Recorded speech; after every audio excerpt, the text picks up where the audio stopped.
I'm like, wait a minute, I'm missing something here. Maybe the phallic shaped object in front of my face that I talk into. That could be it. What is happening, guys? How you guys doing? As you can see, of course, I don't have the film or the vodka stream lounge set up right now because lazy again. Last week I was not feeling good because of the the COVID in my system, and this week it's all about the hangover that ensued today that I helped create last night. So I was like, I'm a little too it's whatever, you guys are okay. But next week, I assure you, Vodka Stream Lounge will be back set up because I'm going to have guests in here again. Obviously there's no guest here tonight, but that's just because holidays. I knew it was going to be a little weird, so it's whatever. We'll still have some fun tonight and everything. Who's out there? What's going on, everybody? How you guys doing? Let's see. We going. Hey, we got Josh. Hey, Happy New Year. You ready? You ready? Bennett, how you doing, buddy? Yep, the year of Snyder definitely is. TGIF, Eric, man, what's going on? We got Ram. Happy New Year. Happy New Year, Habib. How you doing? Good morning. It's already morning. You're in the future, of course. 2021, Zach's year. That's for damn sure. What's going on for you, Jason? How you doing, bud? Yo, what's up, legend? Hey, Mama Film Junkie is here. What is up? Hi. Love you. Tyler, what's up? Hidden Shadows. Happy New Year's. Happy New Year, Will. How you doing? I'll get to your question tonight. I promise you, you're going to be the first. Your video question will be the first one. Okay. Oh. Sorry, I got a text message. What's going on? Derokin? I've been so early before. Cheers. Yes, cheers, buddy. What's going on? Jordan, Hidden Shadows. Cheers, Mom. Cheers, yes, to the bald me. Hopefully you guys hope you guys checked out the video I posted, and I explained what happened, why my head is now a chrome dome. Yes, it's not because I am stricken with cancer or I'm going bald. No, it's strictly because, it's funny because I remember somebody actually, when I texted the picture to one of my friends, she said, did COVID make you lose your hair? And I'm like, technically, yes. Not the virus itself, but the reaction to the virus that's happening in California. The fact that I couldn't find a place to get my hair cut, and I tried to do it myself. So happy New Year, Viper. How you doing, man? Neil, what's up, bud? Yep, Dave Luthor right there. But the bell's been rung. Sko, what's up? Happy same shit, different year. I don't know about that. I think last year was definitely something different. Max, what's up, bud? Angel, mi hermano, what's up? Yo, Jose, Baldy, what up? The year of Snyder. Hail Snyder. I almost did the salute, but I did the hail. I did a fist. So, geez, I almost did the wrong thing. I don't know. They just say hail. They don't actually do that, but I did a fist. So, man, that was almost bad. What's going on, Eric? How you doing, bud? Man, so many of you. What's going on? Bald Dave. Yes, that's right. Thanks, guys. Hi, fam. How you doing? Everybody joining up. Cameron, you should put the bald head in the animated intro. I know, right? Yeah, I know. It's like, it's funny because, I got the vodka stream icon right there. Yeah. I mean, that's the thing. It's like, as much as like I'm enjoying the fact that, like I said, I got out of the shower and that was it. Because, when you do your spikiness, I do the fucking hair dryer thing. And then you put the fucking, I don't use gel. I use like the fiber, that stuff, whatever the hell. And, you got to shape it up and all that stuff and everything. And it was kind of nice just to be like, I dried off. That's it. Cool. I am ready to go, and I still use some shampoo because it felt weird to not, shower with, with shampoo. So I put a little bit of shampoo and just kind of rubbed it all around. And, there's still hair there. Still got to shampoo the hair. So, but, yeah, so it's cool. What's going on? Yes, Baldy. What's going on, Carrie? How you doing? What is good, Joey? Happy New Year. Happy New Year. Happy New Year. Krypton Cage. What's up, bud? We got Pop in here. We got Brad. How you doing? TJ. Yes. Contest. Arthur. What's up? Connest. Arthur, I should say. I thought it said contest, but Anyways, guys, appreciate you doing. Yeah, Dave almost went full method. Yeah, doing like a reboot. I just gotta grow this out fully, right? Totally be like Edward Norton. But thanks for joining, guys. And you know what? It's not a vodka stream so much tonight. It's a wine stream. And cheers to you, TGIF. And the reason why that is because, like I said, I was supremely hungover today, like majorly. Like it's been a while since I've been that hungover. Okay, to the point where I threw up twice today. That's right, I threw up twice today. So last night was a lot of fun. It was great to finally hey, I get to hang out with people. So I went over to my friend's house, a couple that I know, a guy that I used to work with in the cable job is one of my good friends. And of course, his wife, who's also a good friend. And they actually just got over COVID themselves. They got it 2 weeks ago. I think it was a little over 2 weeks ago or something like that. So it was just kind of basically like a, hey, we survived COVID party. And it was just nice to hey, we could finally hang out with people and blah, blah, blah. So, just went over there. I brought over a bottle of Bullet bourbon, I've been having, like I had when I interviewed Snyder and stuff like that. You remember that bottle, how that bottle looks like a big, huge, like a medicine bottle. We went through 2/3 of that. Just me and my buddy. Okay. She was drinking like champagne and stuff like that. I drank 3 different types of bourbon last night, guys. 3 different types. Holy shit. So I got there about 6 o'clock and we just started, with the bourbon. No beer, no nothing. It was just strictly a bourbon night. So I had my Bullet bourbon. He had also Buffalo Trace. And then he had this, I forgot what the bourbon was called. It's a more expensive bourbon that he got for Christmas that he hadn't tried yet. So he wanted to try it out. So I was like, all right, let's try it out. And it was pretty good. It's pretty damn good. What's going on, Jedi MILF? So we went through, like I said, there's this much left in the bottle that I have. We went through a lot of the Bullet bourbon because he's never really had that straight. So we mainly drank the Bullet bourbon because I love the Bullet bourbon. It's really good. It's just got a good flavor to it.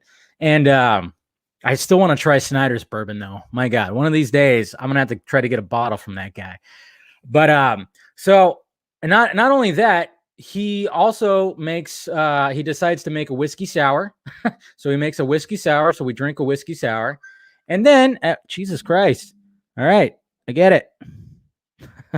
and then he made an old fashioned. So in between it's just sipping bourbon. He also is making cocktails. So yeah, and then of course we smoked some cigars, had a lot of fun. It was fun. What's going on, Reza? It was totally a lot of fun, and I like the party. Yeah, we had some cigars outside after we counted down the New Year. But yeah, it just got to a point where I was done. And it was literally I was they have their island kitchen, so it's kind of like a bar top almost. I had my head. I was like this. I couldn't lift my head because I was just so done. And she gave me some sourdough bread to eat to try to soak up some of the alcohol. And we were just talking. And then, yeah, I threw up last night as well. And then twice today. Yeah. Oh, Jesus. I tell you what. Why are my things blowing up right now? Jeez. And everything. So anyways, so yeah. So it was just I haven't been that drunk in so long. It's yeah. I usually can just calm it down, and I probably should have drank. I drink some water in between, and it was funny too because my buddy was pulled out some water bottles, but for some reason I only drank a little bit. I should have just drank in between. So just yeah. So pretty much when I got home, it was great because I woke up early. Head was pounding. It was one of those where it's I fell asleep in my clothes, in their guest bedroom, just full on in my clothes. I didn't even think twice about it. Woke up at I don't know, 8 o'clock and just kind of went, just head's pounding. And I was like, all right, I got to find some aspirin. So I get up and I was trying to find some aspirin in their kitchen, but luckily she got up and she was like, hey, what's up? I'm like, I need some aspirin. And she got me some aspirin. And then my friend Chris got up too, And he was all, it's way too early, man. And I was like, I'm sorry, dude. It was just one of those, like, because we were up till about 3:00 in the morning last night, mind you. We were up till about 3:00. And so yeah, it was pretty much 5 hours of sleep. But when you like wake up with a pounding headache and you're still woozy from the night before, you're still a little drunk, you can't it's hard to try to go back to sleep. You know, I get restless when that's the case. So we got up and then they started making breakfast burritos. So I was like, cool. So I'm trying to drink some, you know, just straight up dark roast black coffee just to try to get.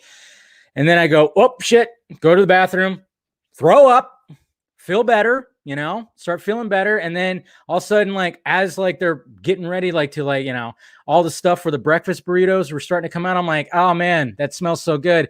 But now my head is like going, because every time my head is like pounding and my head is just like going crazy, my stomach just goes, I'm going to go with it. Guess what? You're going to throw up.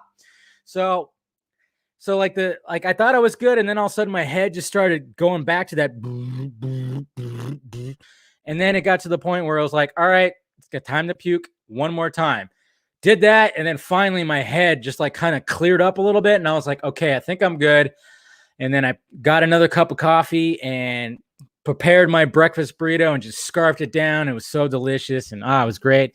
And then I came home and basically just like lounged on the couch and was like in and out of consciousness a little bit, you know, drinking water and all that stuff. And then finally I got coffee doesn't help. I mean, it helps my head, like straight up black coffee really does help. It helps the headache. The caffeine does. But yeah, maybe it doesn't help like the stomach. I don't know. Vomit stream. I know. I'm talking about all my vomit stuff. So, but anyways, and then I was feeling a little better, but I was hungry, you know, when you're like kind of hungover and you just want something greasy. So I went to the store because I needed a couple things at the store. And then I went to Taco Bell and I was like, give me the nacho fries box, you know, and a chalupa. I pigged out on some fucking Taco Bell because Taco Bell is great. But anyways, Happy New Year's, guys. It is January 1st, first stream of the year. And I'd also like to raise my glass to my older brother who is a New Year's baby. And I don't know if he's watching tonight or maybe he'll catch this a little bit. But cheers, Jeff. Happy birthday. Cheers. I'll see you, I guess, on Sunday. Yeah, so cheers. That's right, guys. My brother's a New Year's baby. And it's funny, too, because I was born on October 1st and he was born on January 1st. So my parents were good on that. It makes it very easy to remember birthdays. That's for damn sure. You know, we're 4 years and 10 months apart. That's what it is. So happy birthday, Jeff. And also happy birthday to Shiraz Faruqi. He's also a New Year's baby. So yeah, raise my glass up to him too. He was posting that today. And congratulations too on getting the Snyder interview. Looking forward to hearing it on Monday. So cheers to Shiraz too. Yeah, Taco Bell going to be another long night. Now I think my insides can handle some Taco Bell. Don't worry. I think we'll be all right. 4 years, 9 months. All right. Sorry, Mom. I thought it was 10 months. Okay. I did that math wrong. I thought it was 10. All right. 9 months. What my mom said. I guess my mom would actually know better than me. So, let's see. We got Mr. Black Suit. Fresh orange juice and scrambled eggs on toast are apparently scientifically the best because of the slow release energy and it's easy to stomach. Yeah. And also some Powerade or Gatorade or Pedialyte. That also helps too. Yeah. Like I said, usually my hangover regimen is just like you take 2 Excedrin, maybe even 3. And then of course I just like down some coffee and then and some water and then just get something greasy, you know, like some kind of breakfast that has to do with eggs or toast or whatever the hell. It's all good. But I don't know, we all have our hangover regimens, but like it was just funny too because you know what also helps is, yes, somebody even said it at the beginning, hair of the dog. I mean, I'm not gonna lie, like I was still feeling a little fuzzy when I was about to record my my video for my shaved head, and then I was like, you know what? Let me just pour a little bit of wine and sip it, and guess what? Yes, that was just the final. That was the final thing to try to like get over that little hangover hump that I had that I had to get over. It was just sipping on a little bit of wine. I didn't want to do any hard stuff tonight. Was like, I'm not going to do the hard stuff tonight. I'm going to go with a little softer drink tonight, so, but it's still the vodka stream. There'll be some vodka flowing next week. Don't worry. But also, guys, make sure, let's see. Make sure if you want to become a Film Junkee member. Yeah, my liver is cast iron, dude. It's wrapped in Kevlar. My liver is like wrapped in Kevlar. Don't worry. But yeah, if you guys want to become a member of the Film Junkee channel, it is right there down below. Make sure you hit that like, thumbs up, and right underneath it, you'll see the join button. So if you want to join the Film Junkee, membership thing, the Film Junkee membership, go ahead and do that. Become a member. Hopefully I can get you some exclusive stuff. I posted a little video the other day, let you know what I was doing and stuff. And then of course, if you want to, but you don't have to exactly, if you don't want to do that, you can also become part of the Patreon, which is right here too, with the different membership levels. Like I said, the top tier, if you're in the top tier, you get to submit some video questions, which we got some tonight. Tonight we got some video questions that we'll get to. I think we got about 4 of them, maybe. I don't know. And well, when things get bad, Rodrigo, that's when I'll start my OnlyFans, 100%. And then also, guys, if you want to get some merchandise. Of course, you got the Film Junkee Closet, and right now I'm running a promo till Sunday, where if you purchase any one of this stuff, whether it's Exclusivo or the Film Junkee Slate or Got Ham, Metalhead, Puddin', Vodka Stream, any one of these, the Keaton merchandise. If you guys purchase any of it, when you're checking out, hit the I have a promo code and use promo code Junkee, Junkee, and you'll get $3 off your purchase. So just running that little New Year's promo for anybody that's thinking about getting any of that. So go ahead and do that, man. May the Schwartz be with you. Oh man, I feel like watching that movie now. Man, love that movie. All right. So, like I said, it's just gonna be another the search for more money. Yeah, I know. There needs to be that sequel. But like I said, it's gonna be just a panel tonight. Like I said, I'll start getting guests in here again. It's just the holidays. I figured it's gonna be a little rough. I have a couple of people that are already in mind, and hopefully I can get them some pretty good gets and everything. But let's get some people in here. Let's start talking about some of the stuff that happened this week. So let me start sending out the invites. God, I got too many tabs open. All right. Here we go. All right.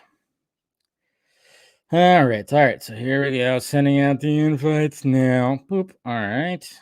Got invite. Boop. All right.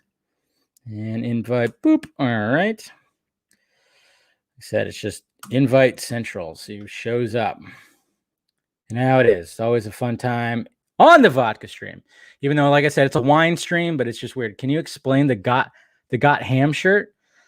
Okay, well, the Got Ham is Gotham. If you put it together, it's Gotham. But it's like, like Got Milk, but it's Got Ham. And then I converted, the O to the bat symbol, and then the T is the umbrella, and stuff like that. If you look at it, if you think about it, watch, I'll pull it up right now. I don't know. I thought I it's not like anything that's like super creative. I mean, I remember like Larry Fong was wearing a Got Ham shirt, like in one of the BBS behind the scenes. And I was like, that'd be cool. But like, let's make it, let's turning into like all, you got Batman, and then you got his 4 main villains right here. I'm telling you, the Catwoman part was the hardest thing to come up with. The other ones were easy. The other ones were very easy. I mean, obviously it's a question. So yeah, just put a red question mark, or not a green question mark. And then it all worked out with everything else. But the Catwoman one, holy crap, that took forever to figure out how I wanted to do that. But it worked out. It definitely worked out. So, all right, let's see here. Oop. Oh, you know what, guys? You know what I've been watching? Fantastic. Obviously, HBO Max now has Batman the Animated Series and Batman Beyond And I just like for like the past like 2 hours, 2.5 hours, I just been having like when I'm working on stuff, I just been having Batman the Animated Series play in the background. And god damn it, it's such a good series. But there's a there's an episode that something that Batman says absolutely made me crack up when he's fighting Red Claw, and he finds out that Red Claw is a woman. And I actually have the drop right here because it made me laugh so much. But here it is right here. Not at all. I'm an equal opportunity crime fighter. I mean, come on. I'm an equal opportunity crime fighter. I mean, I don't remember that line. And when he said it, I was just cracking up. I was like, that's awesome. And even in 1992, man, Batman was progressive. Come on, guys. All right. What am I doing here? All right. We got some people waiting backstage. Let me go ahead and set the tweets here, but I just thought that was hilarious. I just love that series. All right, here we go. And have joined the stream. All right, here we go. All right, we got Mr. Scott McClellan, and we got Ty from Pop Culture Corner. What's up, guys? Hey. Hello. What's up? How you guys doing? Nice mug there, Scott. Hey, it was from Publix. What can I say? My wife has a matching Wonder Woman one. Nice. It's good. Woo. What do you got in there? Well, I would say hot chocolate, but it's this keto, sugar-free, vitamin kind of like faux hot chocolate that's like no sugar, no fat. It's part of. I'm sorry. If you want to drop 30 pounds, you got to do the keto. Is that where you've been doing the keto stuff, right? Well, I've done something that could associate itself with keto, but I haven't done keto itself. It's just, the proteins, the fibrous carbs, the watch your calories kind of thing. Basically just be smart. That's what it is. I mean, like, I have never gone full keto, but I'll just like, I try to just go heavy on the protein and the veggies. That's pretty much what I try to do. And then no sugars, I'm like, I only crave soda when I'm eating pizza or maybe something greasy. Other than that, it's like I don't really care for soda. I'm always drinking water or coffee or booze, and I try to keep I don't do the mixing, when it comes to booze. I try to keep it, either a straight, that's why I just drink straight vodka or something like that. So try to keep the sugar out of it. What's up, Ty? What do you got going on? I'm hurting today, so like you said earlier, my power rate is here. But I did just scoff down some coffee as well. Yeah, that helps. By the way, Dave, I want you to know, I want the vodka stream to know, this is my first vodka stream from the new computer. Oh, that's right. The new computer, though. Scott, you posted. Yeah, I remember you sent a picture, and it looks glorious. By the way, how is it? Is it absolutely? I popped its cherry on Tuesday night.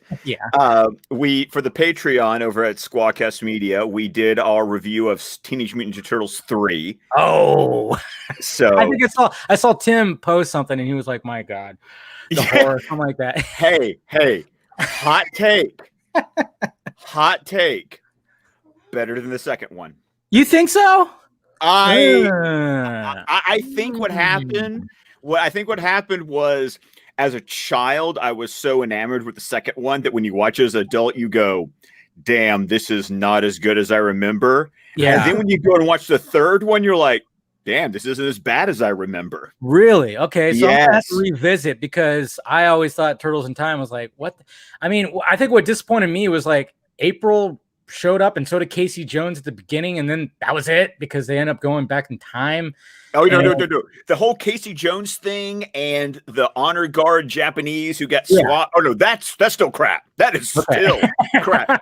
But the rest of it, it's like, hey, they get to use their weapons. That's true, because they are going back. Yeah, it does make sense. And isn't the actor who plays, I always forget his name, who plays Casey Jones, he plays a character in the past, right? Yes, he does. Elias Cortez. Yeah. See, it's so weird to me. It's like, I know him from Casey Jones, but I also remember as the detective from the movie The Prophecy. Do you remember that movie? Yeah.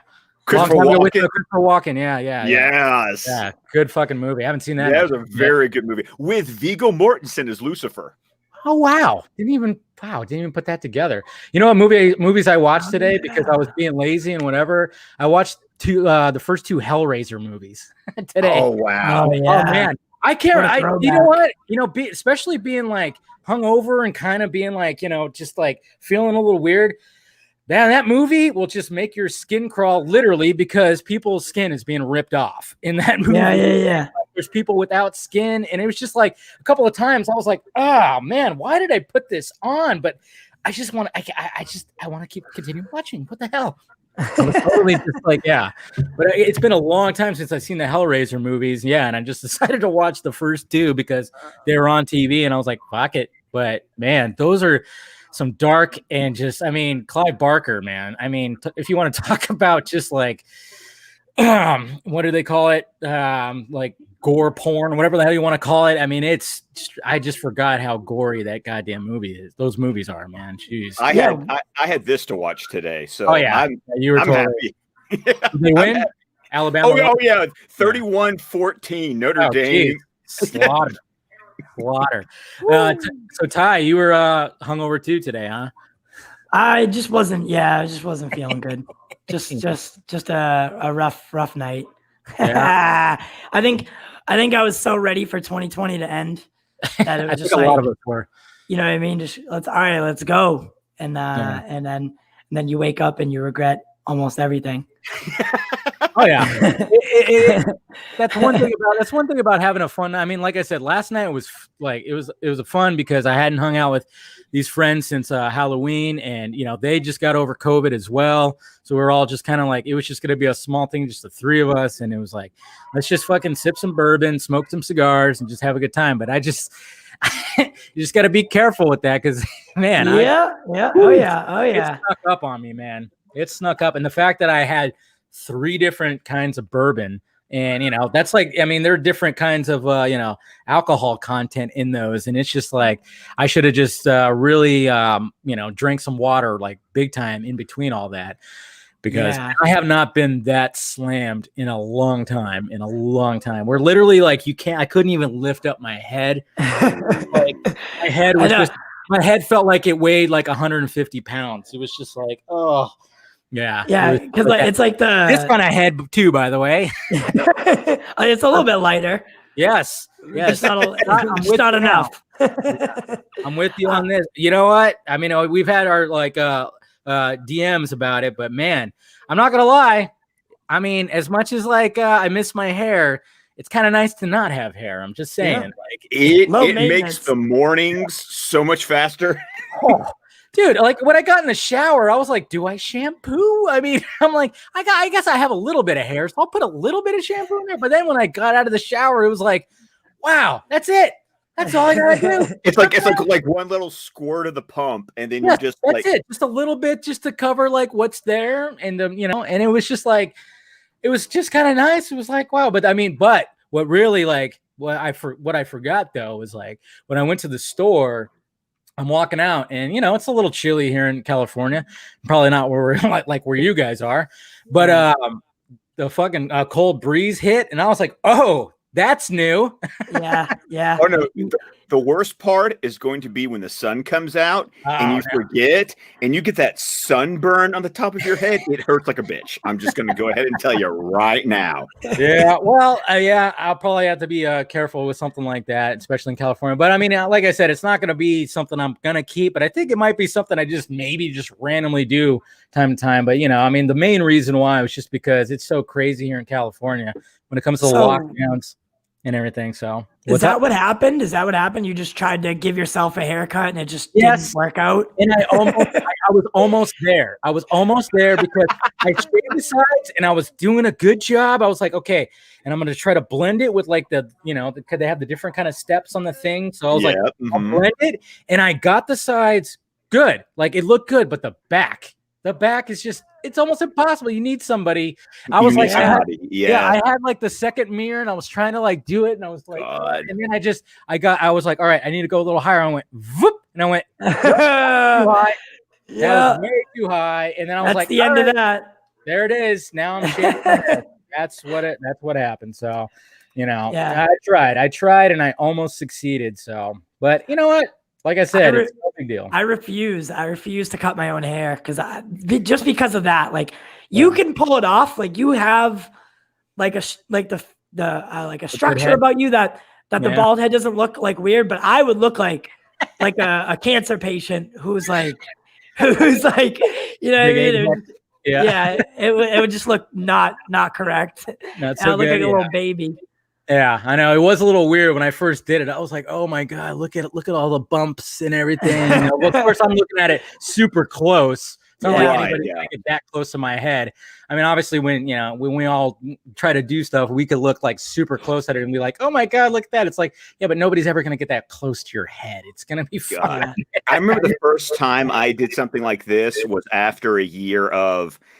I was doing this show in college where I had to play a guy living out in the woods. So I literally grew my hair out for 9 months and my beard out for 6 months.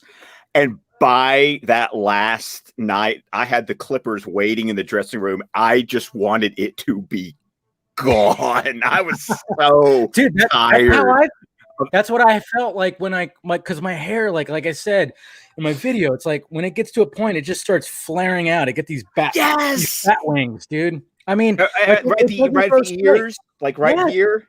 Yes. Yeah. It's so bad. And it was like, and then like back here it was all curly and just like, it was just a mess. And I was so sick of it. That's why I was like, all right, I'm going to go get a haircut today. And like I said, I went to 5 different places and it was either they were closed or they were like doors locked. You got to make an appointment ahead of time. And then, you show up, you got to show up, you get a thumbprint, piss in this, it's nice again. It's all just like, it's all crazy right now over here. And it's just like, all right, fine, whatever. But we got Mr. John Garza showing up. Hey, what's up, man? How you doing? Thank you. I appreciate it. Yeah. That's one of your shirts, right? Yeah. Yeah. I mean, I got that one, but it was from the official DC website. Oh yeah. Yeah. It doesn't look this big though, right? No, it wasn't as. Yeah, it was a little smaller. Yeah. Yeah, I know. That's what happens. Yeah, size doesn't matter. Come on. It definitely does. Yeah, I know it does. Jeez. Oh, in this. Jeez. Yeah. I mean, in this instance, not in logo wise. Yeah. No. Yeah. How you doing, man? How was your New Year's? Well, it was. I don't think there was any social distancing. Let's put it that way. Jeez. Of course. And I will say, it's good, but it can be better. Like, it was a friend of mine's birthday. She wanted to, go out and celebrate. And she's from Canada, Minnesota area, and so she'd never really been downtown. And I was like, Jesus, dude, I don't know if I want to. But we went ahead and we went out. I was drinking Bullet Rye, just like you. Obviously, I was smart enough to obviously keep my keep the count down. Yeah. I knew. And then I mean, end of the night. Yeah, we get where you're going with this. We get where you're going with. Yeah. Was it? Like you said there was no social distancing, but like, did you feel with me and her? Yeah, but did you feel safe out downtown and stuff like that?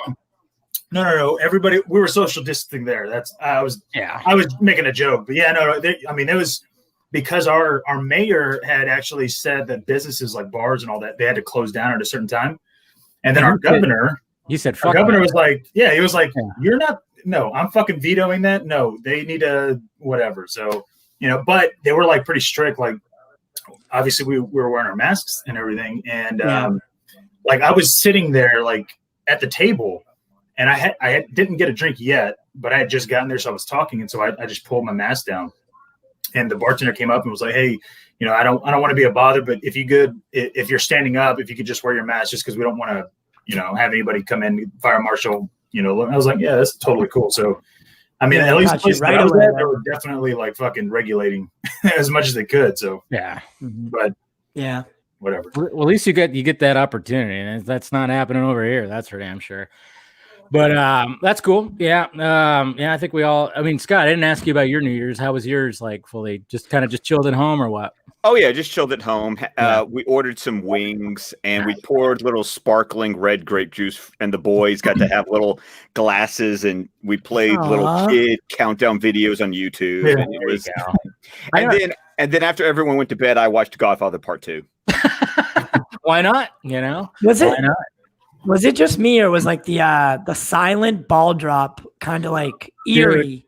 Dude, It was very eerie. It was weird because we turned it on to all that, you know, Ryan Seacrest, and I guess even Carson Daly had his own. I don't know. We didn't really pay attention, but it was just like, it was strange seeing like nobody out there. And then of course, you know, well, that's what I was worried about. Like, cause here in Austin, like if you're down, like I've been downtown Austin on New Year's, and like the fucking crowds are like packed, and we have a ball drop and all that. And it looked like it was a Thursday night. You know what I mean? Like, because I used to work downtown, so I would know what Thursday. Yeah, it was like it was empty. It was very, for lack of a better word, chill. Yeah, and I was on, which I didn't like because I felt old, but I was on like what we call it Dirty Six, because it's like a lot of. You have college kids or people that are going to be in college that are 19, maybe even 18, because I've seen them. They're down there and they're basically going to all these bars and just it's not fun. You remember the Real World? Remember when they came it off? Yes, years ago. All those bars they went to were literally that's all the college bars. So that's what we call Dirty Six. And so it was just I felt old, obviously. But because it wasn't packed like it normally would be, it was fine. I was actually surprised. Yeah. But yeah, it definitely was an eerie, like just seeing all that, and it was just like, all right. But then we just really didn't pay attention to it. Hey, look at this, Ray Fisher's here. Look at that. No. Yeah. All right. My ball dropping was there's actually a New Year scene in Cuba in Godfather Part 2. It's the whole "you broke my heart, Fredo. You broke my heart" scene, and I'm just like, oh, here's my New Year's. Okay, there we go. There you go. Happy New Year, everybody. Hey. Cool. Yeah. Anyways, all right. Well, now that since Ray Fisher apparently is here, I guess we should just talk about what happened this week. I mean, craziness. I mean, yesterday was okay. I just want to say, because I was doing this, and I'm just going to plug myself on Wednesday's Real in Motion episode. I was really talking about it because, if you really think about it from an analytical point of view, you got to wonder, like, how stupid does Walter Hamada sound if he were to say, "Oh, Matt Reeves the Batman, that's a one and done. We're not going to do anything. It's good for the one movie, but we're not going to continue it." Like, we haven't seen a thing for Batman, right? No. So imagine him saying that. Okay. Yeah. Everybody would be like, "What the fuck did you just say?" Like, why are you telling us now that there's not going to be a sequel when we haven't seen the movie? Like, what if we want a sequel, right? Yeah. And so what he basically did when he said that Zack Snyder's Justice League was a cul-de-sac, right? No, okay. Just correction. He didn't say that. It was unsourced studio insiders inside of the article. So just for the quote sake. Well, the interview was from Walter Hamada, though, right? He was interviewing Walter Hamada. It was interviewing Walter Hamada, but the writer of the article included insider quote. So what that indicates to me is that's an off-record quote from who? Walter Hamada. Okay, I'm just the interview. No, I know. I'm just being technical here. I'm just saying. I know, but let's put it this way, okay? Walter Hamada knows what kind of interview is going to be done, right? Do you really think that he has the mindset of going, yeah, I'm basically undermining my boss, Jason Kylar, by having this interview and talking about, it's a one and done, whatever. It's there. Like you're basically telling us and your boss you don't care about making money. That's essentially what he said in that interview. And what was weird to me, because I'm like, dude, your boss is Emmerich. Emmerich's boss is Sarnoff, and Sarnoff's boss is Kylar. And Kylar literally is like Zach's back. You know what I mean? Like, it's weird that you would have that in an article associated with yourself and not be like worried. So I felt like that the whole point of that article and the reason why it was in the New York Times and the reason why it read the way it read is because that was like basically Hamada basically kind of, you know, not necessarily putting his resume out there, but at least showing that he has courage to come out and say something like that for his company or for his position. Because I can only imagine if you're interviewing for a CEO or some kind of head of a studio, what are you going to say? You're going to be like, well, you know, you know, you're not really interviewing for the job. Like people are actively vying for you. They want you to come to their studio, right? So I think that's kind of what this interview was. It wasn't really a, I don't know. It just felt really weird because it was really weird. Yeah. Because why give us the good news, great news about all these movies coming out, which is remember what they did last time. Sneak in that little, you know. Ugh. Yeah. Well, you know, the detail that really got me was the one where he tried to sneak in the riskier or less expensive projects will be on HBO Max. I'm like, dude, are you really trying to? Yeah, are you really trying to undermine the Batgirl and Static Shock? It's like I'm like. Hey, and also looking at the choices of properties he decided to label as risky, that came across a little tone deaf. No, I mean, you want to talk about the female hero and or the black hero, and the black hero, and I'm like really? Wow. That's where you read the room there, Hamada. Read the room there. You know, it could have been a lot worse for him.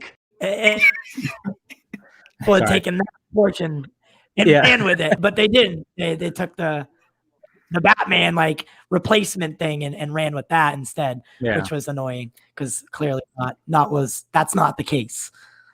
Yeah, it was definitely like, I mean, like I said, it was started off good when he was talking about all the stuff that could happen and how like they look at every property and go, what can we do for a spinoff? And I'm like, yeah, sweet, you know. But then all of a sudden, it just seems like these articles, like they start off like the first couple paragraphs, good, and then they just shoe in like something that's just going to take a jab at someone, and it's usually, of course, it's like either a jab at Snyder, jab at Ray Fisher, and it's like, was this what this? I mean, was all that just a fucking like, you know, just hey, like, let's tickle you. That I had someone who. Because he's less of a he's not a Snyder fan at all. Yeah. Actually, in a group text, had to go. Okay, why are people pissed off about this article? So but that's what it does because when you read the top part, it sounds like great. It's all great. Yeah. And then what happens is, it's only pissing off this group of people, and. Of course, I'm taking it the next step and going, yeah, but Kylar, Stanky, AT&T, this doesn't like you're undermining the whole message of the last 3 weeks about what they're trying to do with HBO Max, you know, dropping all their studio, which it does sound like Warner Brothers getting into a measuring contest with Warner Media. That's all that's been in my mind since the article dropped, because the article really wanted to make it sound like that Hamada is the man in charge. When those of us from our perspective are like, no, Jason Kylar is the man in charge. He's the one that's really doing some stuff there. And go ahead. I was going to say that the writer, I don't know if you guys knew this, but the writer himself, this isn't the first time that he's been like, hey, he called the Snyder Cut. He was like, it's not going to get released. It's not going to come out. So he already has an agenda against Snyder. Yep. So for this guy to be the interviewer and for him to publish this article, for me, it's kind of like, dude, was that deliberate? You know what I mean? Oh yeah. Because here's the thing. Like, I feel like Hamada, he would have to know, okay, this guy's got a bias towards and against Snyder, so I need to use him to get whatever I need to get out because I know he'll spin it in the more positive way for me. You know what I mean? Yeah. And it really it's really fucking curious because you're like, why would you even pick a writer that's never written about the Snyder Cut to have this interview? Like, how many writers are at the New York Times? And you pick the one fucking guy that literally said on it. Yeah, he's not happy about the Snyder Cut. It's not going to get released. And now all of a sudden he comes out and he calls it, he gets an exec to call it a cul-de-sac. Like, what are you fucking talking about? Like a road to nowhere, whatever the hell. And which in my head, I'm going, that's a fucking brilliant thing because that's a block party right there, dude. Nobody in front of you, nobody behind you. It's shit, dude. True. You know what I mean? Very that's true. why I was like, yeah, when I thought of it, I was like, dude, what a horrible fucking analogy. Like, you should have said it's a dead end. That would have been different if it was just a dead end. But when you call it a cul-de-sac, guess what? A cul-de-sac has not only the fucking, it's got front and back, nothing in front, but it's got things on the side. The friends I went to last night, they live in a cul-de-sac, and July 4th, they always have a freaking cul-de-sac party. It's great. And it's it's like your own little community. Yeah, that's what Carrie Vandenberg was like. Well, that's where the parties are. It's like, and if you needed to, you go down the street, you're fine. You're walking there, dude. It's not closed. You know what I mean? That's why I was so like, what a stupid analogy. And again, when you look at this and you kind of read between the lines, and then to have fucking Ray literally come out here and say that he was the biggest enabler, like, dude, this is okay. Now, these are now two big ass accusations. One is that he was willing and he literally coerced Ray Fisher to not say anything about Jeff Johns as long as he gives him Josh and Berg. And now we hear he's the biggest enabler. Mm-hmm. Like, I mean, okay, so not only are you saying he's the biggest enabler, you called him out and saying he tried to basically, I wouldn't say blackmail, that's not the word, but like, Scott, what would be that word? Like, where he's, well, he tried to bargain. There you go. He tried to bargain with him. It was a way of, if you go by Ray's accusation, it was, listen, quid pro quo. We'll give you these two. Leave John's alone. It was wheeling and dealing. It's this. Right. It's the Hollywood way of operating, which is part of what we've been discussing ever since the AT&T merger and AT&T really started to get their hands in. And it's just a sense of AT&T, whenever this is how I look at it. When people accuse AT&T of not knowing how Hollywood works, my read on that has been, no, they know how it works. They think it sucks and they think they can run it better. Yeah, they're trying to I always look at it this way, like, dude, there is a reason why Warner Brothers got bought out, dude. If they were fucking doing what they should have been doing as a business, guess what? They would have never gotten bought out. Okay. That's the first thing. Exactly. Like, they'd be fine. And guess what? The only time that we've ever heard about anybody that's like, oh yeah, HBO Max this, or, you know, Warner Media, they don't know what they're doing and all that shit, is everybody from Warner Brothers. So like, it's so obvious now that there is such a division in there that they have to basically go to the trades and use anonymous sources. And I mean, if you really think about it, Zack Snyder's Justice League is the biggest thing for HBO Max. That's their golden egg right now, which is ironic, right? Crazy. But it's the biggest, it's their biggest IP that they have to offer, right? Warner Brothers technically wasn't off. Like, dude, if Hamada wanted to release it, he would have done it. Okay, if Warner Brothers wanted to do this, they would have done it years ago, or literally we could say years ago. Now we're in 2021, right? Yeah. And so when you think about it, and somebody had mentioned, okay, well, you know, Kylar didn't even greenlight it, you know, and I was like, well, either way, Emmerich called him in 2019. It took all the way until May 1st when Kylar gets his new job and new position. At May 1st, 20 days later, we get the Snyder Cut announced. Is that a coincidence? No. There was a reason why that happened and why it happened that quickly. And in my opinion, I think that when you look at how things are run, they're running it like a business. Yeah, and it's funny to me because you have like Denny and Chris Nolan bitching like it's they're like forced to make movies. You get what I mean? Like, they're not only forced to make, they're doing it for free. And guess what? They're not going to get a theatrical release. It's like, dude, what are you guys fucking doing, man? Like, Warner Brothers. It is weird. It's fucking so crazy because it's like, that's a privilege, dude. Like, at the end of the day, like, you should be thankful, right? Like, Warner Brothers and Warner Max are giving you money to make something and do something that everybody would love to do. And they're still releasing it in theaters where every theater is open. Like, yeah, they make it seem like that's not going to get a theatrical release. It's like, right. It's still going to get. It's already made. And Wonder Woman 1984 has already made $100 million worldwide, which, You know? which During a granted, like in pre-COVID times was not that big of a deal. Yeah. But something we had a discussion on over at Squadcast Media was, they pushed the Tenet numbers and they were like, hey, this big number for Tenet. And now they're saying Wonder Woman 1984 has the weekend record, but the number is smaller than what they reported for Tenet. And you really had to dig down. Yeah, you had to dig through there now. You're kind of breaking up, Scott. Oh, new computer. That's a good computer. I like that. Somebody screenshot that. Damn. He's doing the Thriller.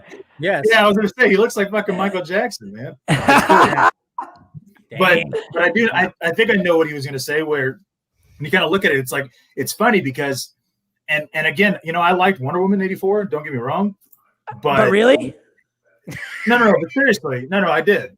Like I liked it for what it was. Like okay, all right, right. I respect that. I do. Yeah, it's like I'm not going in there expecting it to be a fucking masterpiece. You know what I mean? Like, right? Yeah. Like at the end of the day, like I'm just going in to see I love Wonder Woman. I got her fucking tattooed on my arm. You can't see it. It's right there. Yeah, you know what I mean? Like I love Wonder Woman. What am I going to do? Am I going to sit there and go, "Oh, fuck you, Patty, you ruined her character"? Like, no. I mean, right.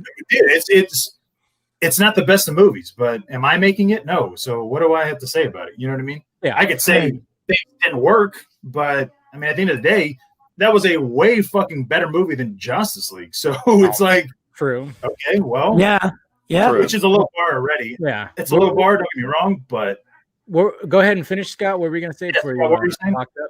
Yeah, before my internet crapped out on me. Yeah, but the idea was that, but when you look at just the 3-day numbers, that's what Wonder Woman is rocking. It is because if you look at just a Friday, Saturday, Sunday number.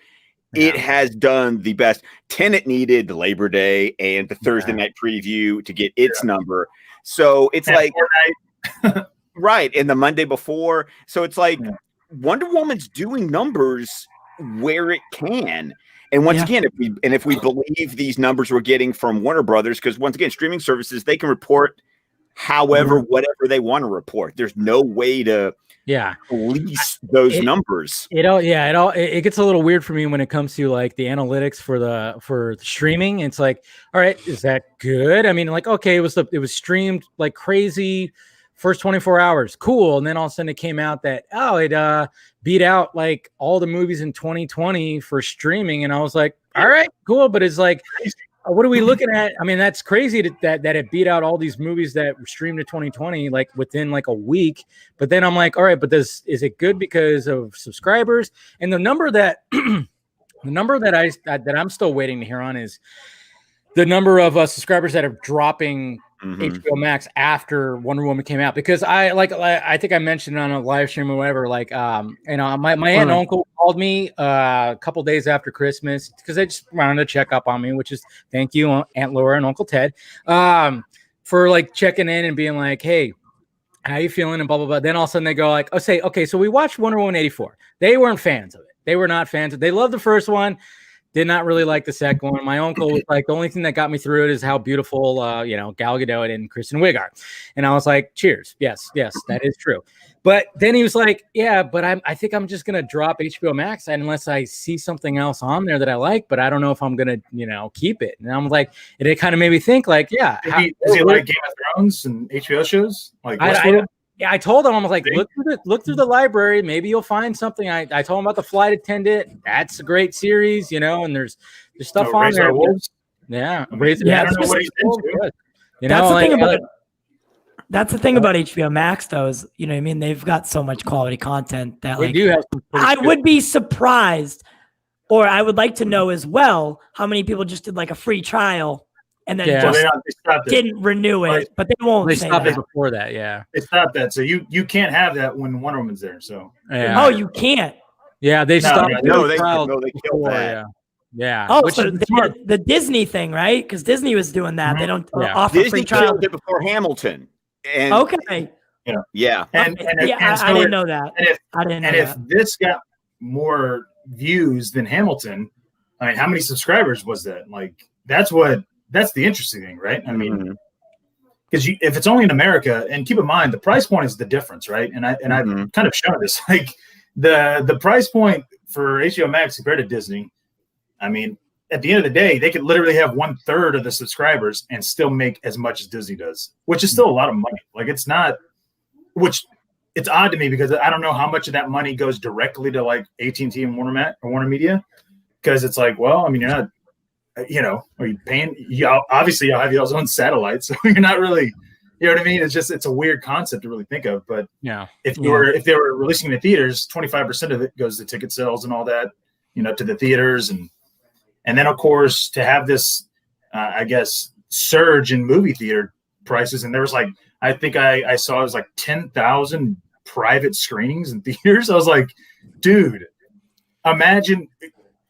Okay, let's say they're $100, right? Which is actually in my city they're $250. $250. Yeah. Oh, okay. Well, $250 to get private screening. Yeah. Well, I was gonna say, I mean, imagine how much Zack Snyder's Justice League would get. Like private. I mean, you're talking about maybe probably 40,000-50,000. Yeah. At 100. Sorry, I'm sorry. No, you're fine. Did any of you see it in theaters, or did you all watch it on HBO Max? No, I watched it on IMAX. I saw an IMAX. I'm in California, okay. So no. Well, that's what I figured. I didn't know because we worked with Showcase and did a live show. Yeah, that's right. You guys did a whole thing. Yeah, I remember that. Yeah. And how'd that go? It went. I mean, we didn't get to work with AMC like the originally intended, but we went for Showcase, which is still, it's like a top 10 in the United States for theaters, and it was a really good time. That's cool, man. We did it in a theater that like didn't have a good internet connection. It's not their best theater. Yeah, so we kind of had to adapt and overcome. But next time they want us to go back for Morbius, Black Widow. They're like shooting all these ideas at us, and we're like, all right, yeah, of course, nice, whatever helps. I like it a lot. It was really a good time though. I got one of the easels with the big Wonder Woman posters. Yeah, they gave me one. It was showcased, and they installed these the vents in the theater, so it's constantly circulating new air into the theater. And they spent about I think it was like $10 million on their theaters. Yeah, so I didn't know that much, but I'm like, that's the kind of stuff that you find on planes where they, when you're recirculating air and you have to clean it up. It's like, can we put that in like all these places? I mean, then we can, make sure that nobody's gonna get sick at these things. I mean, obviously there's data out there that they're not like super spreaders and everything like that, but of course, depending on who you talk to, some people will say like, but you don't know, or it's all just up in the air. But I'm like, can't all these movie theaters?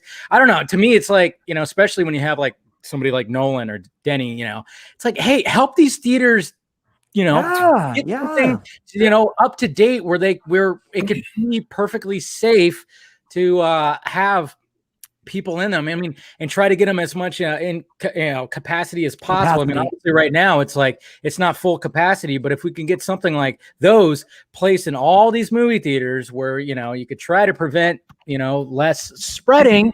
It's like, come on, guys, if you want your movies in the movie theaters, help them out, invest, please do so. Actors too. I'll tell you this. I have never seen the movie theaters as clean. I was just going to say it.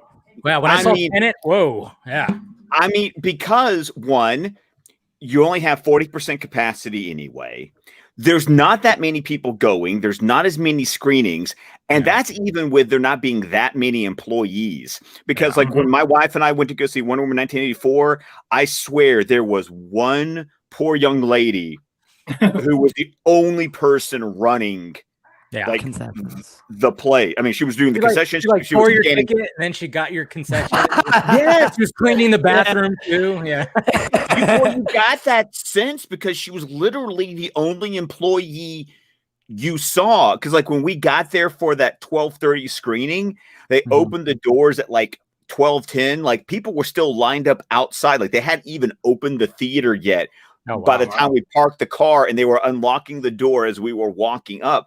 So, I mean, they're cleaner than they have ever been. Oh yeah, well, everywhere is like that. I mean, I've never I remember when all this started, and I went to the grocery store for the first time. I never have seen the ATM keypad so fucking clean as I saw it.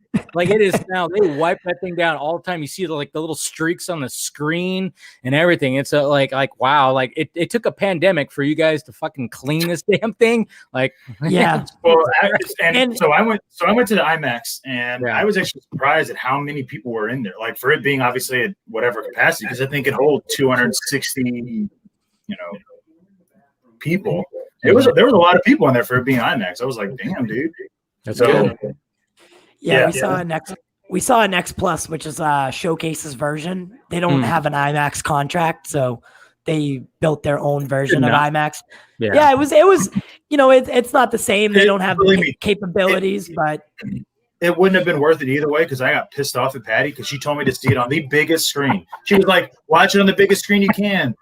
And at the end of the day, because of how big our TVs are now, right? And depending on where we sit in the theater, it's literally almost the same thing. Okay. And Scott, I know you were talking about your TVs and all that. I can tell you, I worked in home theater at Best Buy for almost 2.5 years. Believe me, like if you really needed setup and all that and kind of all that good stuff, I got it. Steven gave you all those articles. They're great. That's kind of what it gets to. Like you want to have, if you have a big ass TV, you have a 75 or I have an 85. If you have an 85, like dude, at a point in time, like you're sitting closer to it than you would be in a theater, even though it's a bigger screen. But it's because of the distance. It's literally the same thing. And so when it comes to like Patty telling us to go see it on the big screen, I was like, you should have just told me you want us to go see it in theaters because you want more money, because you literally have the Themyscira scene and the fucking ending, which is not even that. It's just the ending. Yeah. No fight, no nothing. And IMAX. I was pissed off. Again, Garza. But it can be better. Yeah.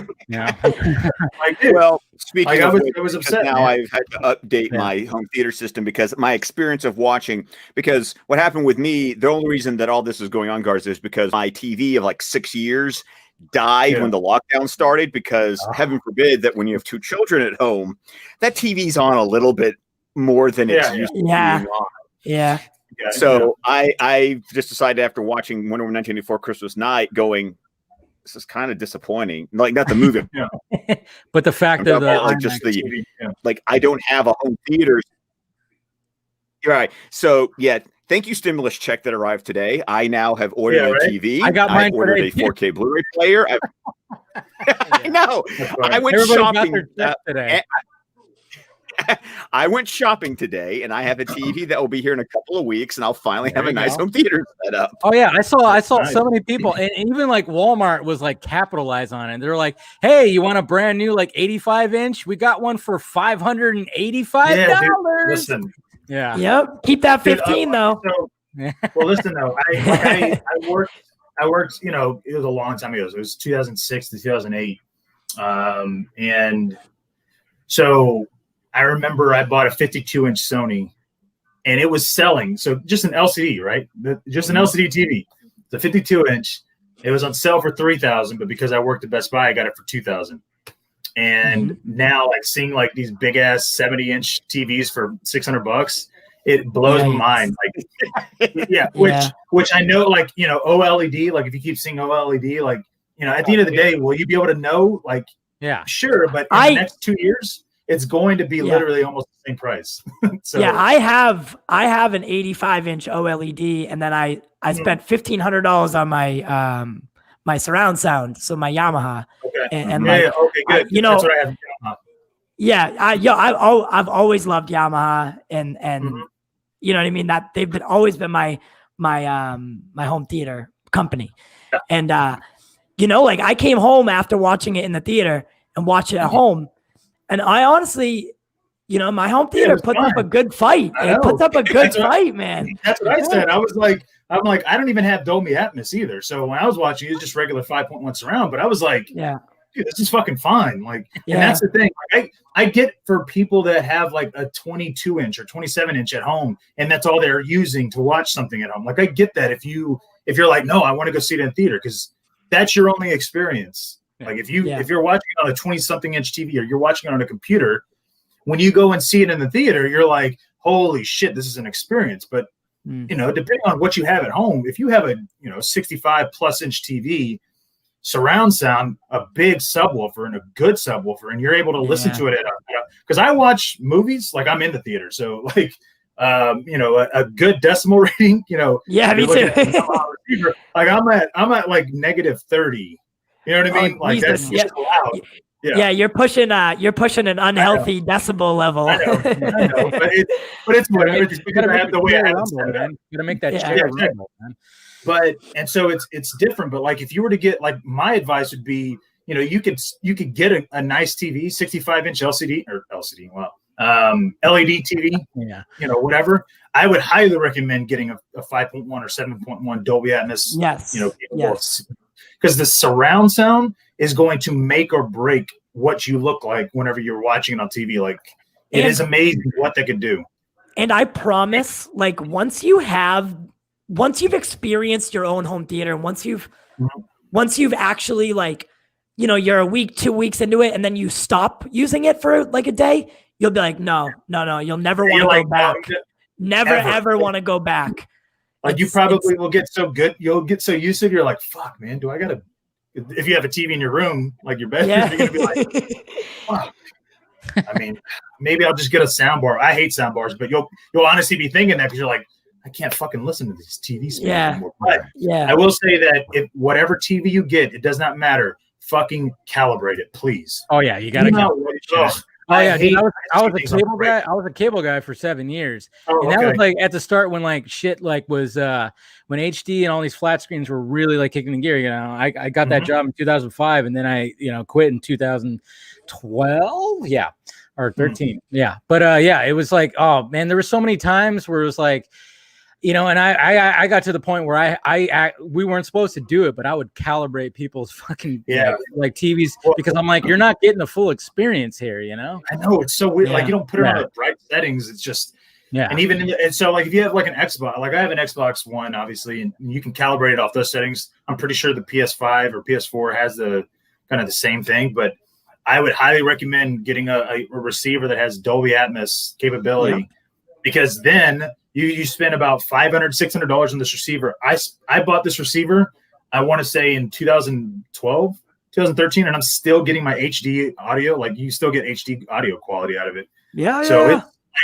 It's different whenever it's kind of like if you were to listen to a vinyl record compared to an MP3 compressed sound. Like it just sounds so much clearer and on the vinyl. Oh, good, correct. And so imagine that, but on your home theater system, right? And you're like, dude, I'm in a theater now. Like, it's that's what I'm saying. So it's definitely now. I hope other than Wonder Woman 84, they start making all their other shit like in 4K and then Dolby. 4K, Did yours come with the little microphone to calibrate it back then, or no? Yeah. The Yamaha? Yeah.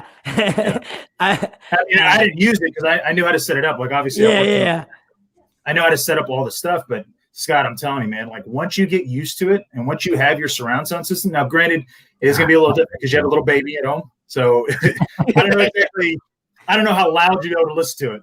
But I know for, like, somebody like me, like, when me and Avery are watching, like, we're fucking dangerous levels. As I would say. So 120 decibels.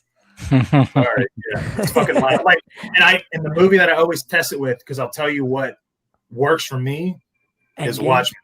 I thought you were going to say 300 for a minute there. No, well, and because when Ozymandias throws the mug and it hits the door, and you hear it, like the fact that you hear it comes over you, it just flows over. You're like, God damn, that sounds good, and all the punches.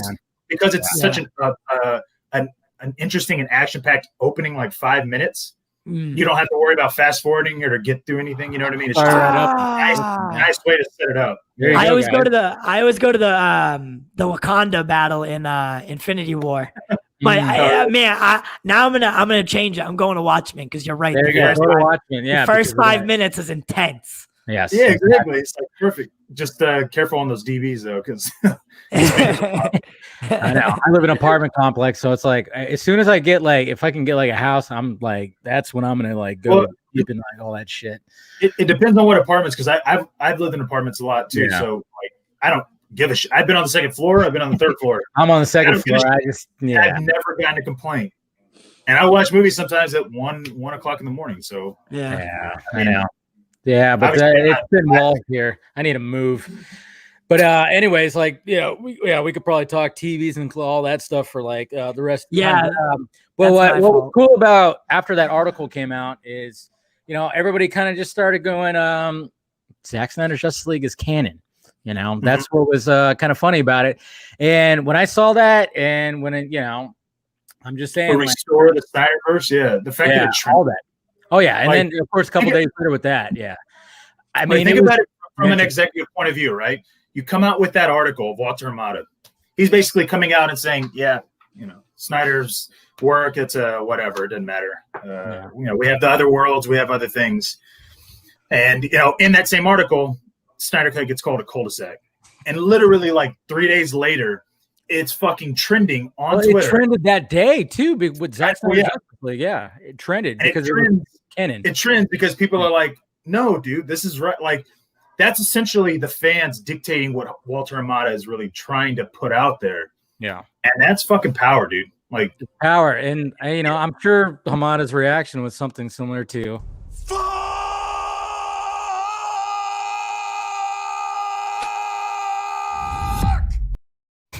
Something like that, possibly.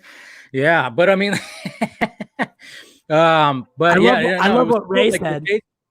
Yeah. Oh yeah, Ray. Also, I mean, he came out was like, he's all, if the fans say it's canon, it's canon. And then of course, that was after like when he threw Hamada on the bus. But it's just funny, like that day when that happened. I mean, I'm just saying, when the fans rally up, better watch out. I mean, that's just the way it is. And Zack Snyder's Justice League trended that day. That article came out, and I was like, oh yeah, tweet out that it's canon. Just even I know some people pushed against it, and they're like, well, Zack Snyder himself said it was like an Elseworlds. It's like, okay, he did, but there's a reason why we're doing this today. We're not doing this because of any like the whole logistics, the semantics of it all. We're doing it because of that article and because of what Hamada said and everything like that. And if you were to ask Hamada what is canon, he's going to say Justice League. Of course he is. And everybody's going to be like, what the like? Embarrassing. Gross. Yeah, well, and I think the point is to go, personally, I can decide what my canon is. Exactly. That's the beauty of all this. I buy these movies. I can watch whatever movies in whatever order I want. Yeah. And I think that's also part of the idea, because I've seen some pushback as well. I've had some very polite pushback directed at me personally. And of course the way I respond to it is just, listen, if you don't like these movies, it's fine. I'm not saying you can't have your Shazams and your Aquamans and your 1984s. I mean, heck, Shazam's my number 4 movie. I mean, talk about the hot take that people go like, they're like, where people like think that all Snyder fans like hate this cover. Like, no, Shazam's number 4 for me. I love that. I enjoy Shazam big time now. So it's like, but the point is that they're like, oh, but I want different flavors. It's like, yes, I want different flavors too. My point is that the flavor that I prefer has been stuck in a shoebox for the last 3.5 years. I'm not saying you can't have that. My point is you've been getting that for 3.5 years, and you can continue to get that. I don't want that to go away. I just want it all to coexist. Yeah. That's my point. And you get people on either side who go nuts and crazy. And I get it. My point is that I'm not the nutso on this side. I'm not the nutso on this side. Just give me all the movies and let me decide which movie I want to go see and which movie I don't want to go see. And you know what? I'm not saying it doesn't get to be made. Yeah. And I'm not saying don't make Wonder Woman 1984. I'm just saying, cool, you make it. I'm not going to enjoy it as much as something else. Yeah. But guess what? Well, as we talked about on the Wonder Vodka stream, it's like, Ooh, but I just got a new beer. That's what I was doing. but my wife loved my wife loved 84. That's for her. My mother-in-law didn't like it at all, and it hurt my wife's feelings. It's like, don't worry about it's like, don't worry about what your mother thinks. Don't worry about what I think. If you enjoy it, go and enjoy it. My point is, I make all the movies so that everyone gets their Baskin Robbins flavor. Yeah. Right. I like, well said. That's the whole point. That's the whole point. Like, dude, it's the thing, like, unless Zack Snyder was directing all these films, then they're not going to be like a Zack Snyder film. Like, I don't, and that's why, like, I can appreciate Wonder Woman 84 for being whatever it's going to be. Like, am I going to look at that and go, this is the best made film ever? Absolutely not. But I'm going to go, okay, like, I enjoyed it better than fucking Tenet. So who cares? You know what I mean? Like, at the end of the day, it's Get the fuck out!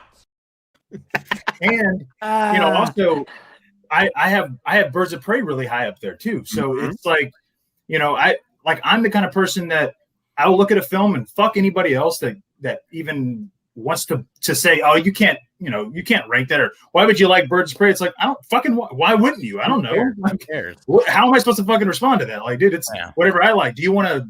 No, I don't want to go there. But like, it's just like, it's weird to me. Like, when somebody wants to not chastise me, because that's not the case. It's just like kind of question what I enjoy and what other people enjoy. It's like, dude, you could say Shazam is better than BVS. I'm going to say that's crazy to me. But if that's what you think, like, dude, what am I supposed to do? Like, I don't, you know what I mean? It's like, I don't know what that does. And also, because of Shazam, now we're getting Black Adam, and those films can exist to themselves, and I'm going to go and see them, and I'm going to enjoy them because that's more DC stuff.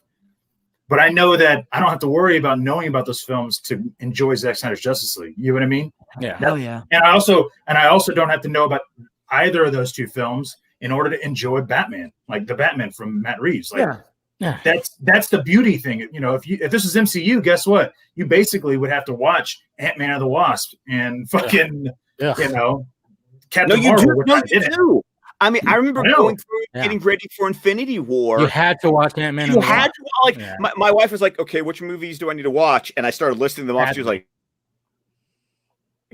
what? I was like, no, you actually do have to watch all those movies. I'm sorry. Yeah. I did this. Well, and at the same time, you may have had to watch it. I didn't watch any of those, and I still understood what happened in Infinity. So, at the end of the day, but it's pretty simple.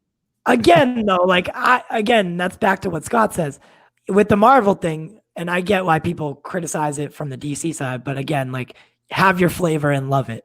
I also love Marvel, but I've always been a DC person at heart. You know what I mean? The more adult themes and stuff like that. But I love me some Infinity War and Endgame. So Infinity War is top tier. Endgame, it had its issues, but I'm like one of those guys that's like, and I can enjoy Marvel too, but I don't enjoy all of it either. I mean, it's same thing with DC. I mean, there's things like when I rewatched Birds of Prey, I was like, man, I'm not liking this as much as I liked the first time. It's just the way it is. Even when I watched Wonder Woman 84 again, I was like, God, that first hour or so, that first half, I struggle with it, but then it gets good, then it gets better, and I'm like, okay, and this is the movie that I was wanting to watch. But we got another person here, Mr. Stephen Colbert. What's up, buddy? Hey, Stephen. Hey, made it. How's it going? Yeah. Happy New Year. Happy New Year. Stephen will be a special guest on this week's episode of DC Film Squadcast. So a little plug there. That's also my way of making sure that he shows up. I'm like putting that out there. Like, nice. I mean, the best way to make sure I show up, right? What? Yeah, check with Amanda. Oh, that just make sure, make sure you tell her, and she'll make sure it happens. How was your Amanda and I are tight. It'll happen. That's why I said that. Yeah. How was your New Year's, Stephen? It was good. It was really chill. I built, or not built. It's been a long. I've been providing regular updates or chronicling on social media, like I kind of wish I was, because it would be embarrassing how slow going it is. But I've been slowly building out my basement office and soundproofing and learning all of the various engineering details that go into building soundproof stuff.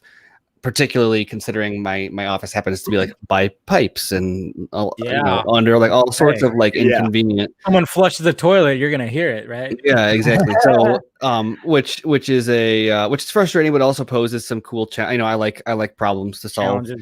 Yeah. So I wish I didn't have to, but it's also kind of I've learned a ton about how to remediate that and reduce. I don't know if I can eliminate it entirely, but anyway. So I spent the night building out more of one of the walls. That I'm doing for that, and then we did like a countdown, but otherwise didn't really. As you were hammering. Yeah, exactly. No, I took a break for like 10 minutes, and I mean nothing else. And today I was sealing up all my windows because something you Cali people might not know about is that it's so cold in the Midwest in the winter that we want to add an extra layer, like especially if. Like my house needs like new windows. You want to add like a plastic like shrink wrap over it so that you don't get the cold draft. And so I've been doing that and keeping busy with all sorts of fascinating things. I'm sure the chat and you guys are loving it. Hey, Home Depot's like my favorite place on earth. So dude, I've been finding excuses to go. I mean, especially Home Depot's the best. Yeah, you get so like drawn in there. You're like, "Fuck, I got to go back there." Yeah, exactly. On one hand, it's like you're not even upset. You're kind of like, "All right, well then, what else could I get then?" Right. Well, you know when you're going like twice a day that you're like, "Okay, I'm in the deep. Like I'm in the thick of this project now." But also it's fun because like I've got some of this stuff is like so long term that I've got a notebook. I'm like, okay, when I get to that step, I'm going to use that material. I'll make a note here. And so it's been fun. Yeah, sounds fun. Yeah. But so basically we've just been of course talking about what's been happening. I mean, obviously we talked about the Hamada article, which thoughts about, and we've talked about stuff. So go ahead and give us your 2 cents on that article. The article itself was really interesting. It's always hard to try to kind of explain. Like it seems like, especially with this fandom, for understandable reasons, there's like, whenever something like that drops, sort of tempering the right amount of conspiracy in the right direction, where people like love to read between the lines and assume like intents behind stuff, or like the stuff you'll see often is like, oh, they're making up sources or nobody said that. It's like, no, like if they say there's a source, there's a source. You just have to question like who the source is and what their motivation is. Like it's not like the writer, or they'll say like, oh, this is the same guy from the New York Times. No, the writer doesn't matter. I mean, it does to an extent, but like, that writer did. Well, sure, but it's not like that writer had a vendetta against Snyder and it's like, I'm going to fabricate this article and track down Hamada. It was like, no, they were approached for a profile or whatever, and they probably approached him because they knew he was friendly. But like the fact that he has previously said negative things about Snyder doesn't really reflect on the article itself at all to me. I would say this. In this situation, right? And I get what you're saying, Steven, because you're looking at it from a literal, hey, look, journalistic, standpoint. Dude, you can't fucking tell me, okay? If this was the first time, okay, that something like this had ever happened, you know what, dude? You're right. No, you can't really say that. This fucking dude, like, how many writers did you have at New York Times? Did you pick that fucking person? Yeah, okay? Well, he's also like he's like their lead entertainment editor or something, though, isn't he? Well, I don't know, but either way, dude, I know for a fucking fact, dude, that at a certain level, there's a line that gets crossed where you're like, all right, dude, now it's not more fucking just coincidence. It's fucking deliberate. Okay, like, I'm sorry, I don't, and here's the reason why. I don't know if this has anything to do with it, but me, for my article where I wrote out what Zach was doing with the press. What if Hamada was like, this fucking asshole? Like, I don't know if you read it, but he was like, he's dick. Yeah, he's perpetuating this article where it basically says the normal press tour is not going to be the big deal, and Zach is doing whatever he's got. It like, you know what I mean? It almost sounded like Zach was in charge of everything he's doing. And so, what if Hamada was like, I don't know about that. Like, fuck that. And so he decides he wants to get who's kind of like been talking about Snyder. Like, it's just, to me, it's so like, it's weird. Like, yeah, sure. Well, I'm not saying that's entirely irrelevant. What I'm saying is, like, when you're looking for, like, when you're trying to take this apart and find, like, what's the motivation and etc., people often jump to, like, well, he said bad things about Snyder before, therefore this whole thing is uncredible and should be dismissed. It's like, no, it's different. Like, the motivating factor here, it's not like this guy was sitting on his couch and was like, I'm going to write this article. The motivation behind the article existing was from somebody at Warner Brothers, probably Hamada, and there's a lot of other things going on too. This isn't just about Snyder. Like, people, like, that's the thing that's kind of been overlooked with this article. The whole deal with Snyder has, in my mind, now been there's a snowball of this whole theatrical versus streaming thing, and the Snyder situation is now rolled up in that. And so for Hamada, he's in a really interesting situation, because I highly encourage people to go read about Jason Kilar and look at what he did at Hulu 10 years ago. I read that article that you posted 2011. I talked about it on the Revolution. Yeah. I mean, that was very illuminating, how, like, he's ruthless. Dude is a stone cold killer. And he's a stone cold Kylar. Yeah, Kylar, sorry. Yeah. And he teach you I will. So so what's interesting about that situation then is, you know, that Kylar he wants to go international. I don't think he said that explicitly, but you look at, they want HBO Max International. I think that's a very fair assumption to make based on Kylar, based on the circumstances. They're not going to say that outright because they're going to respect their contracts, but he wants to go international. They say that, like, if it was up to him, he would break those contracts. Right, like, exactly. Yeah. They say that the theatrical streaming deal is just a 1 year thing. No, he wants to do that every year. He wants their prime content on the platform. And so the big thing, ignore the Snyder Cut stuff. Look at what he said about Batgirl and Static Shock.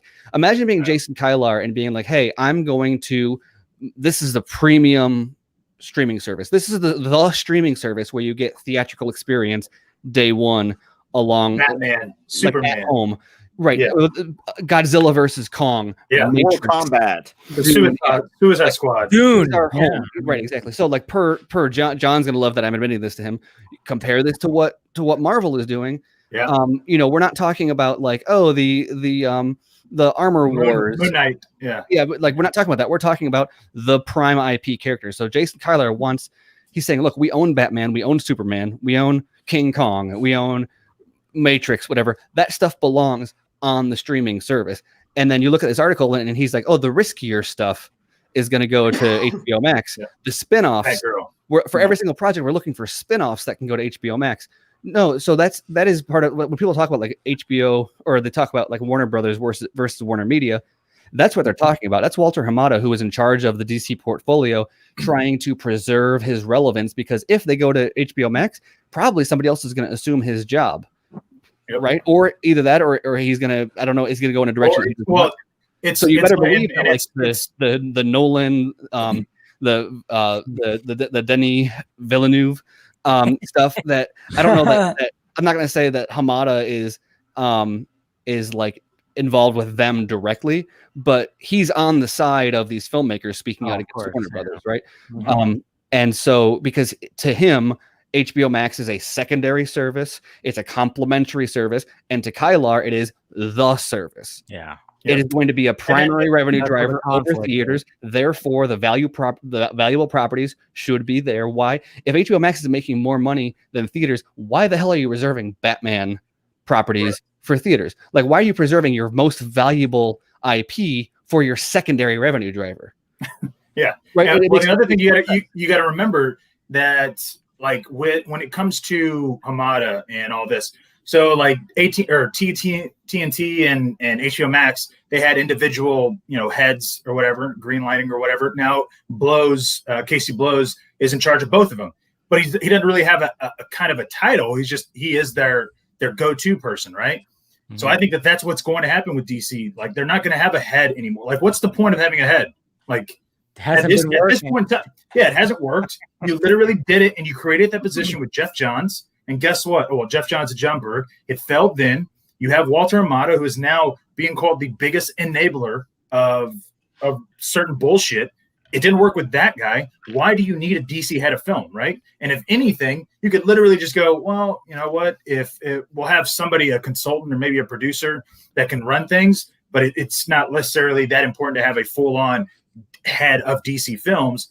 And then you add the fact that Hamada, from what I've heard, and I mentioned this again on the Real Emotion, so I'm not saying it here for the first time, that Hamada is in a way not.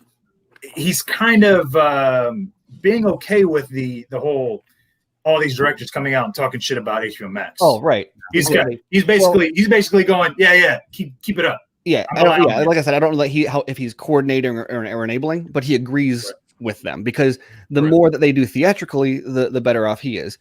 And so you see a lot of bloggers and scoopers or whatever will or on like on Twitter, I'm seeing claim that like, oh, it's absurd to say that there's a war or any conflict between HBO or between Warner Media and Warner Brothers. It's the same company. There's no conflict. And I think that like this article particularly, but there's been a handful, if you follow the paper trail, since like look at the Warner Max announcement came out, and then the THR published an article that cited multiple anonymous studio executives, people familiar with the studio. They settle them similarly, but they're all anonymous people related to the studio in some way, who are saying stuff like, oh, I don't know why they're setting up a sibling rivalry. I don't know why they're this. I don't know why they're that. And then Warner Max goes away and they subsume all this stuff. So we know two things. One, there's people within the studio that disagree with the strategy. And we know number two, that things are constantly in flux, right? Mm-hmm. So when people come out and claim, oh, this won't happen, that won't happen, or there's no conflict. Well, yes, there is conflict, because literally these articles are citing people internally that disagree with the strategy. Yeah. And we're seeing the strategy constantly change. So when they say that this is a cul-de-sac, well, maybe the heads consider that now, but the heads could go, the strategy could change. But also we know that there's conflict in strategy, right? And so they say that it's a cul-de-sac. Does Jason Kylar think it's a cul-de-sac? There's all these other questions there. And then another, like I said, another big smoking gun for, yes, there is internal conflict, is Walter Hamada in the press is openly despair. Like, because even the storytelling cul-de-sac comment was not directly attributed to Hamada. It just said there are studio executives say it's a storytelling cul-de-sac. But I believe that Hamada was specifically quoted as saying like the riskier properties or all the spinoff properties are going to go to HBO Max. That's from Hamada's mouth, which is directly undermining what Kylar wants for HBO Max. And to your point, Stephen, what people, as someone who has a business degree, I remember my senior project was on mergers and acquisitions, because in Alabama we had a bank get bought out. Yeah, we had a bank get bought out. So like our senior project was all about mergers and acquisitions, and it's like, yeah, they got bought. Okay, yeah, the word merger got used, but that wasn't a merger. That was an acquisition. It got bought out. Yeah. We bought you out. You had stock prices that allowed us to go, and we want one of you, and we want one of you. And now it's like they are the new AT&T formed Warner Media as a new corporate structure.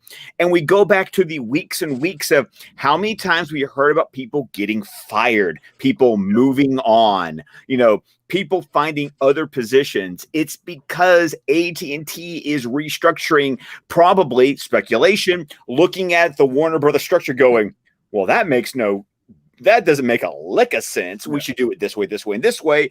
And that means shedding jobs, especially when AT&T comes in and they have someone who already does that job. Well, there's a redundancy that involves people getting cut because it's like, no, we don't need two of you anymore. If you look at literally a sports analogy for everybody out there, because it's the easiest thing, right?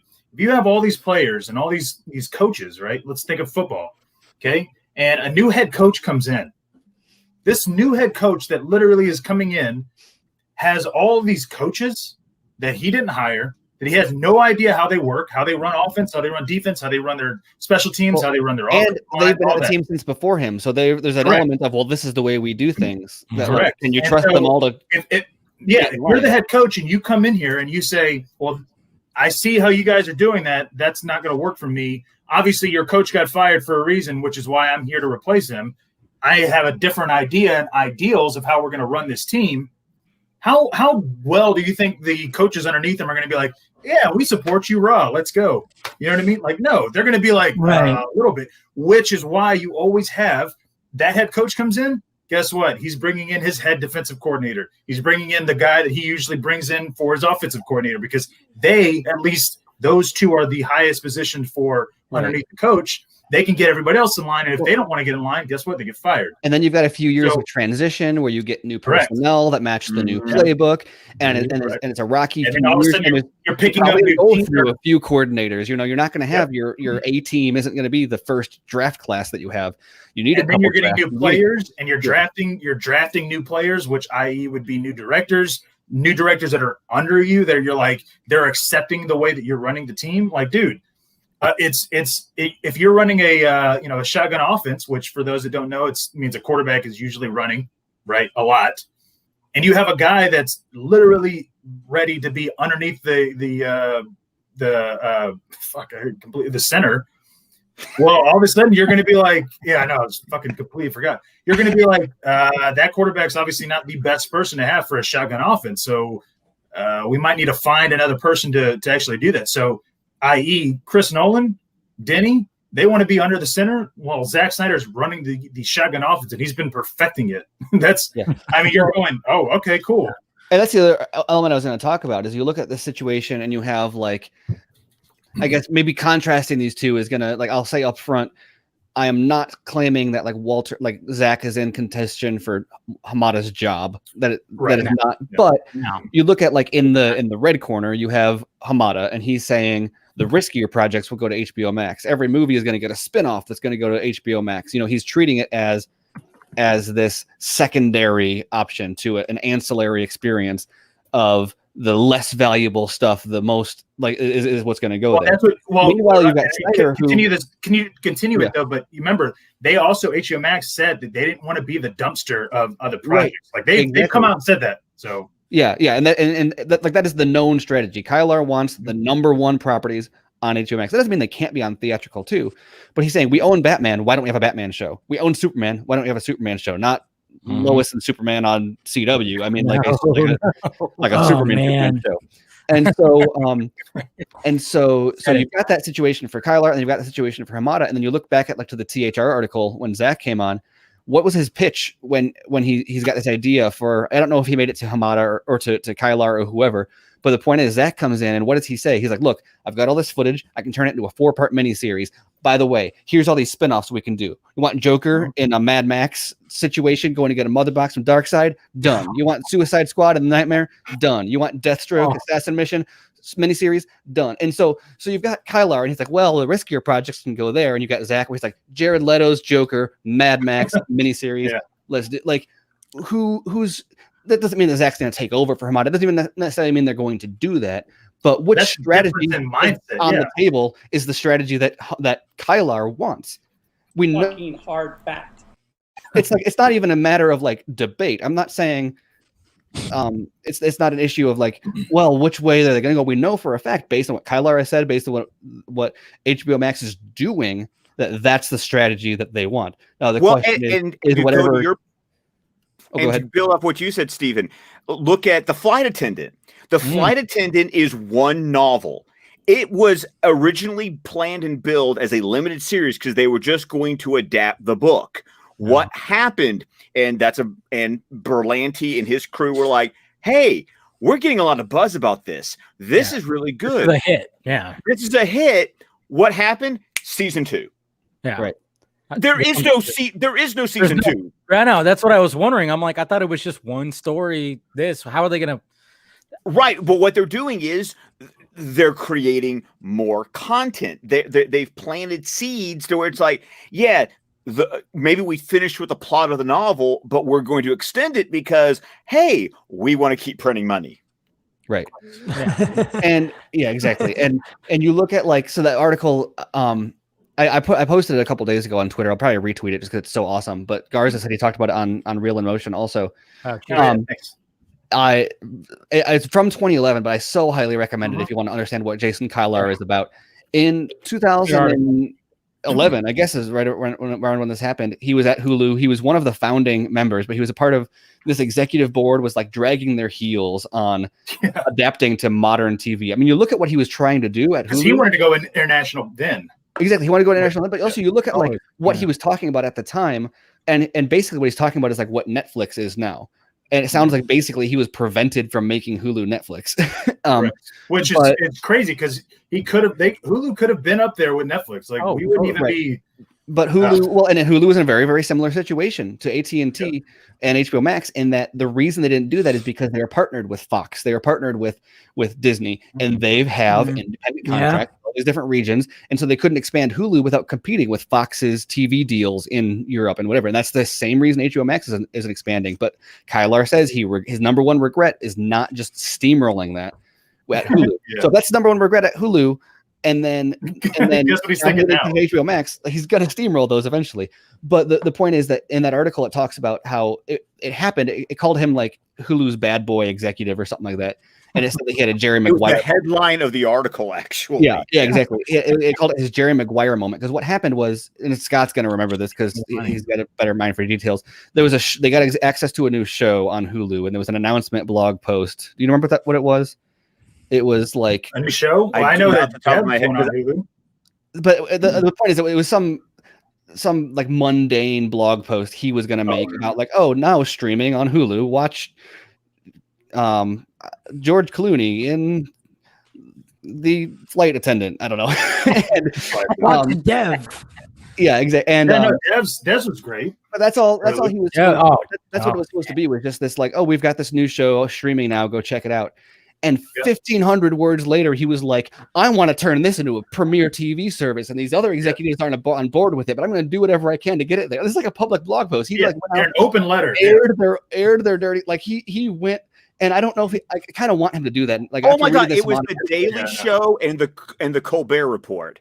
Yeah, exactly. That's all. That's what it was. There you go. Saying. The blog post was literally now streaming on Hulu, The Daily Show and Colbert Report. Jon Stewart, Jon Stewart, with all that.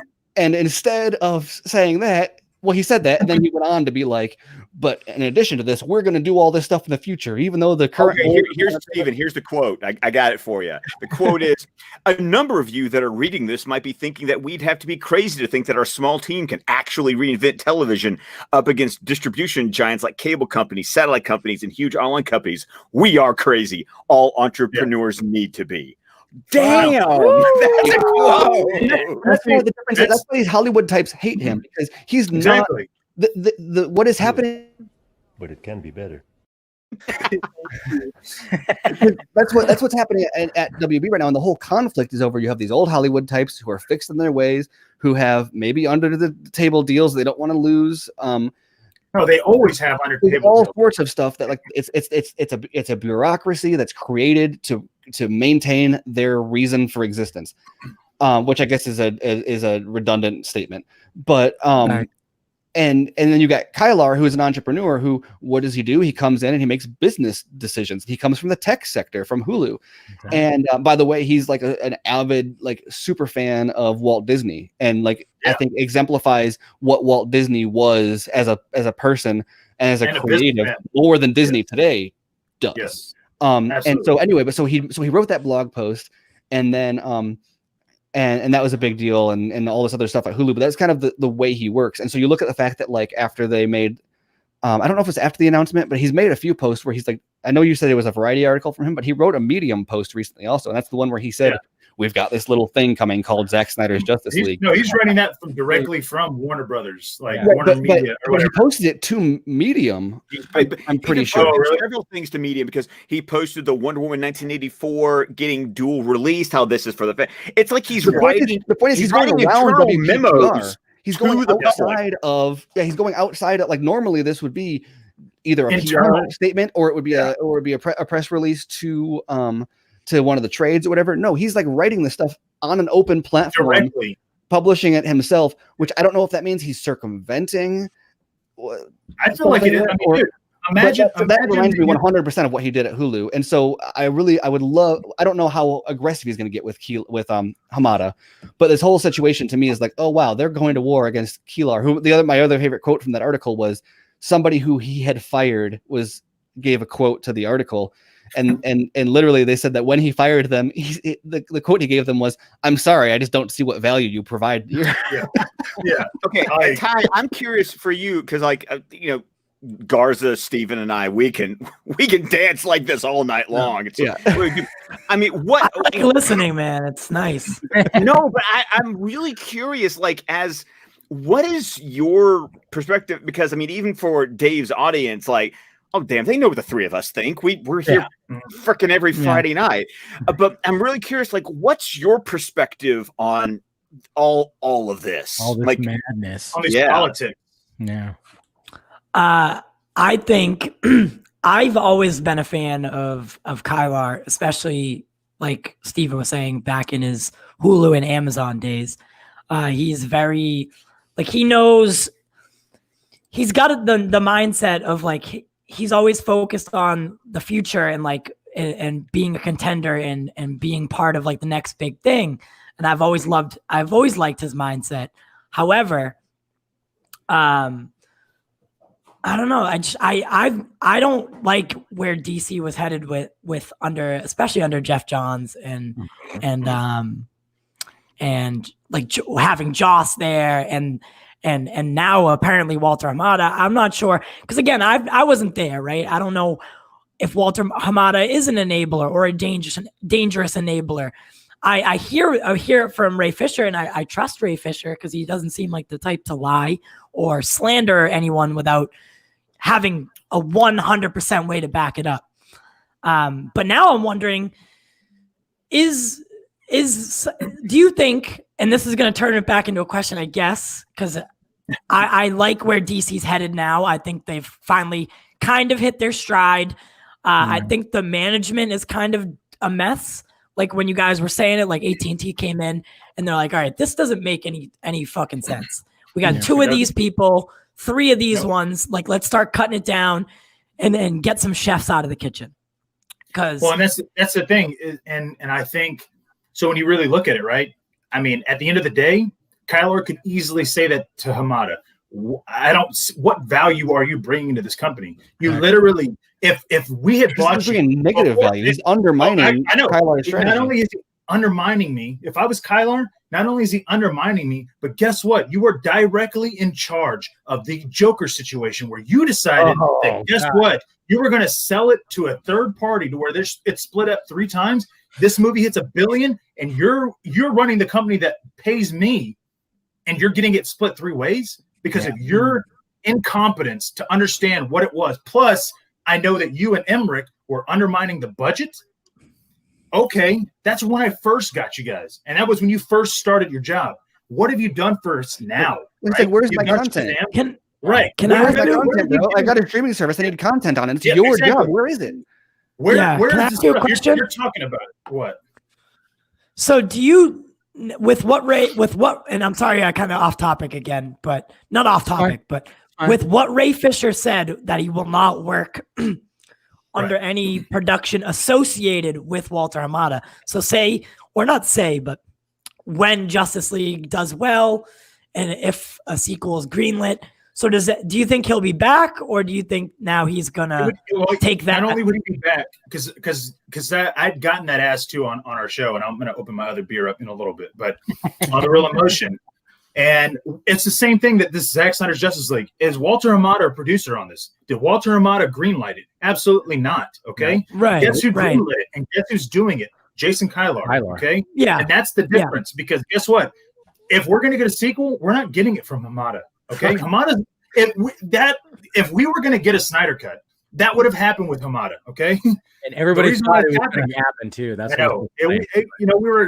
we were naive back then. We didn't have all the details. But when you look at it from this point of view, and you go, okay, well, if there's going to be a sequel and there's going to be numbers, dude. If Wonder Woman 84 is, I'm not going to call it mediocre. I'm just going to say it's good. It's a good film. Whatever. Is it amazing? No. Is it like forgettable? Absolutely. It's fine. It's great. And is it forgettable? Yeah. Like, yeah. I mean, it is. I mean, at the end of the day, it's like, yeah, like what really happened? Like, dude, You're telling me Watchmen is forgettable? I'm just giving you an example, right? You're like, no. Oh yeah, Like, yeah. that gives you an impact. And so when you watch this and you think of, okay, it was causing so much, I guess, controversy online and discourse and people talking about it and getting to watch it, that was Wonder Woman 84 with a female director and a female lead. Okay, so just imagine that's the way that they're reacting to it in a politically correct way, right? Because that's how they have to. Otherwise, whatever. This is Zack Snyder we're talking about. Who's a male? Who's a Caucasian male in Hollywood? Dude, they're going to be fucking eating him up alive, and it's going to cause so much discourse that Walter Hamada is going to be like, I can't even. If he's still there at the time, he's going to be like, what the fuck can I do? Like, I can't. Am I really going to say no?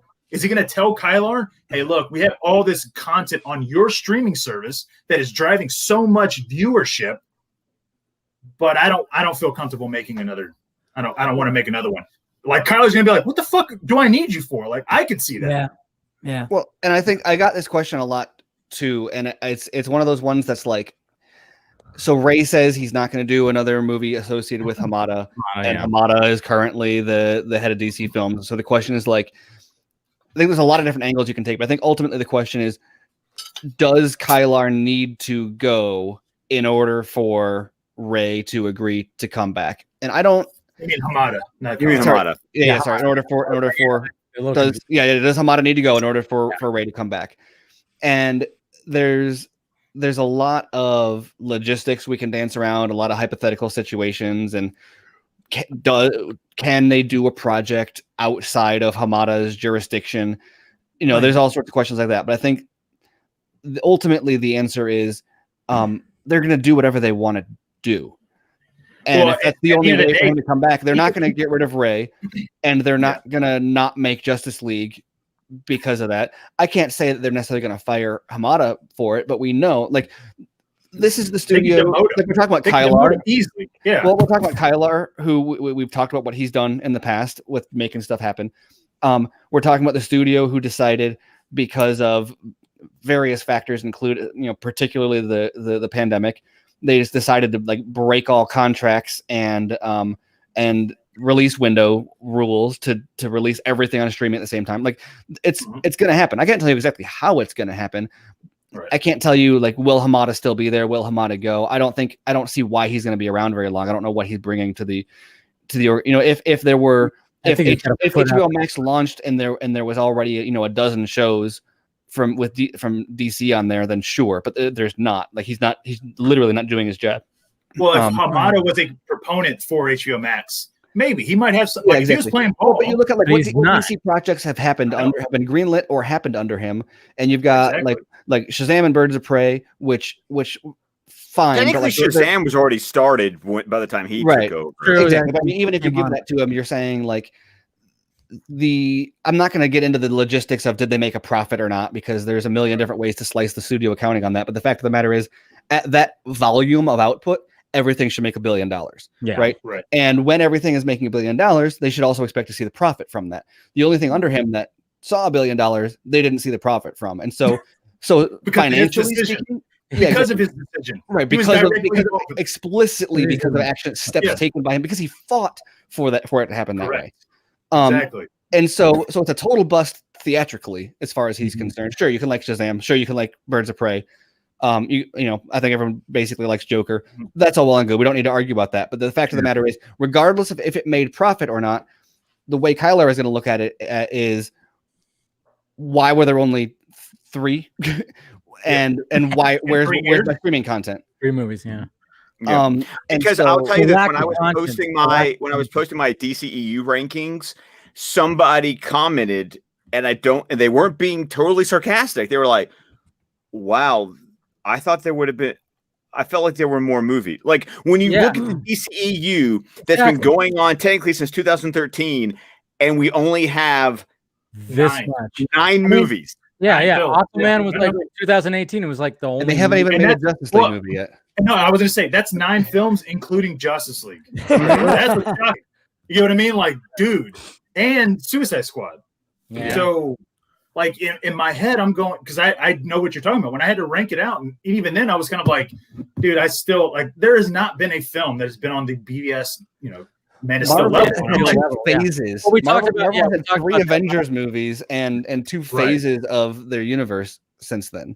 Yeah, exactly. And their big story and climax. Or how about this for contrast? The entire Disney Star Wars franchise exists in that timeline. Correct. 2015 to 2019. Yes. 3 movies Wow.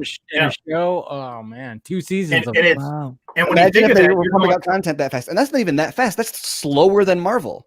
it is, and also you got Marvel with Loki and not Captain America. Falcon, you know what I'm talking about. Falcon and And Winter Soldier. What if like they have all these shows and Star Wars shows planned?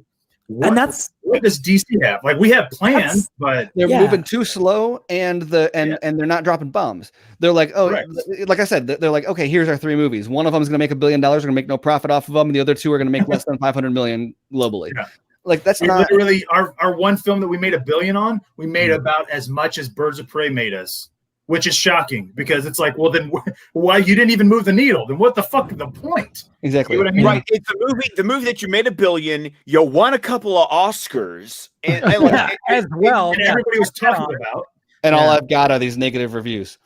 Yeah. But then again, like you said, you look over across the pond and you see, Feige's done such a good job with whether you like them or not with the films. So then what does he do? He takes his focus off of his well-oiled baby or adult child now, and he looks towards the little baby, and he's going to nurture that.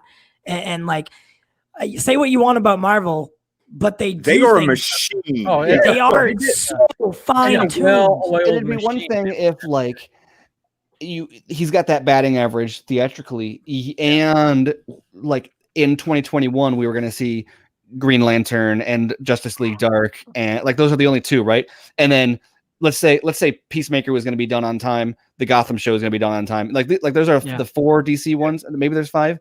None of those are coming out in 2021 though. But we would want all of those out, some of them in 2020, some of them in 2021, right? Plus a slate of more on the way. And then it's like, okay, the theatrical average isn't that great, but it doesn't matter because he's getting the content out there. Mhm. But he's not. And it's like, so what? Like literally, what is he doing? Yeah. And then, so what are they going to bring in somebody else to manage the HBO Max side of the DC IP and leave him in theatrical? No. Like what is really he? Is no point. No. Like unless they change their corporate strategy, unless Kylar leaves the company and somebody else new comes in and reverses everything. Hamada is not only is he not putting that stuff out, he's going to the trades and saying that's only for our secondary stuff. That's only for our risky stuff. That's only for our spinoff stuff. Well, dude, you're on a tight timeline there. Like somebody, like I said, he's probably got his resume. I bet he's got his resume out now, and that's why that article happened. I dare fucking tea. That's exactly what I said. I'm like, dude, that when I read that, I was like, this sounds like he's trying to peacock a little bit, like for his next job, because you don't literally go, hey boss, not only am I gonna undermine you, I'm basically telling you that I don't want to make you money, and I'm okay with it because this is my strategy. Yeah. And it's like imagine you working for your company and you're telling your boss, hey boss, listen, and I gave this analogy as well. Like I used 40-year-old virgin, right? Because fuck it, that's all whatever. It's a great movie. Go ahead. Right. Whenever you don't even need to explain. But when a customer comes in and they're wanting to buy a VCR, and Andy's like, we start talking about a DVD. Yeah, it's like, dude, this customer comes in and wants to spend their money however they fucking want. Like, allow them to spend it. Because if you tell them something else, now all of a sudden they got choices. Now they got to go think about it, or they got to talk about it. Dude, you want to be able to like sell and give the customer what they want. If they want to spend money however they want, do it. Right. And what Hamada is basically saying is, no, I'm not going to. It's not my job to tell. Yeah. Yeah. It's not my job to tell you that what you want to buy sucks. It's my job to get you what you want to buy. Yeah. But I get the whole correlation with like 40 Virgin, because he flat out just says, oh yeah, you don't want to get the DVD VCR combo. It's a dead technology, and that's pretty much a poor way to sell. If you've been in sales, you're going, that's not how you, I mean, you could by all means, you could try to upsell if you wanted to a DVD. You could say, hey, look, VCR is great. hey, look, if this is what you want, that's great. I'm not sure if you know about the DVD, but this is also the newer technology. You know, you have the option. You could do it for later, whatever. It doesn't matter, like, right? I mean, you could always upsell, but to sit there and say you don't want this, if this customer just comes in and is actively willing to spend money on it, you're a fucking idiot, dude. You're going. Well, that's what the spinoff should be. Hey, you saw that awesome trailer for that Matt Reeves, the Batman movie? Oh, we're going to make a TV show set in the same universe. You better believe I was there going, shut up, take my money. You know, but also even then, you give me more. You give me more than what I thought I was getting. But no, that's how you take my money. You don't understand. That's the riskier project, right? That's the spinoff. That's the lesser. I don't know why you're interested in that. That's not as big as the movie. Doesn't matter. It doesn't matter. Hey, but again, and Steven, I said this. Imagine Hamada going, yeah, but also Batman. You know what? That's kind of like a one and done deal. Like we're not planning any kind of sequel with it. Everybody would be like, "What the fuck are you talking about? Why wouldn't you have a sequel? We haven't even seen the fucking." To me, film. that's like the cops pulling you over and you being like, "Don't worry, there's nothing in the trunk. There's nothing in there. No need to even look. Why even bother? Nothing. It's like why are you talking about that? Yeah, like why are you fucking bringing that up? And that's what I'm saying. Like Hamada, it seemed like he was puffing his chest and peacocking to go to literally get out because he's probably looking for other jobs. He's got one foot out because at the end of the day, his job is pointless right now. What the like, dude? If Zack Snyder, who is not a producer or not a DC head, right, is generating more buzz off of his Justice League film than Hamada has done for 3 fucking films. I mean, Kyler's going, what the fuck what am I paying you for? Right. We're not talking quality. We're not talking box office. We're literally talking, is it streaming? So literally what matters is, are people talking about it? Like, that's how they measure ratings for streaming services.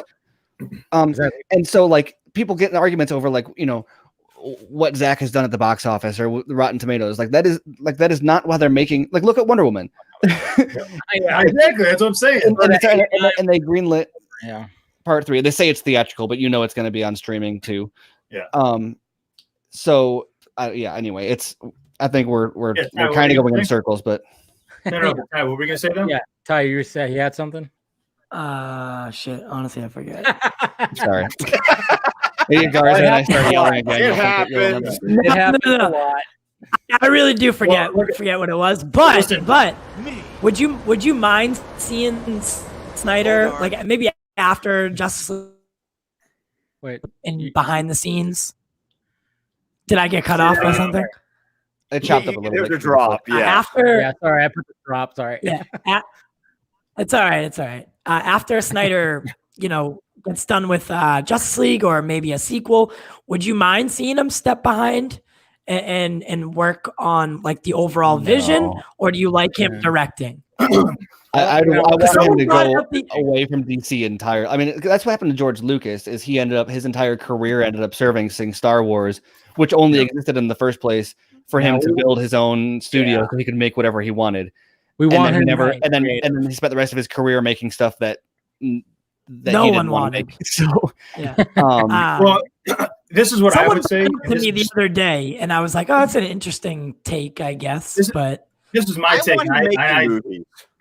Right, and I want to make movies as well. And I even said this. I'm like, I'm not saying that he needs to be head of DC Films, but that dude knows what makes a good and interesting story for DC comic films. I'm sorry. And not only that, but he understands like the zeitgeist. He knows, like I said, when he went and he made the pitch to them, he made the pitch that he made, according to the Hollywood Reporter, is exactly what the type of thing that HBO Max wants right now. Correct. Which is an explosion of high value IP, interesting ideas. And then you look at, like, I don't know if the Joker Mad Max, I call it that. He didn't call it that, but I think Nightmare Joker is. I mean, he's basically a war boy. If like you look at that in concept, and that's exactly the kind of that's Joker. That's one of the biggest comic book characters. Period. In a relatively low budget, turn out quickly show that would do massive numbers for streaming.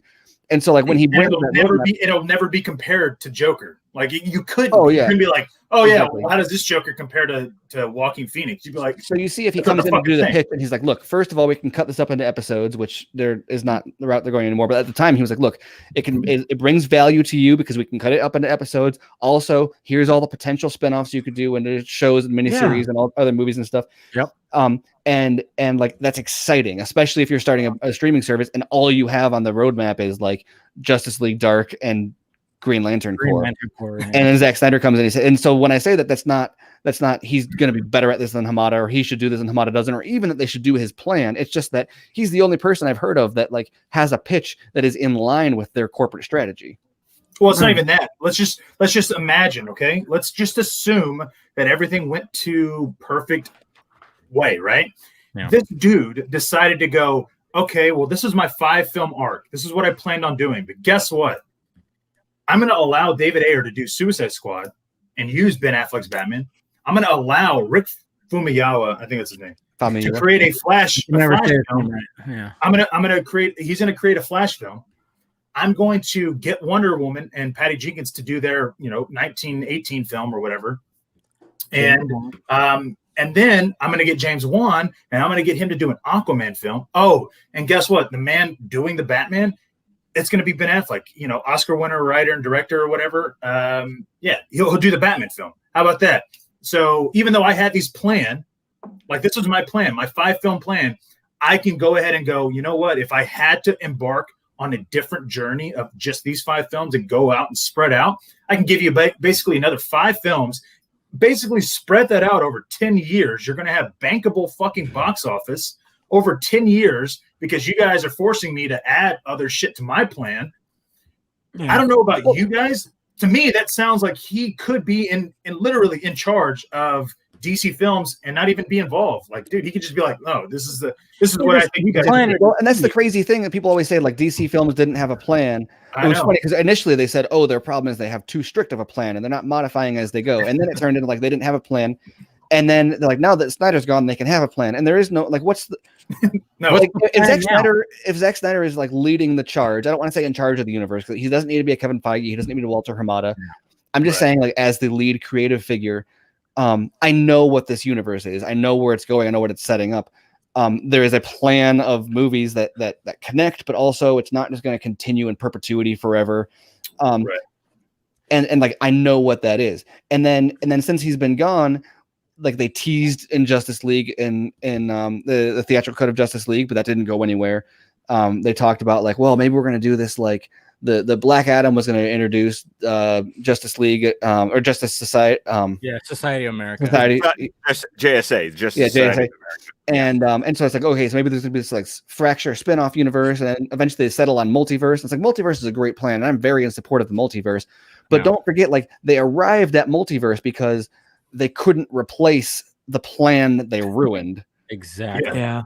Which is even funnier. And that's Hamada's job. It took Hamada like 5 years or whatever, not 5 years. And we also get the sense that it wasn't even Hamada. It was Jim Lee coming in going, you do realize how this works. I mean, because once again, we go back to because everyone who gave credit to Jim Lee saying, "Hey, can we put Ezra in Crisis on Infinite Earths?" You're done What value is shooting this. Hamada even providing here? The only context I ever hear him in is slowing down production, giving away profits, undermining this. Like Jim Lee did the multiverse. Like what has Hamada done that has been as a leader, as a leader in the industry, as a leader in the head company? of the DC films? Yeah, as head of being in his position, what has he done for his position?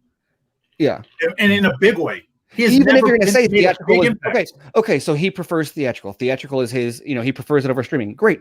What are they doing theatrically? Like what's coming? What did he do? What did he create in theatrical? Or let's even give him the benefit of the doubt. Like let's say like, oh, he was just warming up. Like what's on the roadmap that's like this is gonna like he didn't have like everyone special where he talked about like a slate or anything that was like, oh, this is what's gonna be happening, guys. DC films, we got this coming out. No, he never had any of that. And it was just like you guys said. Well, the thing is that once again, that Hamada came in charge, and he's a name that you almost forget that you forget he's there because it's like you he was part of it. Yeah, he was fine. I don't need I don't need a Kevin Feige figure, but like there should be evidence of what have you done for the product? Yeah. What have you done for the IP? And all I'm hearing is stuff that was already in the work. Think about the things that have created the most buzz. Most of the stuff that created the most buzz or made the most money are the projects that were already, the ball was already rolling before he took over. Yeah. Aquaman was already going. Aquaman was already going before he took over. Shazam was already going before he took over. Well, Greg Silverman started Joker, right? And then that was basically shelved, and then they convinced him to take it back out. But like that wasn't initially greenlit under him either. No, it wasn't, because that Todd Phillips interview where Todd Phillips goes, he was actively basically Todd Phillips is saying he was actively trying to kill the project, but he was so new at his job that he didn't understand it. He didn't know. He didn't know how to play that game. Right, he couldn't stop. He's like, "Hey, we got Shazam. We're doing this. Why do we need to do this weird movie that doesn't connect?" What's crazy about it? It's almost directly saying he didn't understand the multiverse concept. That while the rest of us are going, "Okay, cool, we'll do a one-off Joker movie with Joaquin Phoenix." I mean, even I was originally opposed to it because I didn't understand, why do we need this. Then I saw footage of it. I was like, "All right, and it's crazy too because like he comes from New Line. Yeah. And so like the whole idea, like I think I was even in favor of him when he came in because the selling point for him is that they're going to low budget. It's low budget, but like high production value for the budget, and it's quantity. I don't want to say quantity over quality, but I mean the whole point is like they get shit done, and then they produce like slower than they were when they were exclusively doing like top budget blockbusters, but they are mid-budget. Like, well, I also remember hearing like because you had James Wan, you had David F. Sandberg, horror directors, and they were like, "Oh, Hamada worked with these guys. Yeah, he knows how to like deal with like maybe he'll bring in like more like these kind of directors that are like these like low budget movies, and they can make these big budget movies." But where are the other Sandbergs and Wans? No, Well, maybe I feel like I guess maybe Muschietti is an option because he did the It movies, and those blew up, and they were New Line production. So, but of course, they can't get that movie off the ground. Like five directors, I feel like in a position like Walter's, right? You do have to know how to market. Like you have to know how to market your films, and Scott said it a million times now. You got to know how to sell your product. And someone else said it before, is like you almost kind of forget that Walter's involved. It's like I shouldn't forget that you're involved. I should be hearing from you as much as I hear about Kevin Feige. You know, you should be wearing your baseball cap out on stage and telling me what's going on for the next 30 years. Like, who are we talking about? We talk about Jim Lee and we talk about Jason Kylar. Like, as far as being DC fans, we look at those two as far as corporate executives. Never talk about Hamada. We never talk about Hamada. We almost forget. Like Hamada showed up. Let's go back to DC Fandom. Hamada showed up on that one multiverse panel. Yeah. Who the hell did we see all day? We saw Jim Lee. Jim Lee. Like crazy. Well, my man. And in the similar vein, you talk about like brand identity, and I don't know. There's no other way to talk about it. But every time I bring this up, I have to caveat like I'm not saying Snyder should take Hamada's job, but the point is, like under Snyder, DC had a brand identity, and now it was controversial. A lot of people like were turned off by it and didn't want it. But it still made literally like you could say a DC movie and like you knew what the universe was and what it was doing. Not that everything needed to be like Snyder. That's not the point. But the point is like you knew like what a DC movie was, or like what like there was a presence, or there was a brand. And it feels like after him, particularly under Hamada, it's like the agenda has been to avoid that. It's like, oh, that was so negative being associated with a singular vision. Let's do everything we can to not have that. And it started to come back a little bit with the multiverse concept of like, cool, they're just going to do all this cool stuff. And like, that's really exciting. Or if there was like if the slate had blown up and there was a million TV projects coming and there was More movies coming than there are.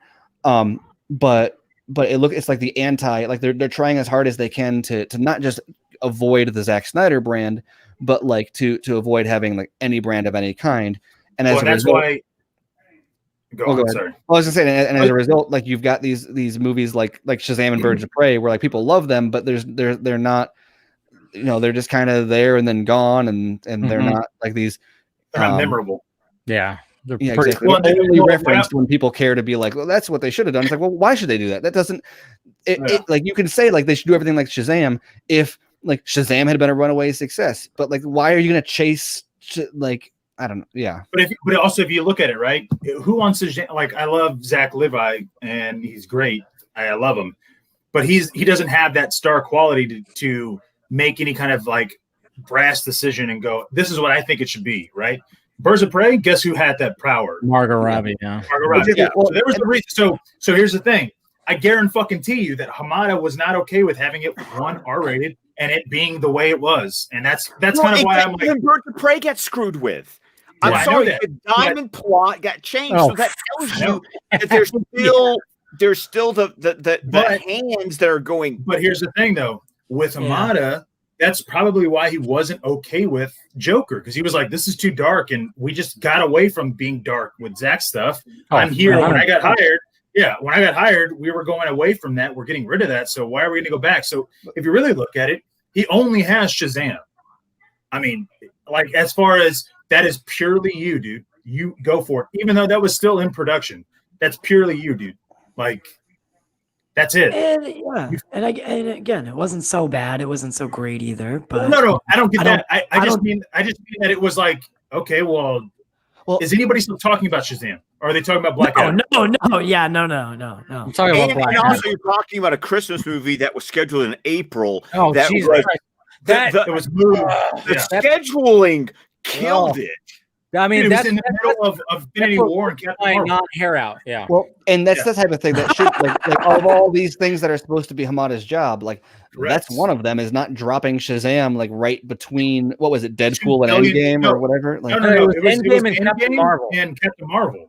Which both made $1 billion. They're literally 2 weeks. Yeah, 2 weeks away. I never understood that marketing strategy, especially when you have a Christmas movie. It's like, can you put it maybe around Christmas? Maybe they're gonna, people will go see it a lot more if you market it as a Christmas movie because it was during Christmas. Right.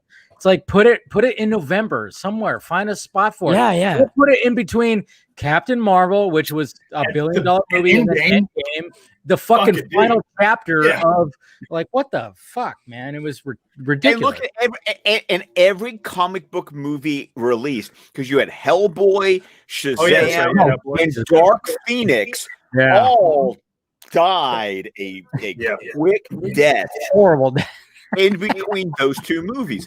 And listen, I didn't like Captain Marvel, and I have my issues with Endgame, but you cannot deny that created a vacuum in between that's like, no, you don't do that.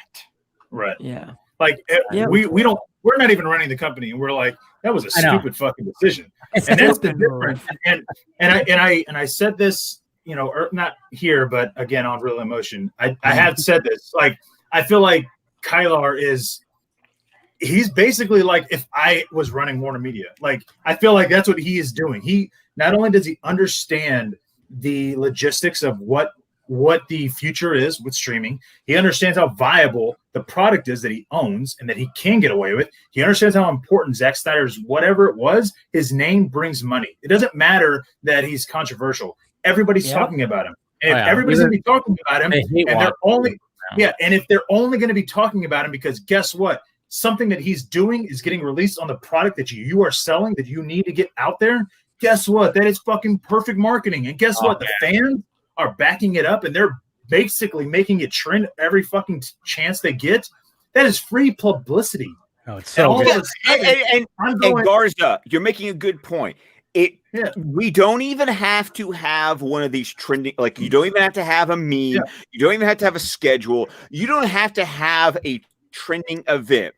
People just get it in their heads and bingo, it's you've got at least 5,000 tweets and it's trending in some way. I'm sorry, Restore the Snyderverse spent almost all of New Year's Eve as the #2 trend underneath Happy New Year. I was gonna say I know, really exactly. saw that more. Like imagine that. Like imagine how shitty these images too, man. Exactly. But he did Beautiful. that whenever, it was just like, all right, whatever. But like, dude, imagine that shit, dude. Like seriously, on New Year's Eve, when we've dealt with a shitty year of 2020, like everybody is talking about it. Like fuck 2020, I'm ready for 2021. Yeah. Like how is Restore the Snyderverse still like trending with that? You know what I mean? Yeah. And then another thing too that's brilliant about Snyder, the fact that yesterday, what 2 images does he release? Wonder Woman. Yes. Mm-hmm. Yeah. I mean, the guy's a fucking genius. It's like, okay, hey, you know what? Wonder Woman 84, I'm supporting it. I'm backing it. I'm telling, I'm asking Patty Jenkins questions. I'm like totally 100%. I mean, even on the Deck the Halls, he was like, hey, let's talk about Wonder Woman 84. We did. And it's like, let's talk about it, whatever. And then when it comes to his movie, he's like, all right, I'm going to promote it by showing Diana. Yeah. He really is. You said it well. He's a fucking genius. I mean, this image right here, yeah. As far as marketing and stuff goes, the guy, he just knows what he's doing. Yeah. Exactly. So look at it this way, right? And look at what Walter Hamada did. Walter Hamada basically did this spin where it was a negative thing, a negative article. And guess what? Yes, he said that we're going to do 4 movies and 2 things on streaming. But guess what everybody was talking about? Zack Snyder's Justice League. Yep. And in that article, it was a negative way. So if he can't even get a positive press release to talk about things that Walter Hamada is doing, and everybody just goes back to Zack Snyder's Justice League, dude, that's Chris Evans on your forehead, like right there, dude. Like Zack has the power in his hands, and they're going. Well, that's what I'm saying. Like Walter Hamada basically has his 1 foot out the door. Like if I was Walter Hamada, I'd be like, I have no idea. Like every day I'd be going into work, I'd be like, I'm probably gonna. Yeah, today's the day. Like, today's that one. Well, because today's the day, man. He's still operating in that old studio mindset. I mean, the way he's handling the situation, I think speaks to the reason that he's like so behind on the times as it is, because thinking that putting out that article was going to have any other, like if that was a theatrical release, like if he was trying to undermine, because if get rid of like fanboys, get rid of Twitter, these things are small, very insular circles. I know we're talking about trending at like 150,000 tweets or whatever, but like forget all of that. We're talking that's like 1% of box office. General obvious and all that, yeah. Your cousin who doesn't follow this stuff, or your coworker, or what, they don't know any of this. They don't follow it, but they see the headlines on the New York Times. They see they see the stuff come across. Maybe they don't follow it closely, but they'll see like, oh, they'll have it in the back of their head, like, oh, that's a spinoff, that's a nothing, whatever. And so like when it comes to like the difficult job of movies, which is getting people to get up off their butt, get in their car, go to the theater, pay for a ticket, arrange childcare while they're gone if they need to. Like that is anyone that knows marketing or sales knows that like that is multiple steps of like there's too many points of failure in that for like any marketing or salesperson to like. And so you introduce a little bit of uncertainty into that of like, I'll wait for it on streaming, I'll wait for it on rent, or like whatever. That kind of article would diminish a box office if this was a traditional theatrical release, right? Yeah. Right. That this kind of news, and I think it always has. Like you see, like the impact that the media had on stuff like BVS or even Man of Steel to a degree, versus like Joker. I think they wised up very much and they leaned into it and they were like, come check out this movie people think is dangerous. Well, Warner Brothers was even like.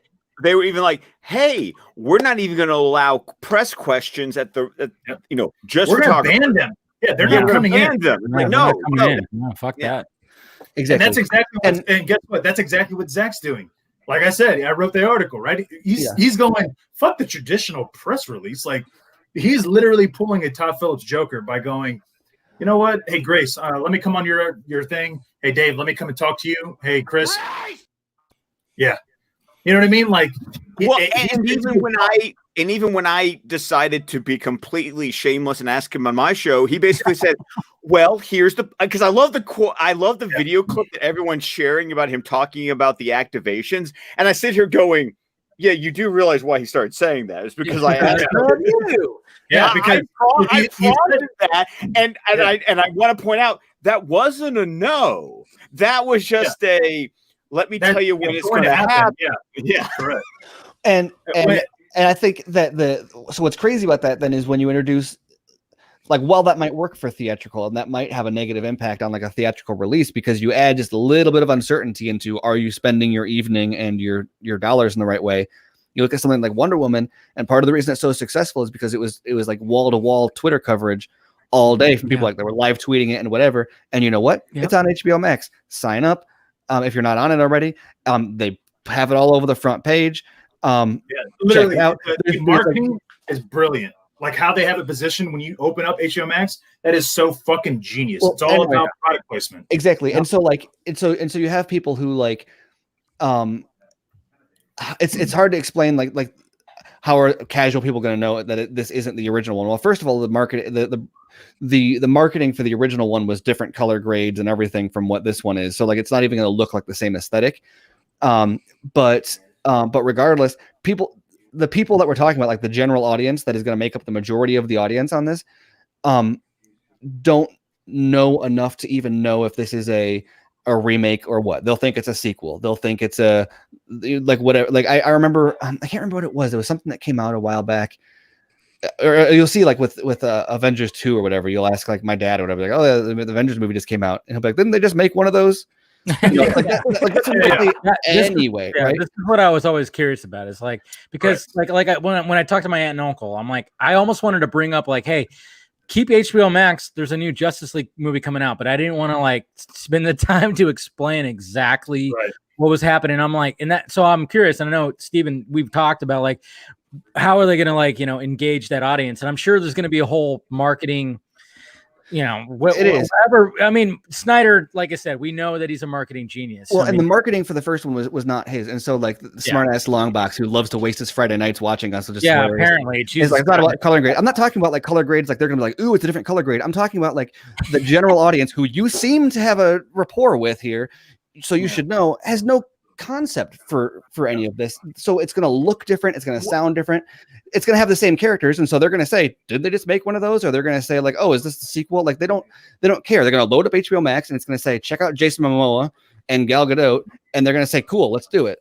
Yeah. Well, and that's how that works on streaming. When I was watching the Rose Bowl today and watching Alabama kick Notre Dame in Texas, sorry. There was a commercial because it was AT&T Stadium for the Rose Bowl, and AT&T was running commercials on ESPN, which is still a Disney-owned network.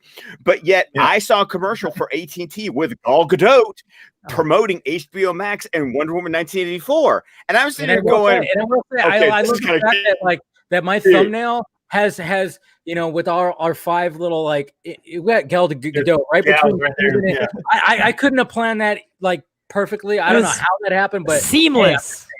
I'm just saying, I summoned the Snyder in me, and I'm like, Gal Gadot is right between Steven and fucking Scott. It's perfect. I'm like, dang, oh man, I don't know how I did that. The other great thing about the marketing too that I love is that there's the trailers with the AT&T girl having a conversation, and it's like that's marketing in the middle of the semifinal for the college football championship. That's awesome. See.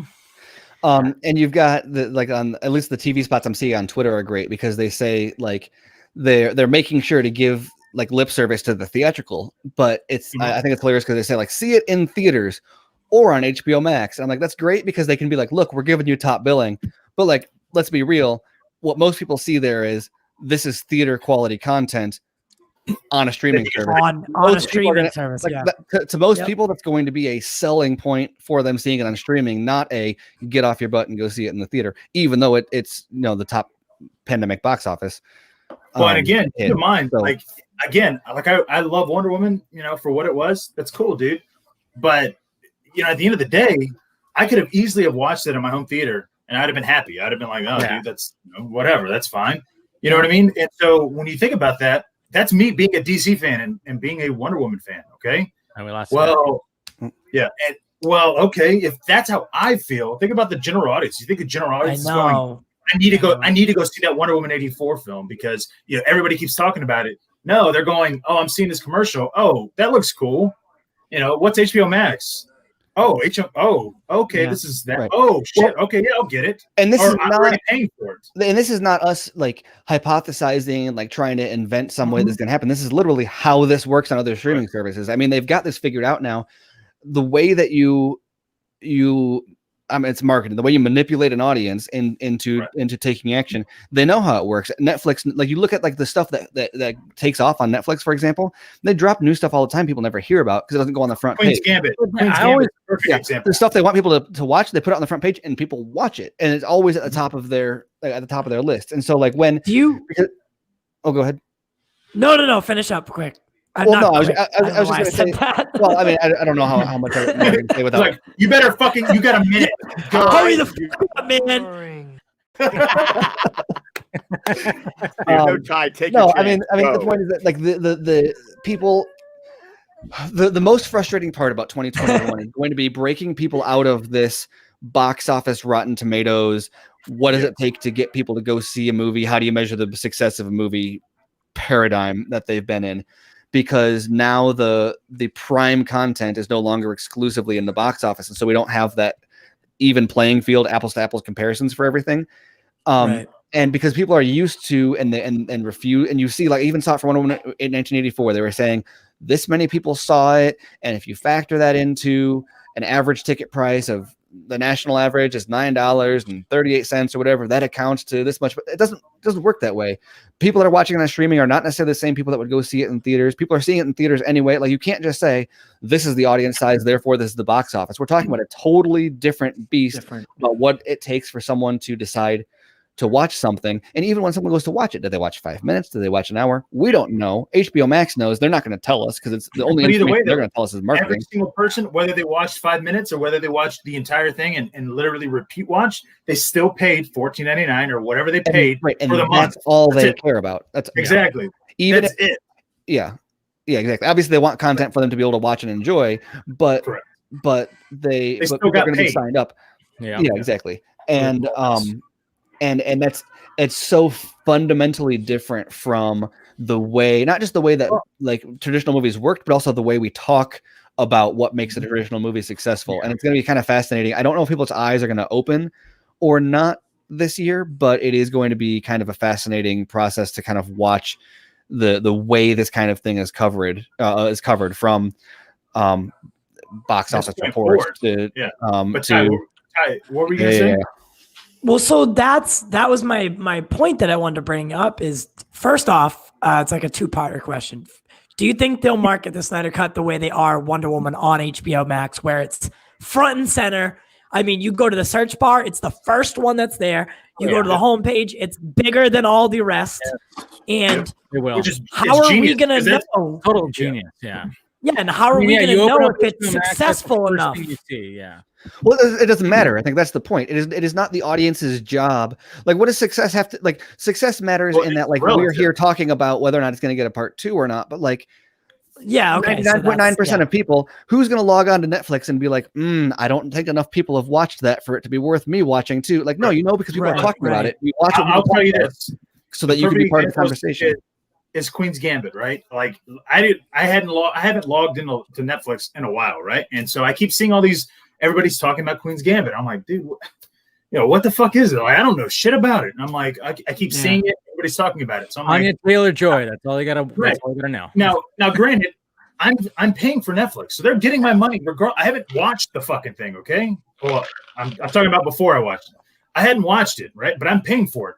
Series ends, okay, and I'm seeing it still. Everybody's talking about it, and I'm like, you know what, dude? I mean, I'm paying for it, right? Well, I might as well watch it.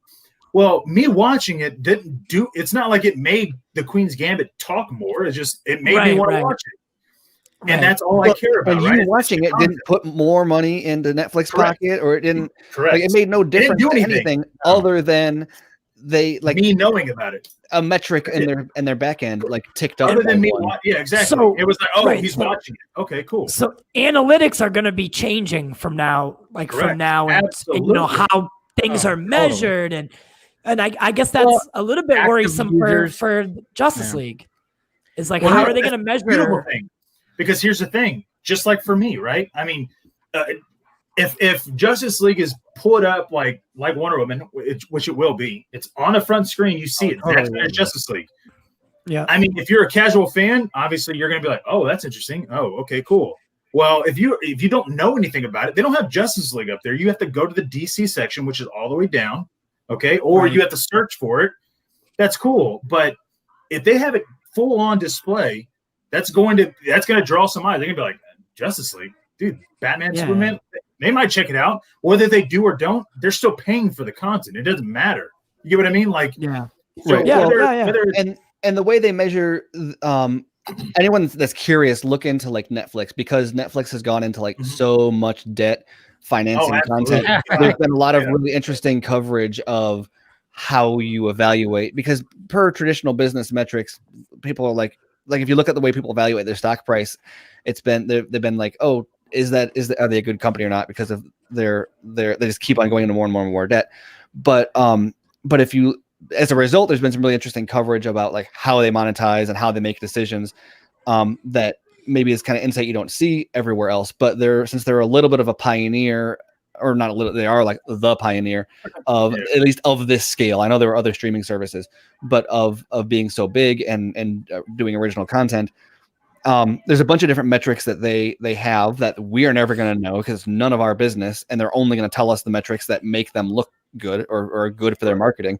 But the type of stuff that they look at, they know if somebody signed up for a particular movie, because they'll sign up and they go watch it immediately, and they can Right. generate numbers on that. They can say, 100,000 people or 5,000 people, or And this 10 kind of people, goes back whatever, to like my signed whole up thing about like and then immediately watched. people who like unsubscribe. I Right, don't and then did that. mention that. They're not Yeah, like exactly. And they'll know like for example, if I were to unsubscribe tomorrow, they'd be like, we just lost someone who's a day one subscriber, and the first, they pre-ordered, and then the first thing they watched was this, or like they'll know my profile. They'll be like, oh, that's someone who is interested in this kind of content. We lost another flight attendant season 2 watcher. Like they know this stuff because they have all the metrics on the back end. But so the things they care about is. And they also, Stephen, to your point, they also make judgments about renewing shows based on how many eyes streamed it in the first 28 days. So basically, if you didn't watch it in the first month that it's released, when people complain about shows getting axed at Netflix when they become more expensive, the idea is, okay, but did everyone watch it within the first month of it being released? Right. If you're the person catching it like 3 months later, I'm sorry, as far as Netflix is concerned, you don't exist. You don't count. Yeah. Right. Well, and then also the other thing with Netflix is with the shows getting canceled, is they might have a strong viewership, but if the entire audience is already people that are subscribed, and the entire season 1 audience watches season 2, but nobody joined signs up for season 2, and then all of those people also watch like The Office, or that's a bad example because I just took that off. But, watch other stuff that's on Netflix. They know, like, okay, if we don't make season 3 or if we don't make season 4, we're not going to lose any opportunity. There's no opportunity cost because we're not bringing any new people in. But also, nobody's going to unsubscribe because they're watching other stuff anyway. Watching other stuff, yeah. And so that's one of the reasons that like. When it comes to it puts the Snyder Cut in a really advantageous situation about whether or not there's going to be more, because HBO Max, like I was just saying with Kylar, needs new DC content, and also they're in an age, the age of the platform and the scope of their original content library justifies they don't need to turn a profit on this. Right, they're not going to even. I'm sure they'll know and they'll look and they'll care, but they're not going to look and be like, "Oh, we didn't get the number of subscribers we needed." Kick out Mahuri. I can't say his name, but you just kick him out. Oh, kick him out. Yeah, just kick him out. Yeah. Oh, is he fucking? He's out. Peace. Go on, Steven. Bye bye, motherfucker. They Get the fuck out. All right, he's gone. Even if it doesn't have a like a revenue to cost surplus, aka a profit, it's a project that's in a position where they need more content regardless, and so Right. and so just for the sake of fleshing out, and it's like that's the way Netflix works, and they just keep on making stuff for the sake of making it. Now as they get older, they get more selective and whatever, but if they don't make a follow-up to the Snyder cut, what do they go like? They need to keep on producing that original content, and they don't care if they're taking a loss on it initially, because that is the cost of, like, we're talking long tail value here. We're not talking day one value. Immediate. But the beautiful thing about it is, oh, sorry, go on, Steven. Well, no, they're investing like $11 billion into content or whatever. Yeah. Look how much they spent on Friends. They didn't spend 60. I gotta look up what it 60 million or whatever on Friends, because I don't know, it's even more than that. I'm throwing out bogus numbers. It totally was. They spent an insane amount on Friends. It's not because it's going to bring in that value. It's because that now they captured that audience, and it's not Friends that's going to make them that profit. It's the people that come and watch Friends and then stay for whatever they produce in the future. So the numbers on, and that's why like the whole box office concept is totally arbitrary, because you can't have this like, this customer brought us this much money for this movie, therefore let's make another one. And they bought $425 million for Friends. Oh my God. Holy but God. at the same time, it's pretty brilliant, because I mean, like, a lot of people subscribe to Netflix just to watch Friends. Well, no. Here's what I'll tell you. The reason why it's brilliant is because I think this was what Blow said, or maybe it was a Greenblatt when he was still with WB or Warner Media, when he said that Netflix was so genius in getting these shows like Breaking Bad, because people could binge watch Breaking Bad. And the entire time they associated Netflix with Breaking Bad. So what do? They subscribed to Netflix. Even if Breaking Bad wasn't getting renewed or wasn't doing anything, they were there because of Breaking Bad. It wasn't, oh, that was an AMC show. No, that's a Netflix show, right? That was their mentality back in 2011 and 2000, the early 2000s, when people weren't really familiar with streaming. And so basically what Friends is doing, right? Same thing. They own that IP now, right? So HBO Max is going to be known. They have Friends, like that's it. Like it's not that was on whatever. I don't even know what channel Friends was on. You know NBC, what I mean? By the way. Okay, so it was NBC. Like, do you think Peacock would have loved to have that on their free service? Oh, of course. Oh yeah.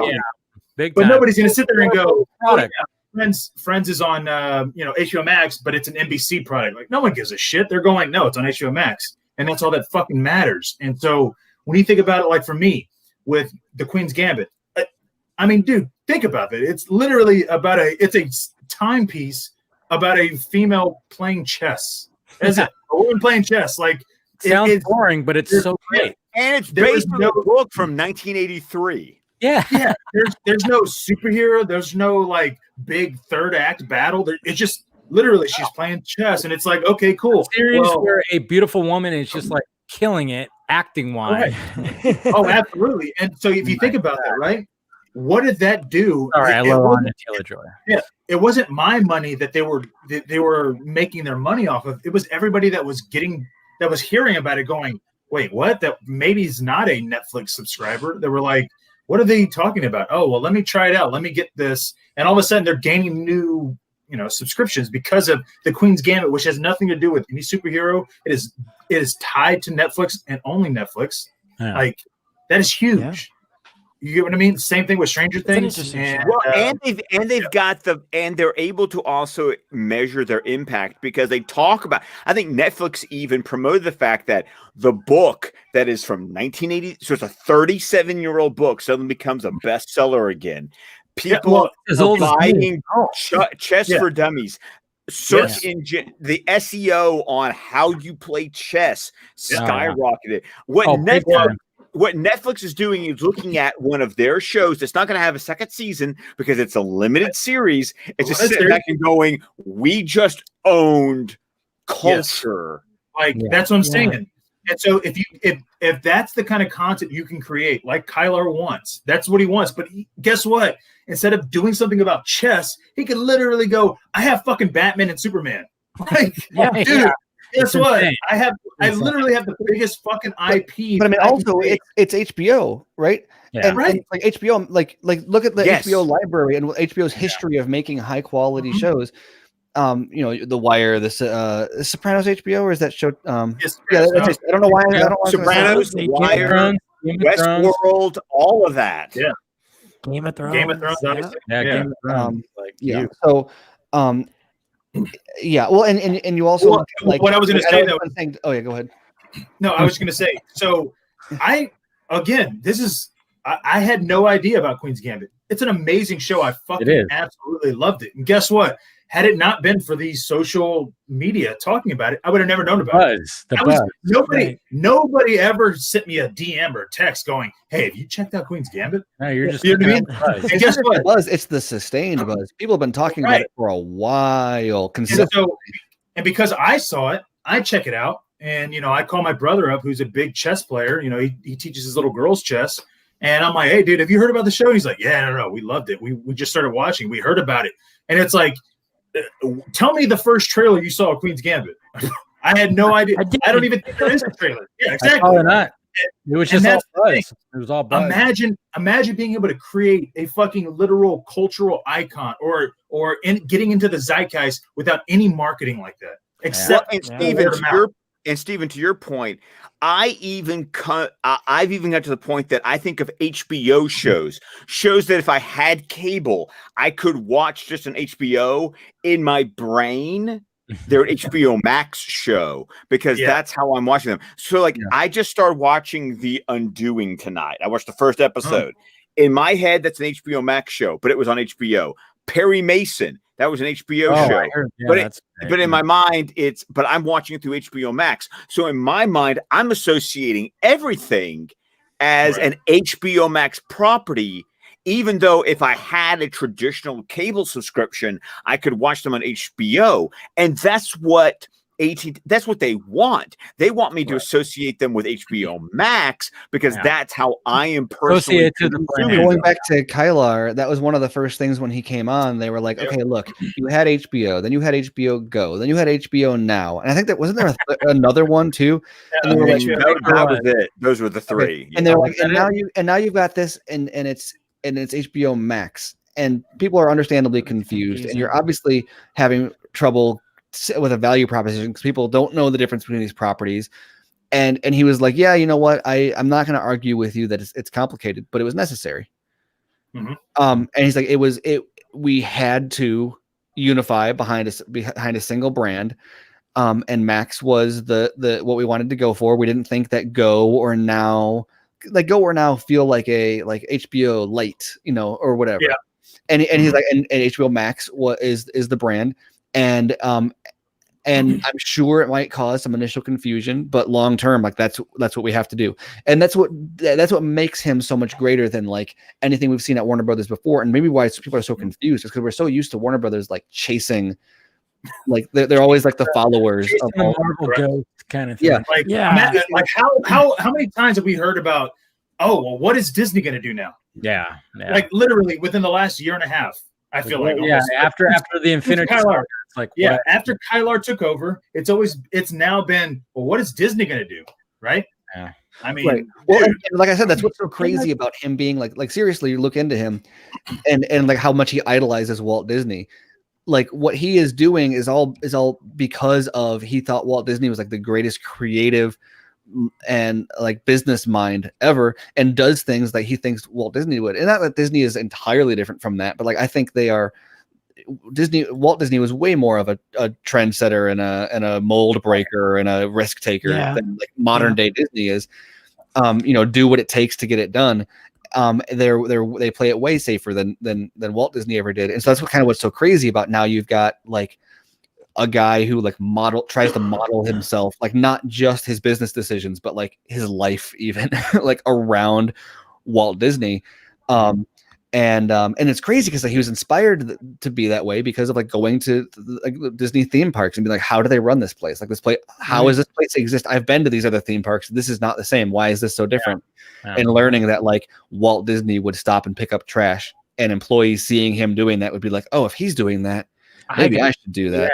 And like it permeates the whole culture. And so right now what we're seeing is like a very hard political shift of Kylar trying to get everyone on board and some people resisting, and presuming he wins out in that, the product and the service that we get from them in a couple of years, I have complete confidence it's going to be awesome. There's growing pains because you have to make some hard decisions like let's rebrand HBO again, right? You have some hard decisions like let's reinvent Warner Brothers as a studio. Let's eliminate box office windows. All of those things are like short term. Like, yes, they're going to take a huge wash on the theatrical value of all these stuff that they're putting out on streaming. No question, they're going to lose what they said, like several $1 billion worth of box office revenue, but they're also going to create a streaming service that's going to bring in $10 billion of revenue every year, whereas they were lucky to hit 10 billion once theatrically. Yeah, but also at the same time, he was also looking at it going, we're going to lose that money anyways, because guess what? We're in a pandemic. So who gives it's not getting better. But then also let's look at what Kylar and Stanky and all of them have done, which is as soon as they made the decision, everyone was like, okay, so when's Disney dropping Black Widow on Disney Plus? Yeah, no, everybody. That was the conversation. And then it was, what were some of the other conversations that I remember hearing going on? But there were other things that were like, suddenly they became that trendsetter of, okay, so when do the other studios drop their movies on their streaming services? Or do they do it for free or not? Universal, right. We were like, hey, 3 weeks after it's released in the theaters, we'll drop it on our shit. So yeah. And you know what I like, and he had brought it up before, saying, you know, it was tough when they had to rebrand HBO Max again, but it was necessity. I mean, like, for as long as I can personally remember, like when I associate in my head HBO, right? I associate the HBO brand with quality, like, you know, just overwhelmingly positive content, like Game of Thrones, like, you know, The Night of, or Westworld. So I'm glad that they didn't call it Warner Max. I'm glad that they took the HBO brand. Yeah, we were kind of wondering if they were going to rebrand it. Yeah, I was. Yeah, like when you see like Snyder like take a picture of like it says Warner Max, and it was like, are they going to rebrand this or whatever? But I think they should probably keep the HBO.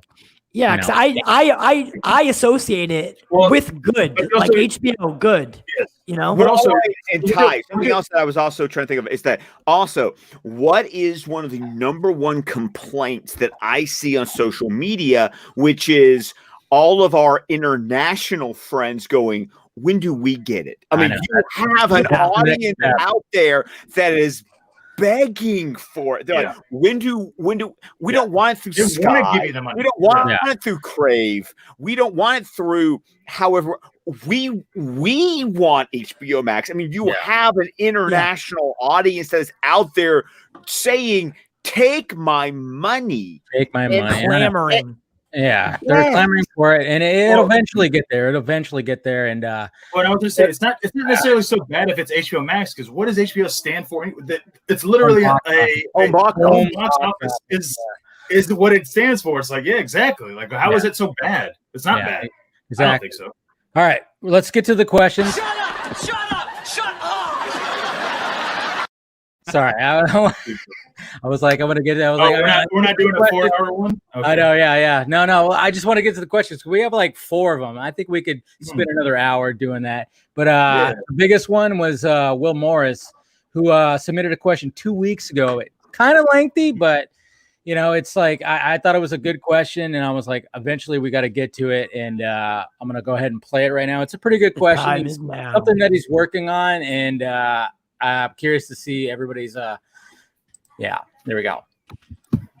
Oh, come on, push play. There you go. What's up, Dave, and the panel? The question I have for y'all is something that I've been really super passionate about and excited about for the past couple months. I am currently developing a story for a 3-part Robin film series or TV series, whatever becomes like a TV series like the HBO Max kind, like high production, cinematic, all that.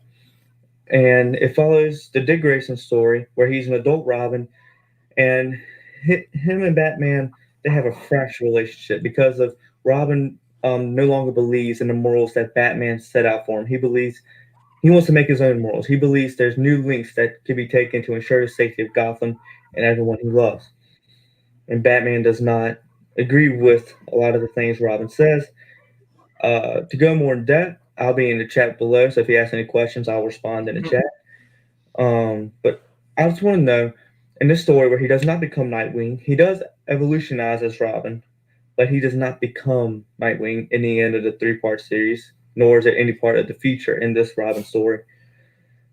What are some things you would like to see? Because it's a totally original story. What are some things you like to see in a Batman and Robin fractured relationship? Because the Batman and Robin part is only like the first movie. The first movie and maybe in part of the second movie, and then after that, it's full-on Robin's story. And just some context in this world, the Justice League does exist. Batman is not a member of it, but he works with them when they need him to. And there's references to him a bunch in the story, especially to Diana and Clark. And they might even pop up in the story a couple times as they come and go, like cameos. But what are some things you would like to see in a story talking about Robin finding what it means for himself to be a superhero by himself and not standing in Batman's shadow? But like I said, this is totally original, no Nightwing. So literally, I'm open to any ideas because I respect y'all's opinion. I love listening to y'all's opinion every week. And I just would like to incorporate some stuff that you'd want to see in a Batman and Robin film and then in a fractured Batman and Robin relationship. And one more thing, the first film is going to be like a traditional Batman and Robin film because the last one we have is Batman and Robin, and I don't even count that. So we need a new, fresh Batman and Robin film that will start the roots for the fractured relationship that is said more throughout the last 2 stories. Thank you all, and I'm excited to hear what you say. All right, there we Can we go in the order of like how we are in this the way we are? We can. The way we are. I honestly I said that thinking I was next to you, so we can go any way you want. So I mean, like, I don't know. I mean, he brings up a good point of like, I think that's what Titans was like trying to trying to show us Dick Grayson. He was trying to establish like a Dick Grayson that's like, you know what, fuck what you're doing, Batman. I'm gonna do my own thing. I'm also like part of the, I'm a cop like that. And then, and I'm going to do my own thing. And like, maybe I don't see things the way that you see things. And like he brought up too, is like, maybe he, do criminals deserve to like die and not have that code or anything like that. I mean, I think he brings up an intriguing topic, which is like, obviously when we think Batman and Robin, it's like, okay, dynamic duo. They're just going to work together. Whatever Batman, Batman's the leader. Robin's going to follow suit. But there's been times in the books too, where it's like, hey, maybe Robin's not going to follow suit. He's going to do his own thing and, trying to tackle that, after the whole, Batman and Robin Schumacher, obviously you talked about that. It's fine. Maybe we could get something, that's a little more, it's a little darker or anything like that. What say you, Ty? I am so on board for that. And I am a Titans fan, like the DC original DC Universe show that's now headed to HBO Max. And what I like that they did, Max original. yeah, I DC love Universe is just gone now, which is great. I mean, Batman and the animated series and Batman Beyond. So I love it. Sorry. I think that you really have to dive deep into Dick's dive deep the way into he's dive deep into Dick's. Sorry. I think you have to dive into the way. I think I'm the one that took a breath at the bad time last week. Yeah. His mentality and why he sees it from his perspective. Because, I mean, whereas like Jason really admires Batman, and Jason like wants to grow up to be Batman. Like it's kind of a different dynamic at first. Whereas Dick like kind of like he gets brought into it almost the same way. I don't know. It's a different dynamic between the two. Yeah. And he sees Gotham completely different than Batman. However, he's almost forced to to work with Batman and to adopt this code that maybe he doesn't believe in. So like you really need to dive deep into like the way Dick thinks about criminals in Gotham and the way he perceives punishment as a cop and also as a vigilante. So you need like a good internal conflict on like why they split up in the first place. You can't just have them be like, okay, we're gonna go our separate ways. Like there has to be a breaking point for Dick. Yeah. Which I was gonna say, yeah. Well, here's what I would think, right? I feel like if you're going to have this kind of story or this kind of narrative play out, one, he would just have to be established that yes, he took Dick under his wing, but it was almost like he was forced to, like he never had a choice, right? That is the thing about Dick Grayson. He technically didn't have a choice. He was brought into this world by Bruce, and I mean, imagine him going, no, I don't want to be that. You know, Bruce can't be having somebody know his identity and just be open and free and be normal, right? So, okay, so now all of a sudden you have that kind of that feeling of, well, I feel like I have to do this because if I didn't, I know how you are. Like, I know you're not going to be okay with that. And so I would love to see that dynamic of him kind of balancing that mentality of, well, I didn't have a choice. He's basically like Anakin. Like, he didn't have a choice, right? I mean, he basically got brought into this world. He get brought up by all these Jedi. They're telling him he's the chosen one. And he's going, well, fuck, dude, what if I didn't want to be the chosen one? Like, he didn't have a choice, right? So, you know, same thing with Dick Grayson. He's going, okay, well, I see how you're doing it. I'm a new generation. And I would love to see something happen. I don't know what. I'm just saying, like, something happen that would be like, Dick is completely against it. And he's like, I don't think we should be doing that. And Batman, obviously being Batman, does what he thinks he needs to do. And that thing is what splits them up, and where he's going, I just don't think we can, I don't think we're on the same level. And because we're not on the same level, we need to split. It's interesting. It's going to sound bad, but like, I almost wanted to be like where they split up and Dick's going, yeah, I can't be here. I'm going to go do my own thing.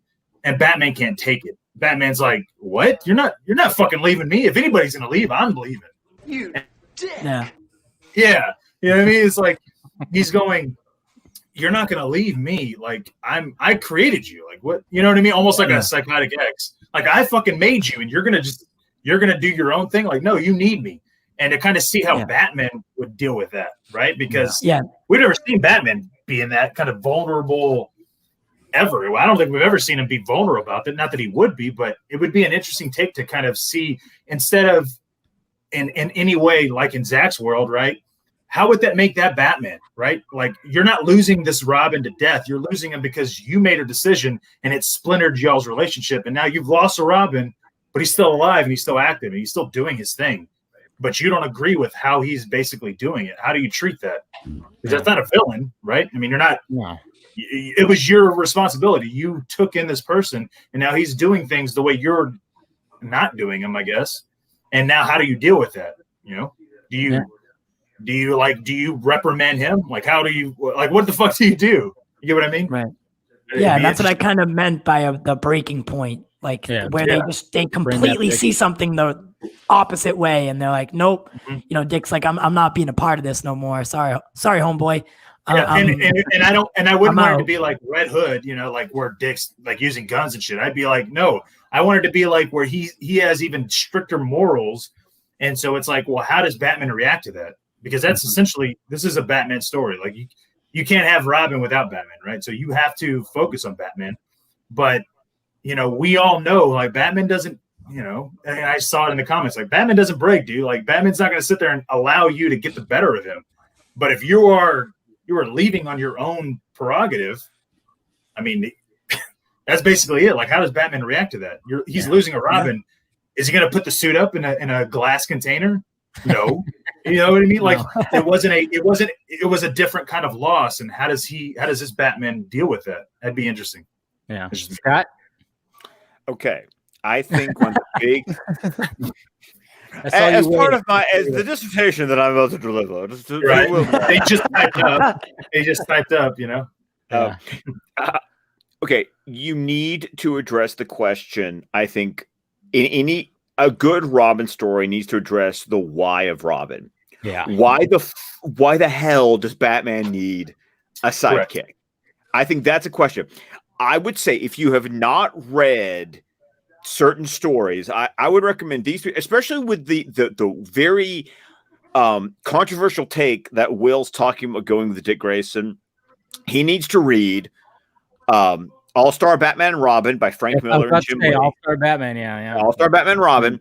That goes into something that Garza was talking about of it wasn't Dick's choice.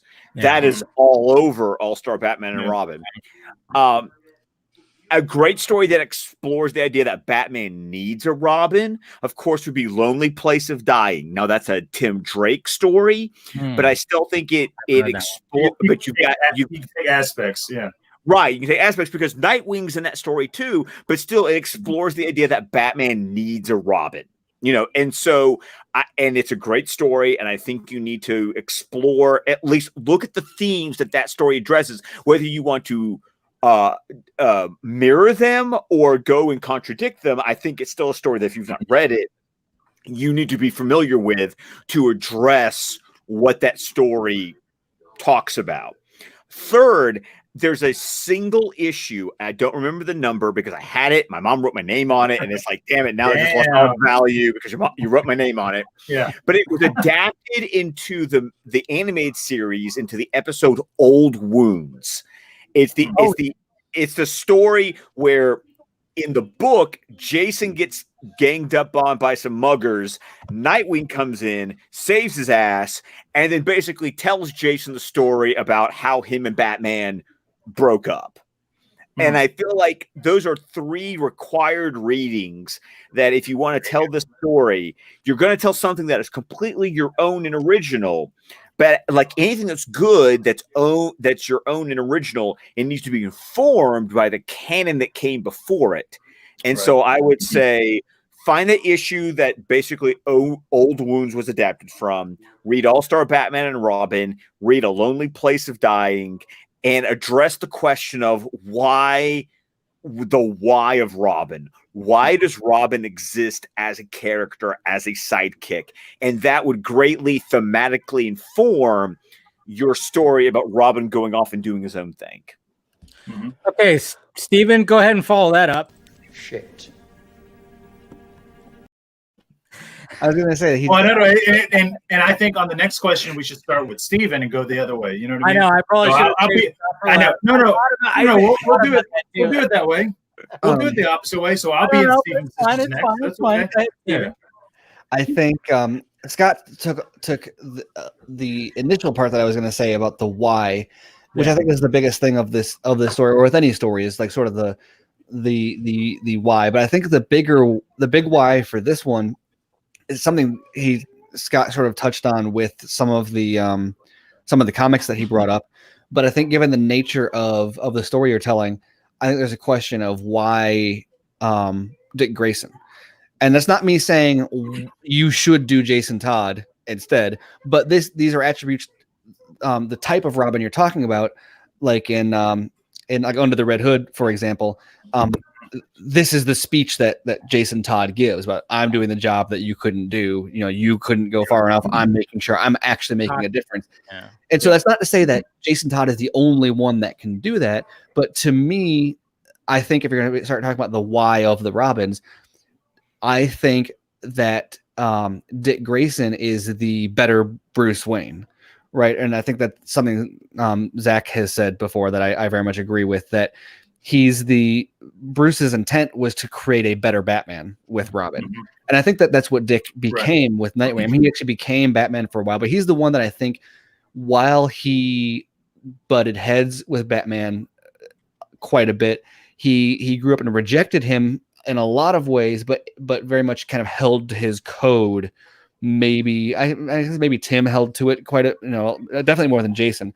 But the point is that, that Dick, I think, traditionally embraced Batman's values. And so that's not to say that you're doing it wrong so much as the crux of this story is, okay, what would it take for Dick Grayson? All it takes is one bad day, right? So what does it take for Dick Grayson of all that? We know what it takes for Jason Todd, right? We know what it takes for Jason Todd. It takes a crowbar and a Lazarus but Jason Todd was always prone to that, right?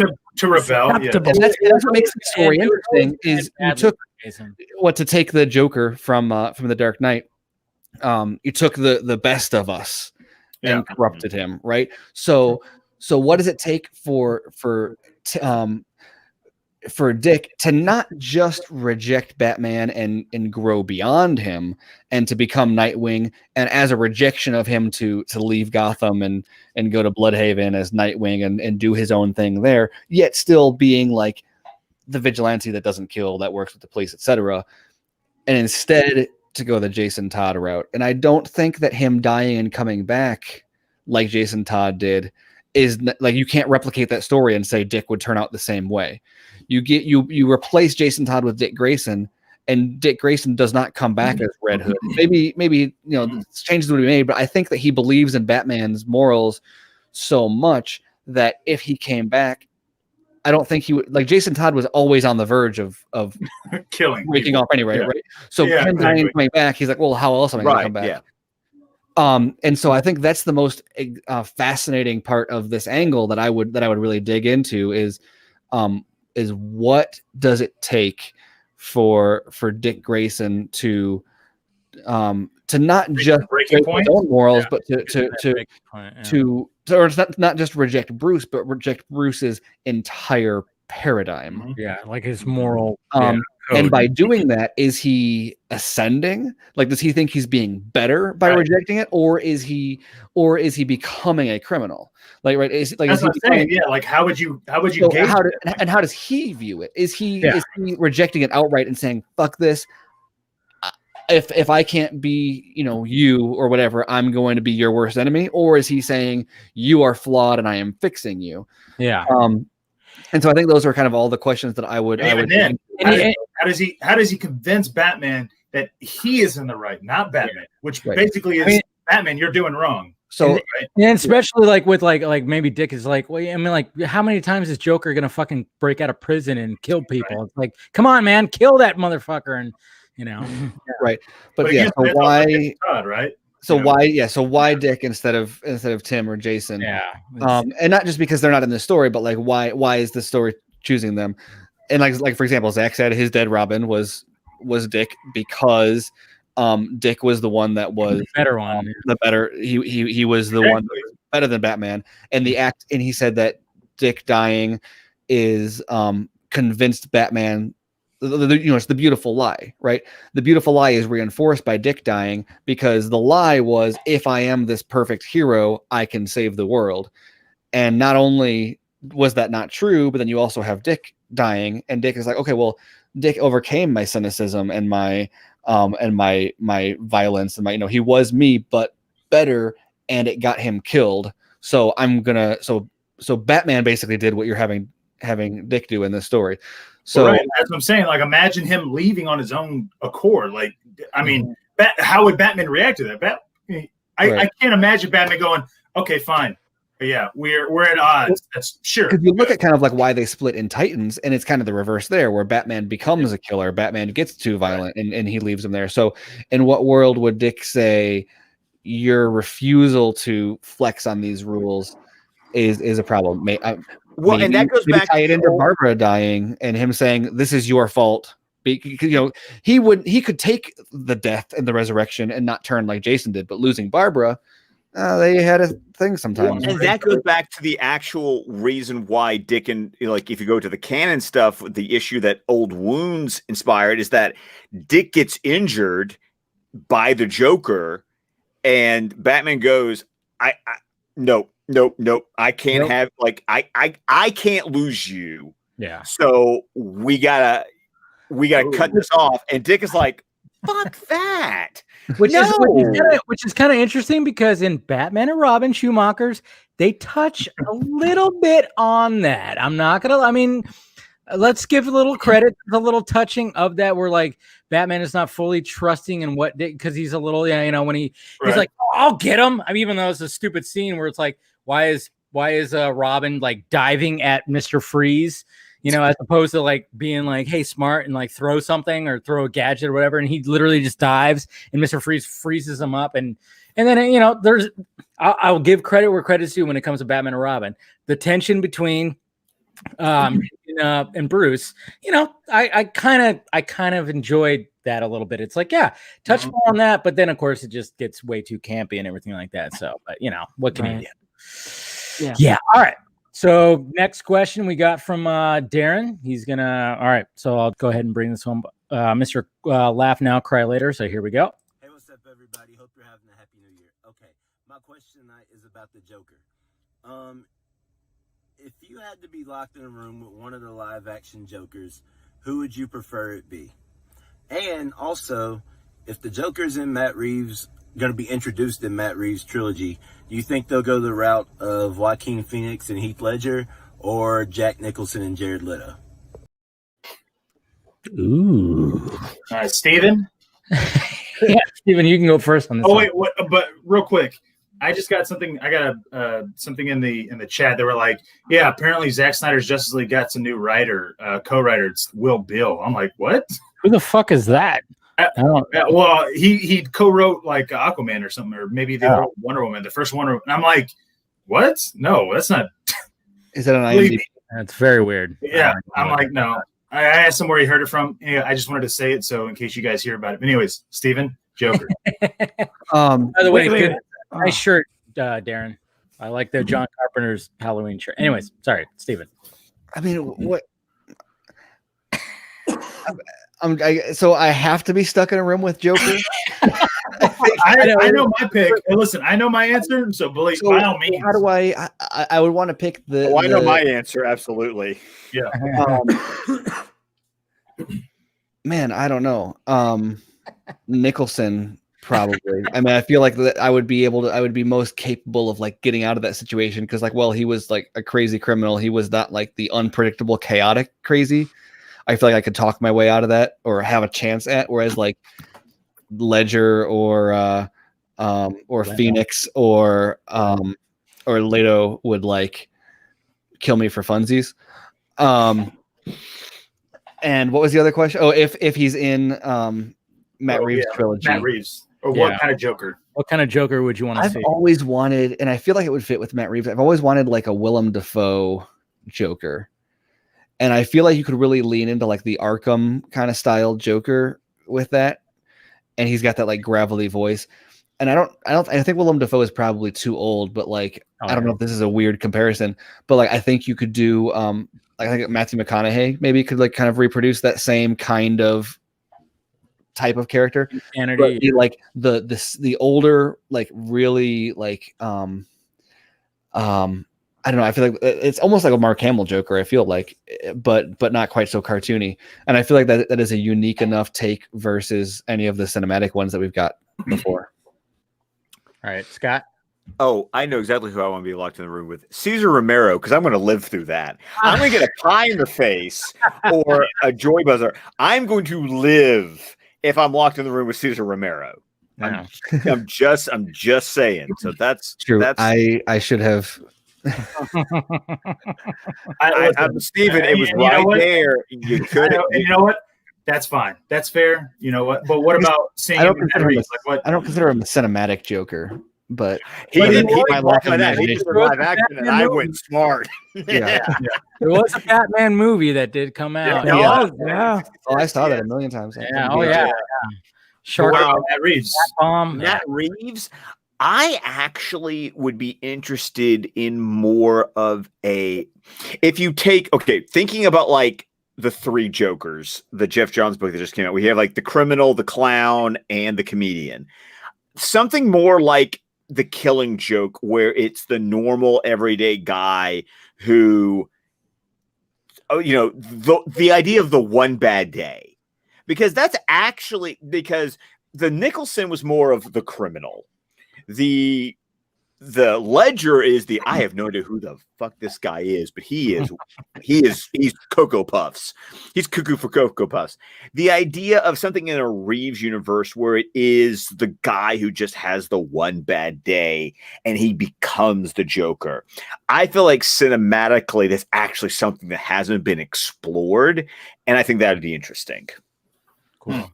Yeah. I mean, if I was locked in a room, dude, it's Leto all fucking day, dude. Leto's Joker, I could see him fucking around and being so unpredictable. Yeah, but you guys would get along. I know. That's my point. Like, I'd be like, dude, I want to join you. Like, he didn't say we had to die in this room. He just said, who'd you rather be locked into? I'd be selling why I should join his crew. I'd be like, dude, live for me. Yeah, exactly. Sure, absolutely. Yeah, sure. Absolutely. And, with Nicholson and Ledger, dude, that if they see you or if they're around you, you're fucking dying. There is no, hey, how am I going to get out of this? With Leto, at least it's like a toss-up. Like, you don't know what the fuck he's going to do, right? Like, is he gonna jump on me? Is he going to straddle my legs? Like, what? I don't know what the fuck this guy's going to do. I can tell you meant that. Yeah, exactly. You have no idea, but it was amazing. Blah, blah, blah. Yeah, exactly. Like, yeah, are you talking to me? Like, dude, I'd be like, well, yeah, it's kind of because I want to join your crew. So yes, I would not mention anything about Harley because I'm smart. Yeah, then you get shot in the head. Exactly. So, but here's the thing. And then what kind of Joker would I want to see in Matt Reeves' world? Here's the thing. If you really look at it, it depends on what kind of world Matt Reeves is trying to go for. Like, does a Harley exist in this world? Or could he even, not that he would, but could he introduce a punchline in this world? Because if it's a punchline, it's a different Joker than a Harley, and you know what I mean? And if you look at the Joker that was in Tom King's run of this newest, the Rebirth Batman, that kind of Joker is like he's sadistic, but he's not necessarily like the Scott Snyder Joker, okay, where he's like which is what Leto is. Leto's like Snyder's Joker. We've never seen a Tom King type Joker. Which if you watch like the Riddler and Joker war, like that dude he doesn't give a fuck, but he's also like not as flamboyant as Scott Snyder's Joker, but he's not like any of the other Jokers we've seen previously. So I mean, if I had to pick, I'd be more based on Tom King's run of doing Joker and kind of what he kind of created in that little thing. You know what's interesting with the one bad day kind of take in like the Matt Reeves universe, it would actually be really cool if they could do like the Red Hood origin in a Matt Reeves trilogy where if they introduce the Joker, if they actually do like the Red Hood gang and make him like the patsy and do that whole like basically like a Killing Joke sort of origin. I don't know. I almost don't want to see another Joker origin, and I'd rather than exactly, yeah. That's so different from the ones they have done, where like give him I don't know if you want to give him like the lipstick cap helmet or not, but like, but give him a something equivalent, like cinematically equivalent to that, and that could be a really kind of interesting take on it, especially. Yeah, but you're already introducing 6 villains in this first film. Like how you're really going to do an origin of Joker? but you're talking about that in comic book context. I got a feeling Reeves isn't introducing 6 villains. He's just got 6 characters who happen to be, like he introduced 6 villains in the Dawn of the Planet of the Apes movies. Like, right. How dare he? I mean, though, so it didn't have that burden. Yeah. Right. But what I mean though is that, as far as like Joker is concerned, we don't have time for an original of how does Joker become Joker? Like Batman's 2 years in. Like, well, no, but I mean, if it's a part of if there is a gang and he's following the gang, so the story is he's like trying to bust the Red Hood gang or whatever, and then Joker like busts them for him, and then rises or takes them over or whatever. Like that would be the story of the movie. It could even happen like as a side story where like the ending is, pardon the comparison, but make it a Spider-Man 3 thing where Venom is Joker, right? Except you do it the way they should have done it, where where Topher Grace becoming Venom is the cliffhanger for the next movie, right? Yeah. Sorry, I know I hopped in there to get a second opinion before. Yeah. So fine. What about you? One more thing. One more thing. No. Ty, Wait. what's up? Oh, I thought he was being serious. No. That's a It's an Steven inside joke. joke. Yeah. Oh, I would be locked in a room with Joaquin. He let that little midget guy go, so I feel like I can get out. All I have to do is not be a dickhead to him his whole, and then I get let go because I'm not an asshole. I didn't torture him and call him names and shit. So when they said locked in a room, I started thinking through them. I was like, well, who have we seen locked in a room with? We saw someone locked in a room with Joaquin, and that didn't go. Yeah. It didn't go well. Literally the fucking oh man. I'm a little shorter too, so I would probably need help with the lock. So I feel like we could get along there. Yeah. And then, I kind of hate to reiterate what you guys are saying, but for the Matt Reeves Batman, if he's going for the more detective noir Batman, I would really, really, really enjoy seeing a Joker that is a criminal mastermind. Like the Batman really needs to do his work to chase him down, and he really needs to like get in that mindset. And I wouldn't mind a Killing Joke style. Like I think everyone would like that kind of Joker. Maybe a little bit of a mix between Mark Hamill and the Arkham games. But I don't know. Because every Joker that I've seen or that I've liked, it's all original. So I guess I can't really I can't really say. I don't know. I can't really predict. It's hard. I'll just say this though. I literally was just taking a piss. And in my bathroom, I heard what you were saying because obviously I have my headphones, and I fucking busted out laughing. Like, dude, you let that little guy live. Yeah, you let that little guy go. Fuck, you're right, dude. Why wouldn't I think that? No. Yeah. When it comes to me, like, are you done? Oh, sorry, I didn't mean to cut you off, Ty. Are you good? No, I can't really say what Joker I want because I don't know which one I need yet. Yeah. Mm-hmm. Another one. I'm going to insert myself in between everyone. Another one that would be cool. Like a long Halloween take where he's not even really a villain, he's just kind of there and like, dude, I wish I knew who was doing this. I wish I thought of it. Yeah. Or even like in Hush, he does kind of the same thing, right? He's like, why are you paying attention to these other villains? Like, why not me? You know what I mean? Anyways, he's always selfish. No, but yeah, I think I agree with Ty. It's like, with the Joaquin Phoenix Joker, because I think I can maybe like talk him down a little bit. Like, hey, dude, I get it. He's gonna shoot you. That's what I also think the girl down the hall is hot. Yeah, she's hot. I get it. Yeah, she likes you. She's got a great smile. Oh man, totally understand it. I would probably like understand him a little bit more. Like, you had a bad day. It's like, the world's fucked right now. And the way your mom, I totally get it. I think I could talk to him more than the other Jokers. But when it comes to the type of Joker I want to see a Matt Reeves Batman, I don't know. It's difficult because when you look at the other villains, when you see the trailer and you just, the way that Christopher Nolan was like, hey, I'm going to ground as much as I can. And then Matt Reeves said, well, hold my fucking beer. I'm going to ground it in a different kind of sense. And when you look at like what the Riddler is doing, look how Penguin is, and even Catwoman, it's like, when I like think about like what his Joker would be, I'm like, man, he's not going to have scars on his face. He's just like how deranged is he going to be? Is he just going to be like this? It's almost like a mix of Joaquin and Ledger, like that anarchist. But at that same time, he just fucking he just all of a sudden just grew this hatred of humanity. I don't know. I almost think it's like there's like going to be a mix between those two because they're so grounded. It's like Matt Reeves is like, I'm going to ground it, but in a fucking, David Fincher type of Seven world. Like, like look at what Kevin Spacey was in Seven. Mm-hmm.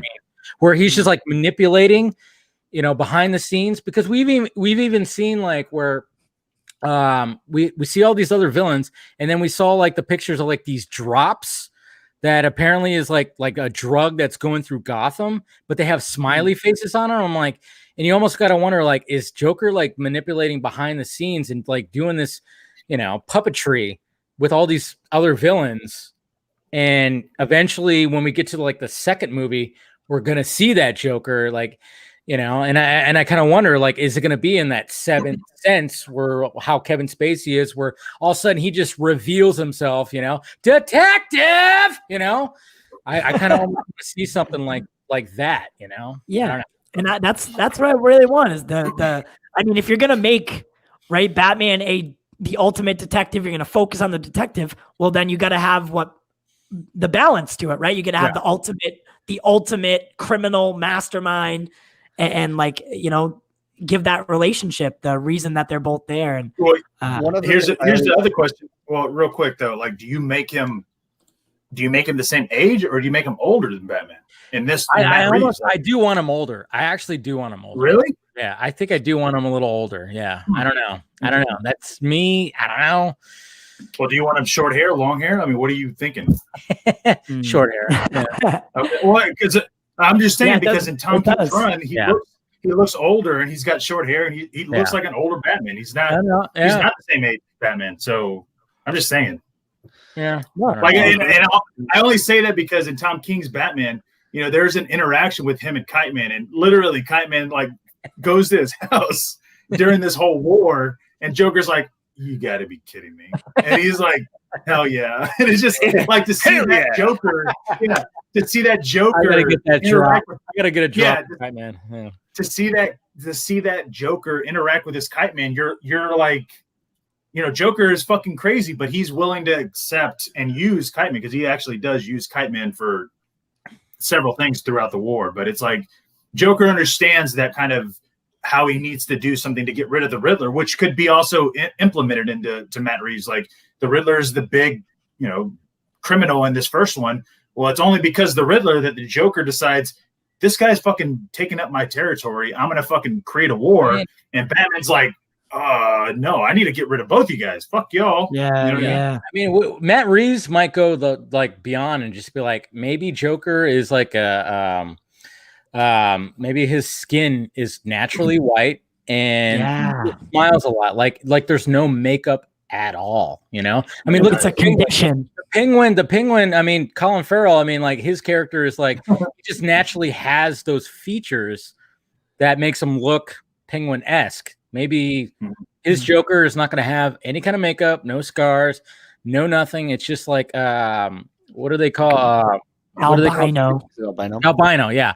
Maybe it's just an albino dude who laughs a lot and smiles a lot. I don't know. Here's one that I really like. I really always loved the notion that Joker just kind of comes and goes from Arkham as he pleases. It's one of those things that's like, not like quite fourth wall breaking isn't the way to describe it, but it's kind of great. The idea that he's so manipulative, but also knows Arkham and the people there so well that he can just like, it's nothing for him to get out. But also that like sometimes he'll like go back in.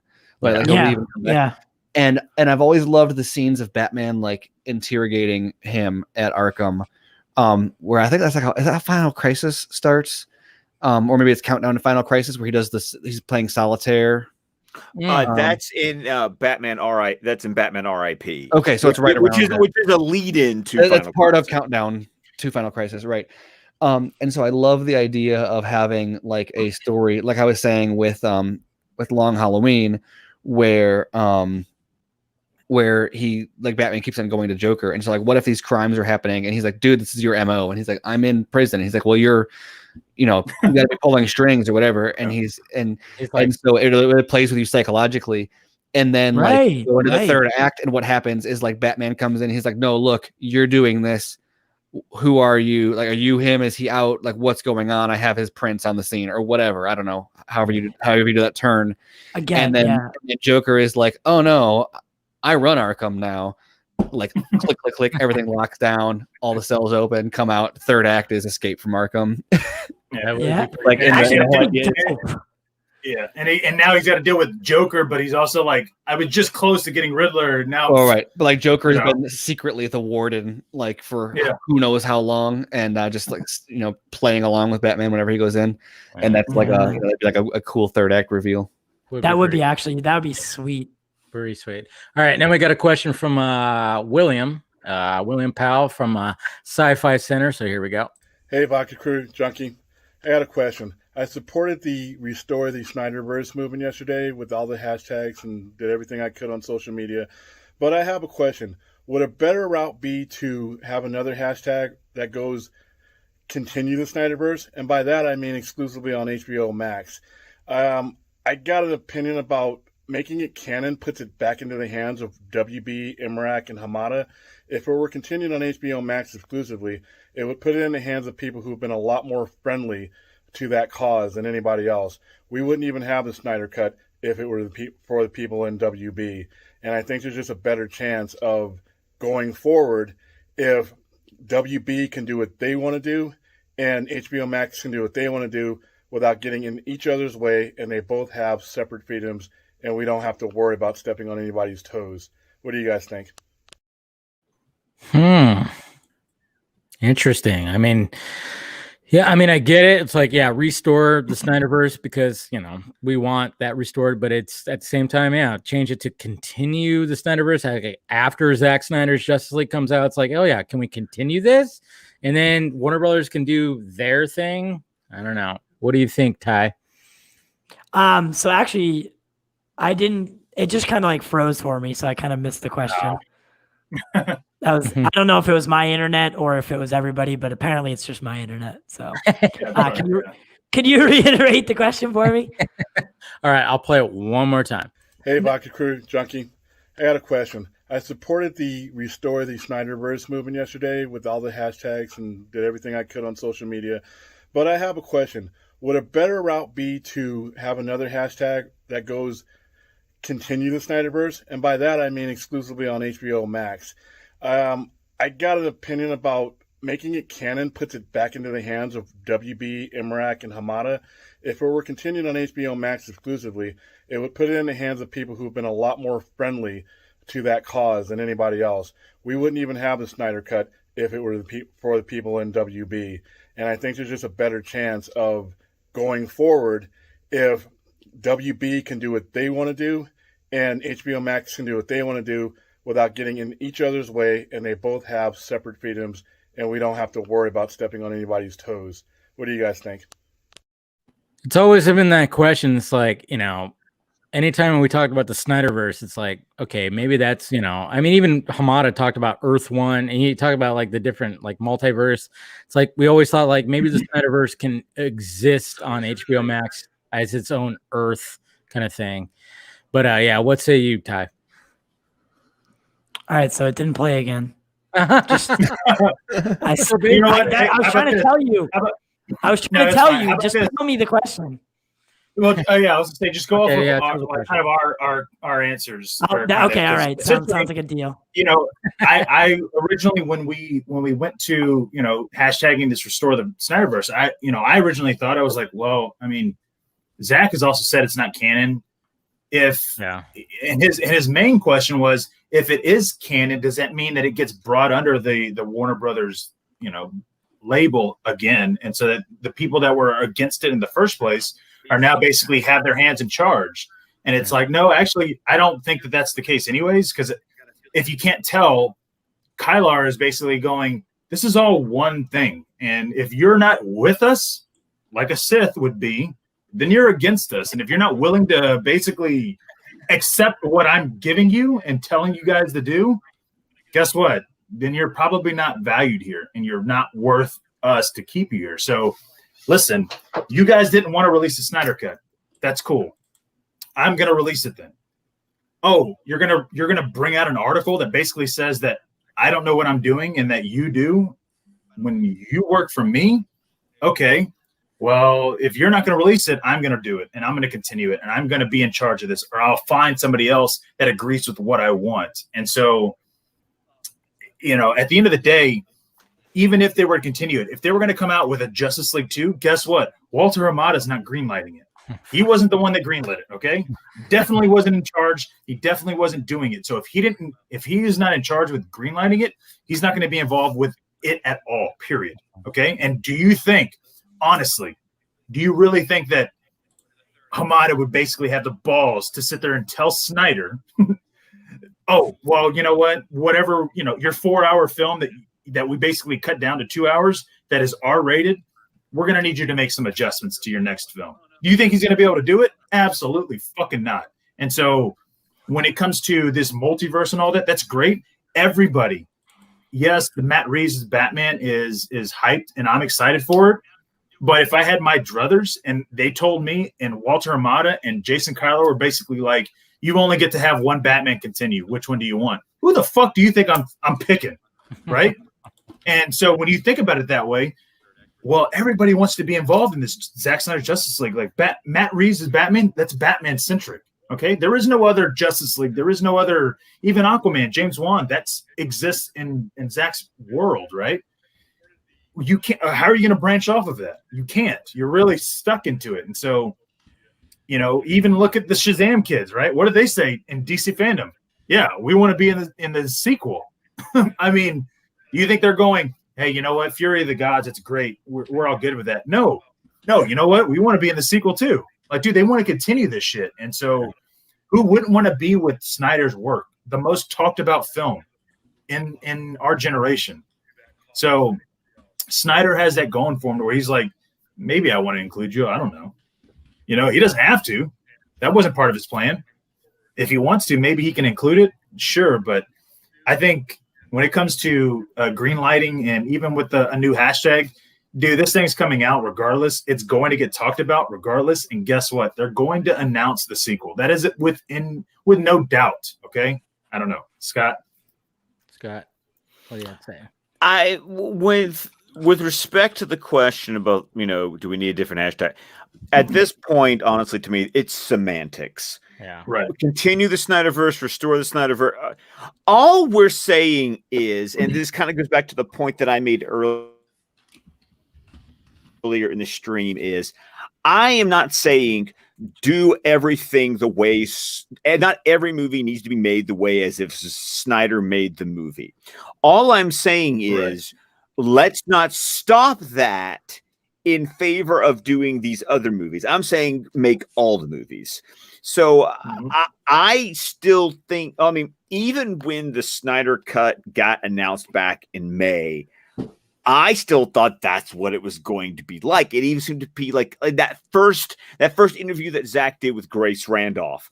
It almost sounded like, Zach was saying to, oh, come on, Dave. I set you up. Wow. Damn it.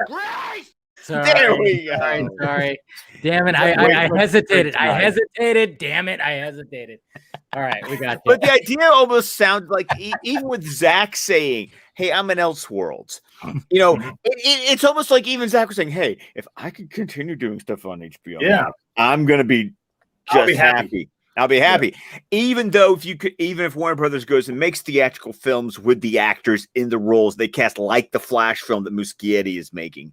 Mm-hmm. So, at this point, as far as hashtags are concerned, it's semantics. The whole point is just make all the things. And guess what? Economics is going to decide what lives and what dies. It's going to be survival of the fittest. The stuff that makes the money is going to get sequels. The stuff that doesn't make the money is going to fall by the wayside. And I feel like all we're saying is that when the Justice League film was stillborn and killed on sight, it was an unnatural death because it should have kept on going and somebody interfered. It wasn't. It wouldn't have been. We wouldn't have gotten this child if it hadn't been born right. You get what I mean? Like that's what's even crazier is that the people that were involved back then, they made us create a different child. Like this is a new pregnancy. You know what I mean? Yeah. Right. Exactly. And so my point is that let's not treat this as if it has to be one or the other. Let's just acknowledge that what those of us who would, well, not all of us, but most of us on the stream who would tweet out hashtag restore the Snyderverse. We're not saying bring back the Snyder version Of damn everything else. It's more just cancel the Batman. Yeah. No, don't cancel the Batman. I want to watch the Batman. Oh yeah, I mean, we all want to watch the Batman. But don't ignore, don't kill this other thing that never got to come to complete fruition. Yeah, makes sense. Steven? I mean, I'm basically 100% on board with Scott. I think that with the hashtag, it's always been semantics. I mean, you look at release the Snyder. You want to know? You've been against it this whole time. So with you look at the hashtag and like release the Snyder cut doesn't make sense. It was fund finish, and then release the Snyder cut, like whatever. But like it's a hashtag. Like we're going for like shorthand, memorable, like what works. And like I think restore, complete the Snyderverse may make sense too. I think restore plays off of release is probably why people are using it, is because it's similar enough that it's got that kind of built-in value from the other one. So I don't look too seriously in that. It's directionally accurate, I think, is the point. The all that matters from the hashtag is the sentiment. It's like let's say it was so resounding that WB is like, well, we have no choice. Let's greenlight all this right now. And then someone's gonna be like, no. It said restore. We can't do anything. They're not gonna, it's not, the hashtag is not legally binding. They're gonna, it's the sentiment that they care about. As far as canon, also I agree with Scott. I think the multiverse is the right way to go. I think Zach even supports that. I think he's even said that he likes the idea of a multiverse because it lifts the burden from him. But like so much of the reason that there was so much pushback to his films before was because people were comparing to the MCU, and what they thought they were getting was, oh, here are these Zack Snyder films. You're not going to get anything else from DC for 20 years. And they were like, people were like, I can't do that. And since then, as more people have been like, wait, he had a 5-part arc and then he was done. I know people that were like ardently against it who learned that and were like, oh, well, now I kind of want to know what that was, especially knowing that committing to the 5-part arc doesn't mean committing to 20 episodes and then Endgame, right? Or 20 installments and then their Endgame equivalent. That is just going to be, a little, it's going to be bigger than what Nolan did, but not drastically. And then we'll get something new. And the idea of, oh man, and it would have been self-contained, man, that would have been kind of cool. And so I think that multiverse not only is just kind of the better strategy, but also works in his favor in that it takes the burden off of him of, you don't like these? Cool. Go watch the Matt Reeves ones. Go watch the J.J. Abrams ones. Go watch, there's and the demand that it all fit into a single continuity is part of what put us in this position in the first place. Yep. Oh, makes sense. All right. Back to you, Ty. Hey, I got to listen to it. gave me enough time to go back and listen to it. I mean the hashtag thing doesn't. I liked the restore. I liked it. I thought it worked well. Continue, I think, would work well as well. But again, like Steven said, I think restore just kind of fit the better. It phrased better. It sounded better rolling off the tongue. So yeah, semantics is definitely what it is. I think that Zach, whether we knew it or not, I think, or whether we know it or not, I think he's going to thrive on HBO Max and being able to tell long form story, be able to not be restricted by maybe the studio saying, listen, you only have 2 hours, but in reality, he's always been the person to tell the 4-hour story. So, and like the way I saw it was like the way his cut got like, we didn't get to see his full vision. It was almost like if you had stopped Marvel after Thor, after Nick Fury and the Agents of S.H.I.E.L.D. all came in, and like it was all starting to like the Avengers initiative was all coming together, and then you just stopped it and then went a different direction. And like it never felt right to me that he didn't get to complete what he wanted, and that people didn't understand it. So they just naturally didn't like it.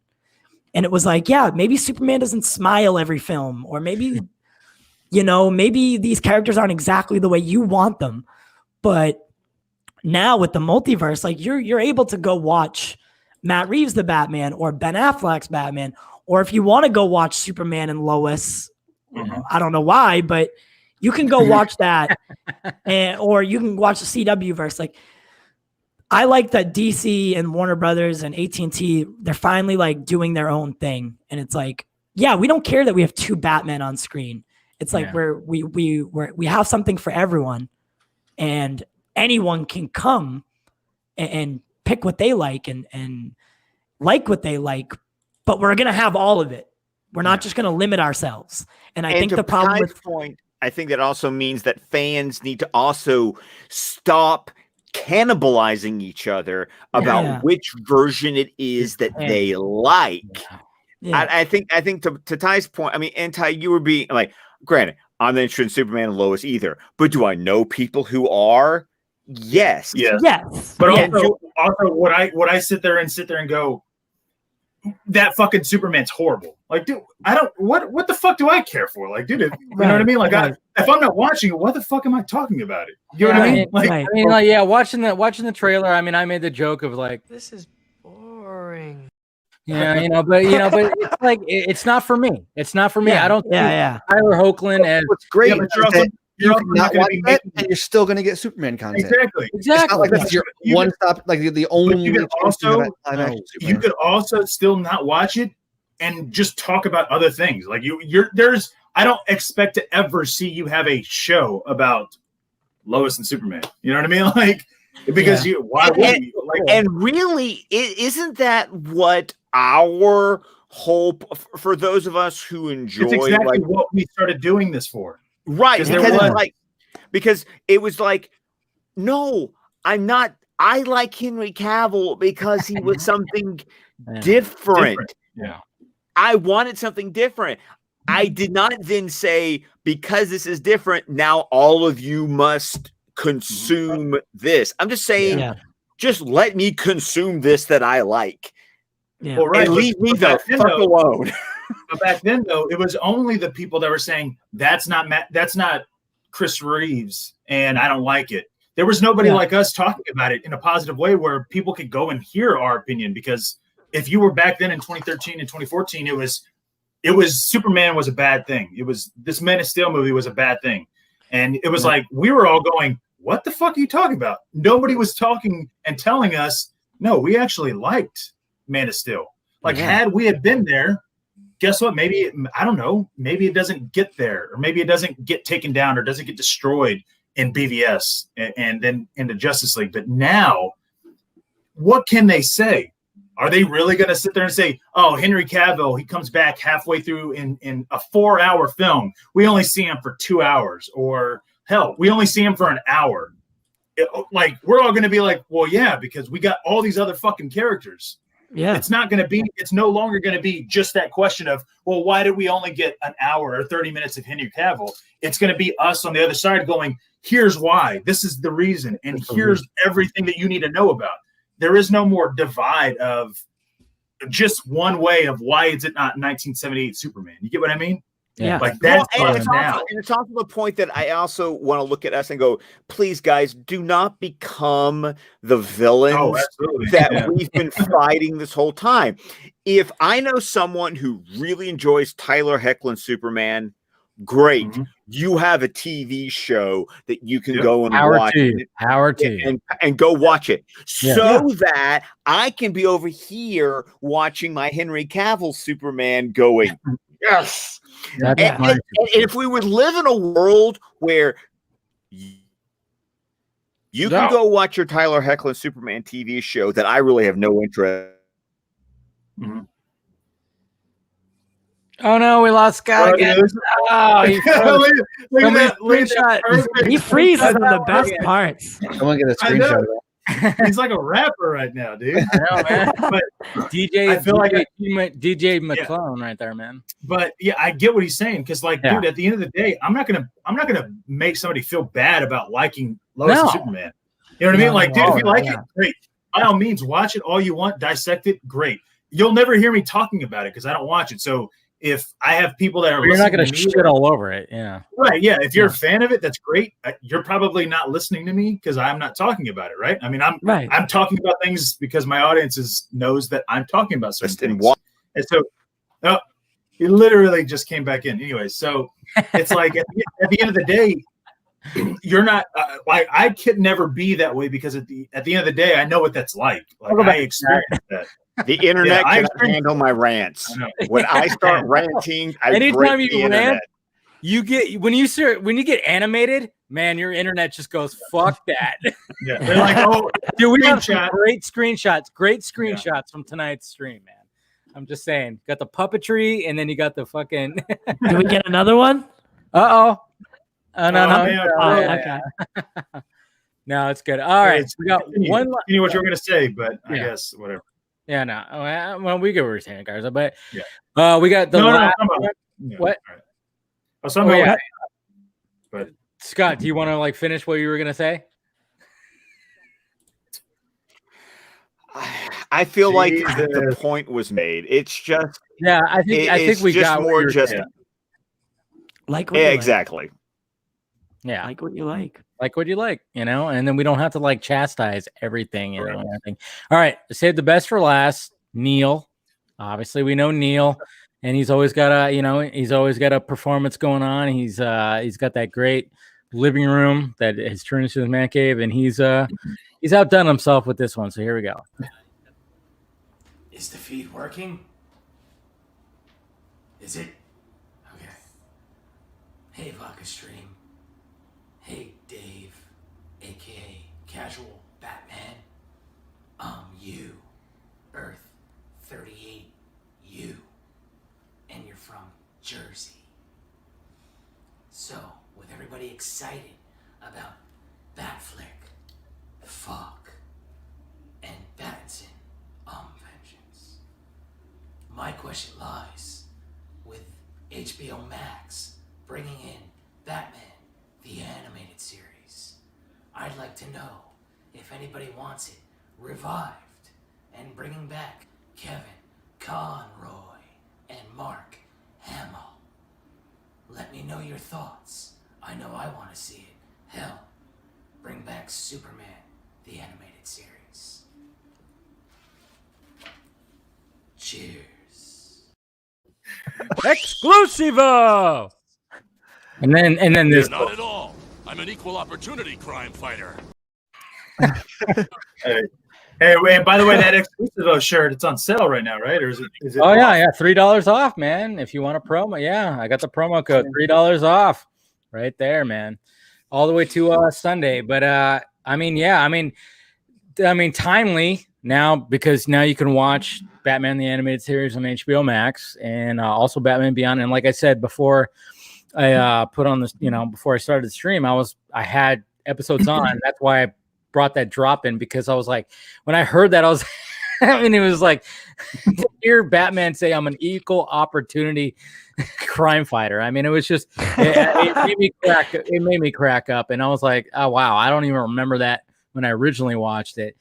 But you know what? When DC Universe came about, I actually expressed, probably on a live stream or a video, I was like, yeah, why aren't they reviving, Batman the Animated Series? I'm sure Conroy and Hamill, and even like he said, Superman the Animated Series, like doing like revivals where it's like, hey, it's just a modern version of but still draw it in the style that it is, but it's just more modern. Why not bring that? They did it with Young Justice.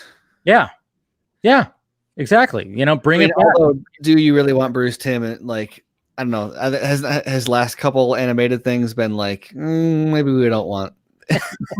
I mean, I get that, but I'm at the same time, I'm like, I just thought it would have been a selling point for DC Universe to revive. Like, hey, I got DC, we got DC Universe, we got a revived version of Batman the Animated Series that we all loved from way back when. It's probably some of the best Batman stuff. Why not revive it? And just a selling point for DC Universe. Maybe it doesn't need that for HBO Max, but I was always that was my gripe for DC Universe. It didn't seem like DC Universe had Titans, yes, I get that, and then of course it had Swamp Thing and Swamp Thing, and then Doom Patrol. Doom Patrol, there you go. But I was always like, why not revive something back like that was familiar, you know? And I just thought, why not? And I'm sure Hamill and Conroy would have been like, yeah, let's do it. So what say you, Ty? I mean, Ty, you already been talking, yeah. What do you think? I don't know. I mean, because like my inner child obviously would love that, right? Yeah. I don't know. Do you touch something like that? Do you revive it? I mean, they're doing it. It's been happening a lot lately, right? They revive something or revamp it. So I guess it would just it would be determined on like if they had enough stories to tell or in what form they were telling them. Like, is it going to be just a one and done series, or is it going to be, 5 or 6 more seasons?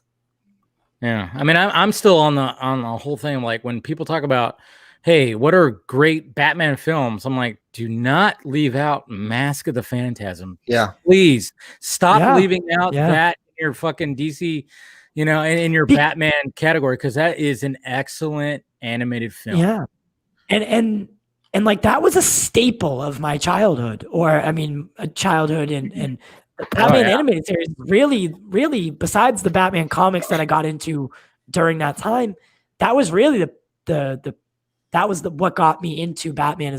As much as I loved him, it was that show helped it. So I guess if the story was right and how they wanted to do it was correct, or did it the right way and a little bit of fan service, but also it was done correctly and justice was done for the show, then yeah. Well, let me ask you a follow-up to that question, because I'll answer it after you're done. But what would you accept it if they didn't have Conroy or Hamill or both, if they weren't a part of it? See, that's the thing. That's the thing. Is it a full package, or are you going, I'm willing to accept, because I know Conroy said that his voice, because listening to him do that voice, I was like, God, it's got to be fucking tough on the voice, dude. Yeah. And I know Conroy has come out and said it's really hard on his voice. So right. I mean, we're talking about almost, how many years ago? 30 years ago, I mean, yeah.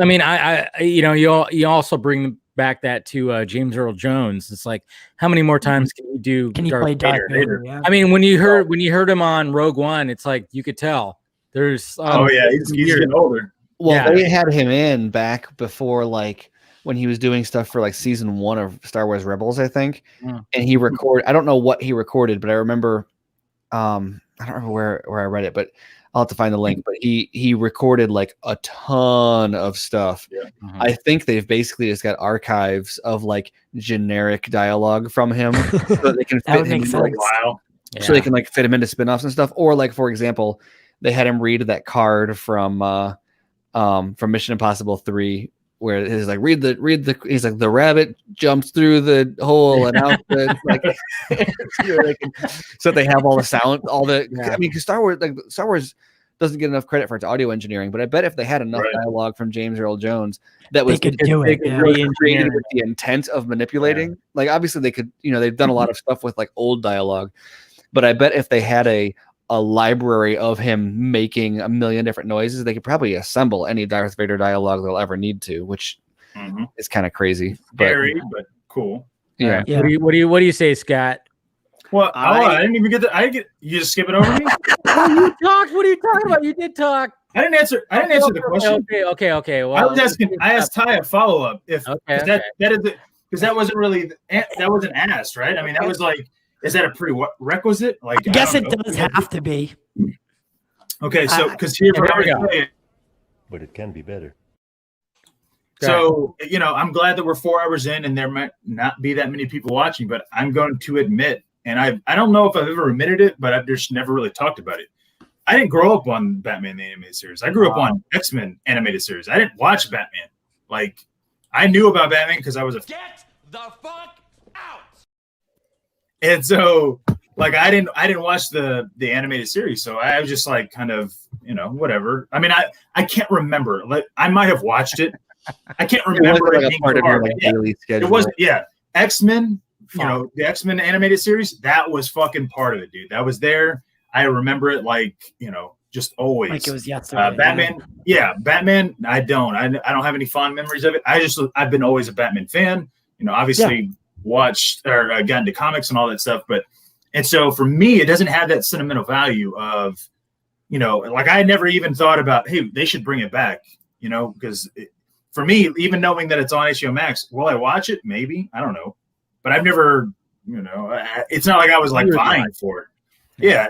And so if they were to bring it back though, I would be interested in, okay, well, how do they tell stories now? Like that was back in 92 when it debuted. There's a lot of differences. Do they tell the same stories? Do they go after like deeper thematic ways? Do they take it in a newer direction? Yeah. You know what I mean? Like, how do you make that relevant in today's time? Because I mean, this drop right here is pretty relevant. Not at all. I'm an equal opportunity crime fighter. Right, exactly. And I know for a fact that even if you were to watch the series, like they did tech and they did all these certain things that you couldn't place it in a time period. It was never they're using a big ass cell phone and that now that it's a early 90s or whatever. It's very anachronistic where it was like not steampunk but kind of fit into like that a little bit. Yeah. And so it's like and then you go all right, well, how about we, instead of just Batman, what if we do bring the Justice League in? Like what if we have a Superman cartoon show that's involved, or they go the MCU route, which is kind of shitty to say, but they go with a Superman only show and they have it where they cross over and they have a Wonder Woman show. Yeah. And all of a sudden you're building a, not necessarily X-Men Days of Past, because that's what they did in the animated series first, but you would have it because X-Men was one of the first shows that was it's a continuation, and you would have these big shows and big events, and it would have to be continued. So if you started watching X-Men like in the middle, you'd have been like so lost. You'd be like, wait, what the fuck is happening? they're assuming that you watched it from the very beginning. You know what I mean? And so one of the lures of Batman in the animated series was like what time period is this in? It's like, there's technology. I mean, you got Mr. Freeze, you got, certain things, you get the Bat computer and blah, blah, blah. But then you got like cars that are like, look like they're from the 50s, 60s, whatever the hell, but I always enjoyed that allure and the way it is. All right, Scott, that you're back, and hopefully Callan doesn't destroy your newest computer. There's no drinks available. Yeah. Hey, I see you. Stop it. Look at that. I love the fact that he just he's got a very reactive. He's got reactive facial impressions. I love that. Yeah. He looked at you like, what the hell? What? Okay, so what do you say? A revival Batman the animated series. I'm gonna have a hot take. Don't touch it. Don't touch it. Here's why. They wrote a cohesive animated universe from Batman the Animated Series to Superman the Animated Series to Batman Beyond to Justice League Unlimited. You had Static Shock and Zeta Project mixed in there. I mean, they even wrote the end of season 2 of Justice League Unlimited. They got to the episode of Epilogue where they tied it back into Batman Beyond, and it all tied in so nicely. And then the studio said, no, write another season. And then that's how we got the 3rd season of Justice League Unlimited with the Legion of Doom. Now, granted, we get an awesome finale with Superman versus Darkseid. Sweet. I'm so glad. But that whole season felt like an add-on after the whole Cadmus arc at the end of Justice League Unlimited. My point is they ended the story. They technically had 2 endings. Just leave it be. When they've tried to go back and revisit it, we get something like Batman and Harley Quinn, which is hot garbage that I never want to acknowledge ever again. Or we get something like Justice League versus the Fatal Five, which actually was very entertaining and fits inside the continuity, and they got all the voices back. So I'm just saying, that universe had a beginning point. That universe had a very nice ending point. Okay. Let it be. Just let it be. And to answer Garza's question, oh heck yeah! If I don't get the original voices, what's the freaking point? Yeah. No, you have to have show, make something different. Because, and I say that because you look at Harley Quinn and Chris Maloney, he works perfect as Batman. Nobody's sitting there going, "Yeah, but is this Kevin Conroy's Batman?" No, it's like it's its own fucking Batman. You know what I mean? He was Commissioner Gordon. I thought he was Commissioner Gordon. Maloney is Commissioner Gordon. Yeah. I'm sorry. Bader is Batman, but he's also the same voice of the Batman from Batman: The Brave and the Bold. But does anybody care? No, but it works. No, it works. It works in that world. It works in both worlds. Yeah. Maloney is Commissioner. Yeah, I forgot he's Commissioner Gordon talking about sex life, and he's a fucking talking about Commissioner Gordon. Yeah. No, it's good. Oh yeah, I mean, like I get it. I mean, I think like when DC Universe came about, I was always like, why don't they just revive that? And I thought that would have been a good selling point. But I actually agree with you guys. It's like leave it be. It's something cherished. Like I said, when I put it on, and when I see the Warner Brothers logo and it turns into the fucking airship, and you get that opening. I mean, I love that opening of Batman the Animated Series. It's so fucking perfect. Iconic. Well, that's the way they sold the show, right? Oh yeah. They're like, here, this is what we want to make. Yeah, I mean, and just watching the episodes, I'm like, I mean, the Mr. Freeze episode alone is just so goddamn good. I'm like, Emmy winning. Oh my god, writing. Like when people talk about a Mr. Freeze like origin story, I'm like, yeah, just watch that. Just watch the animated series of I forgot what the episode was called. I mean, for Heart of Ice. There it is. And even like with Clayface, with watch that one today, the Clayface one. Yeah, I watched that one. Feet of Clay Part 1 and Part 2. Yeah, exactly. My and even man. Harvey Dent, I mean, like the two-parters are always Two-Face Part 1 and Part 2. Exactly. There you go. He's got it. I can do this. I feel like Captain America. I can do this all day. Yeah. I'm gonna have to go back and watch this now. Oh, you have to. I'm so into it. I was gonna say something similar to Scott. I was gonna say don't touch the animated series, but I think what people would prefer is additional seasons of Justice League Unlimited. But then after Scott, I'm questioning that also. I think that maybe per his point though, that because they kind of already opened that bottle, maybe they could find a way to close it in a more like it has that problem where it's like, okay, so Justice League had like a good ending, and then Justice League Unlimited had a also good ending, but it wasn't quite as like definitive. So is it possible to open it back up and bring it all home, even if it's just an animated movie, or I don't know what they're going to do. But as I was thinking about it, I was like, you know what I think would be universally better if they're going to spend resources on this kind of thing is take Young Justice and just spin it out into more shows. You watch the new season of Young Justice. They do stuff like they're like setting the threads for like Red Hood and like all this stuff in there that you're like, I don't think they're going to be able to address this in another season. This feels very much like set up for like this would be more appropriate for like somebody's solo show or something.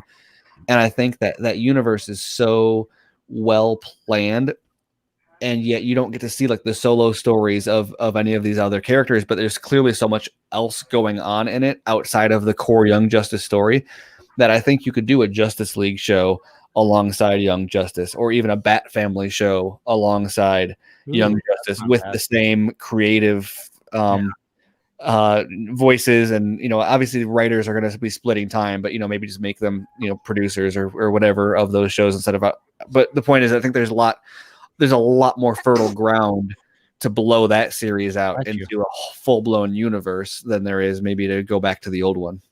Yeah. Totally makes sense. No, very well said, guys. And I think that's a good way to wrap it up right there. And appreciate all the questions. 4 hours. Hey, I know. Seems like nothing. I know. I know, but it felt, it just goes right by. That's because I keep on joining late, and then I. Yeah, I know. So it's not 4 hours for I know. For me, it's like, oh my God. No, but it's good. No, I and totally you see it. spent your fucking morning throwing up, dude. That's Oh, gross. dude, that's the thing. I know. Hungover all day. How are you even doing this? I'd have been like, nah, I'm out.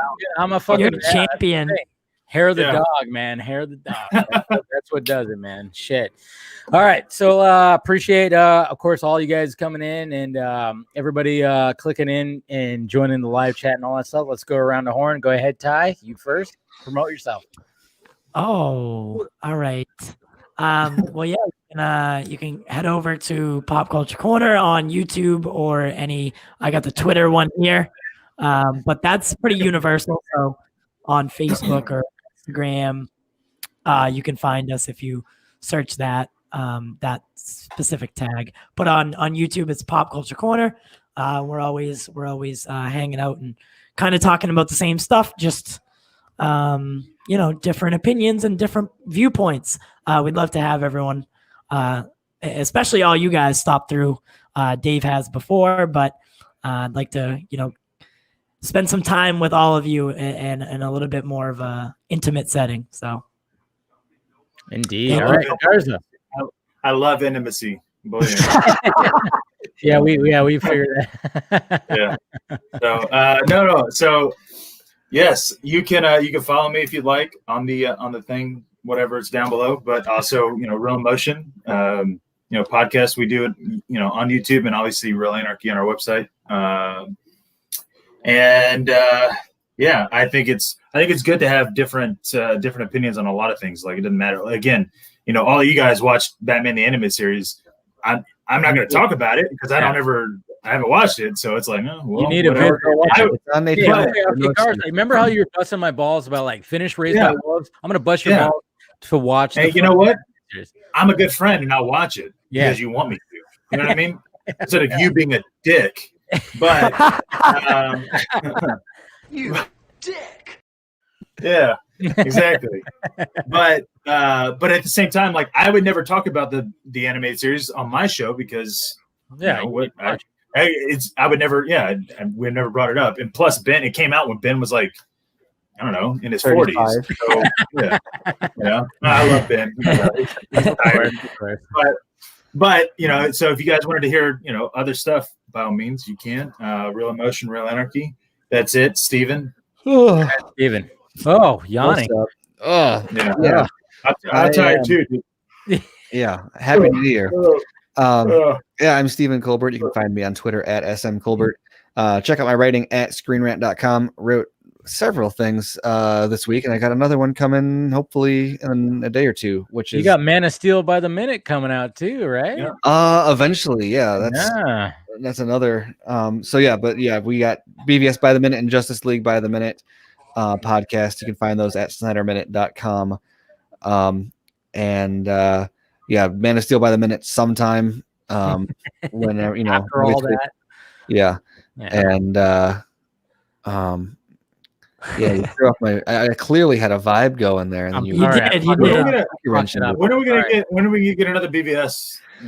Well, my co-host just had a baby, and we haven't recorded next episode That's yet. No excuse. Look at Scott. That's no excuse. Okay. Yeah, exactly.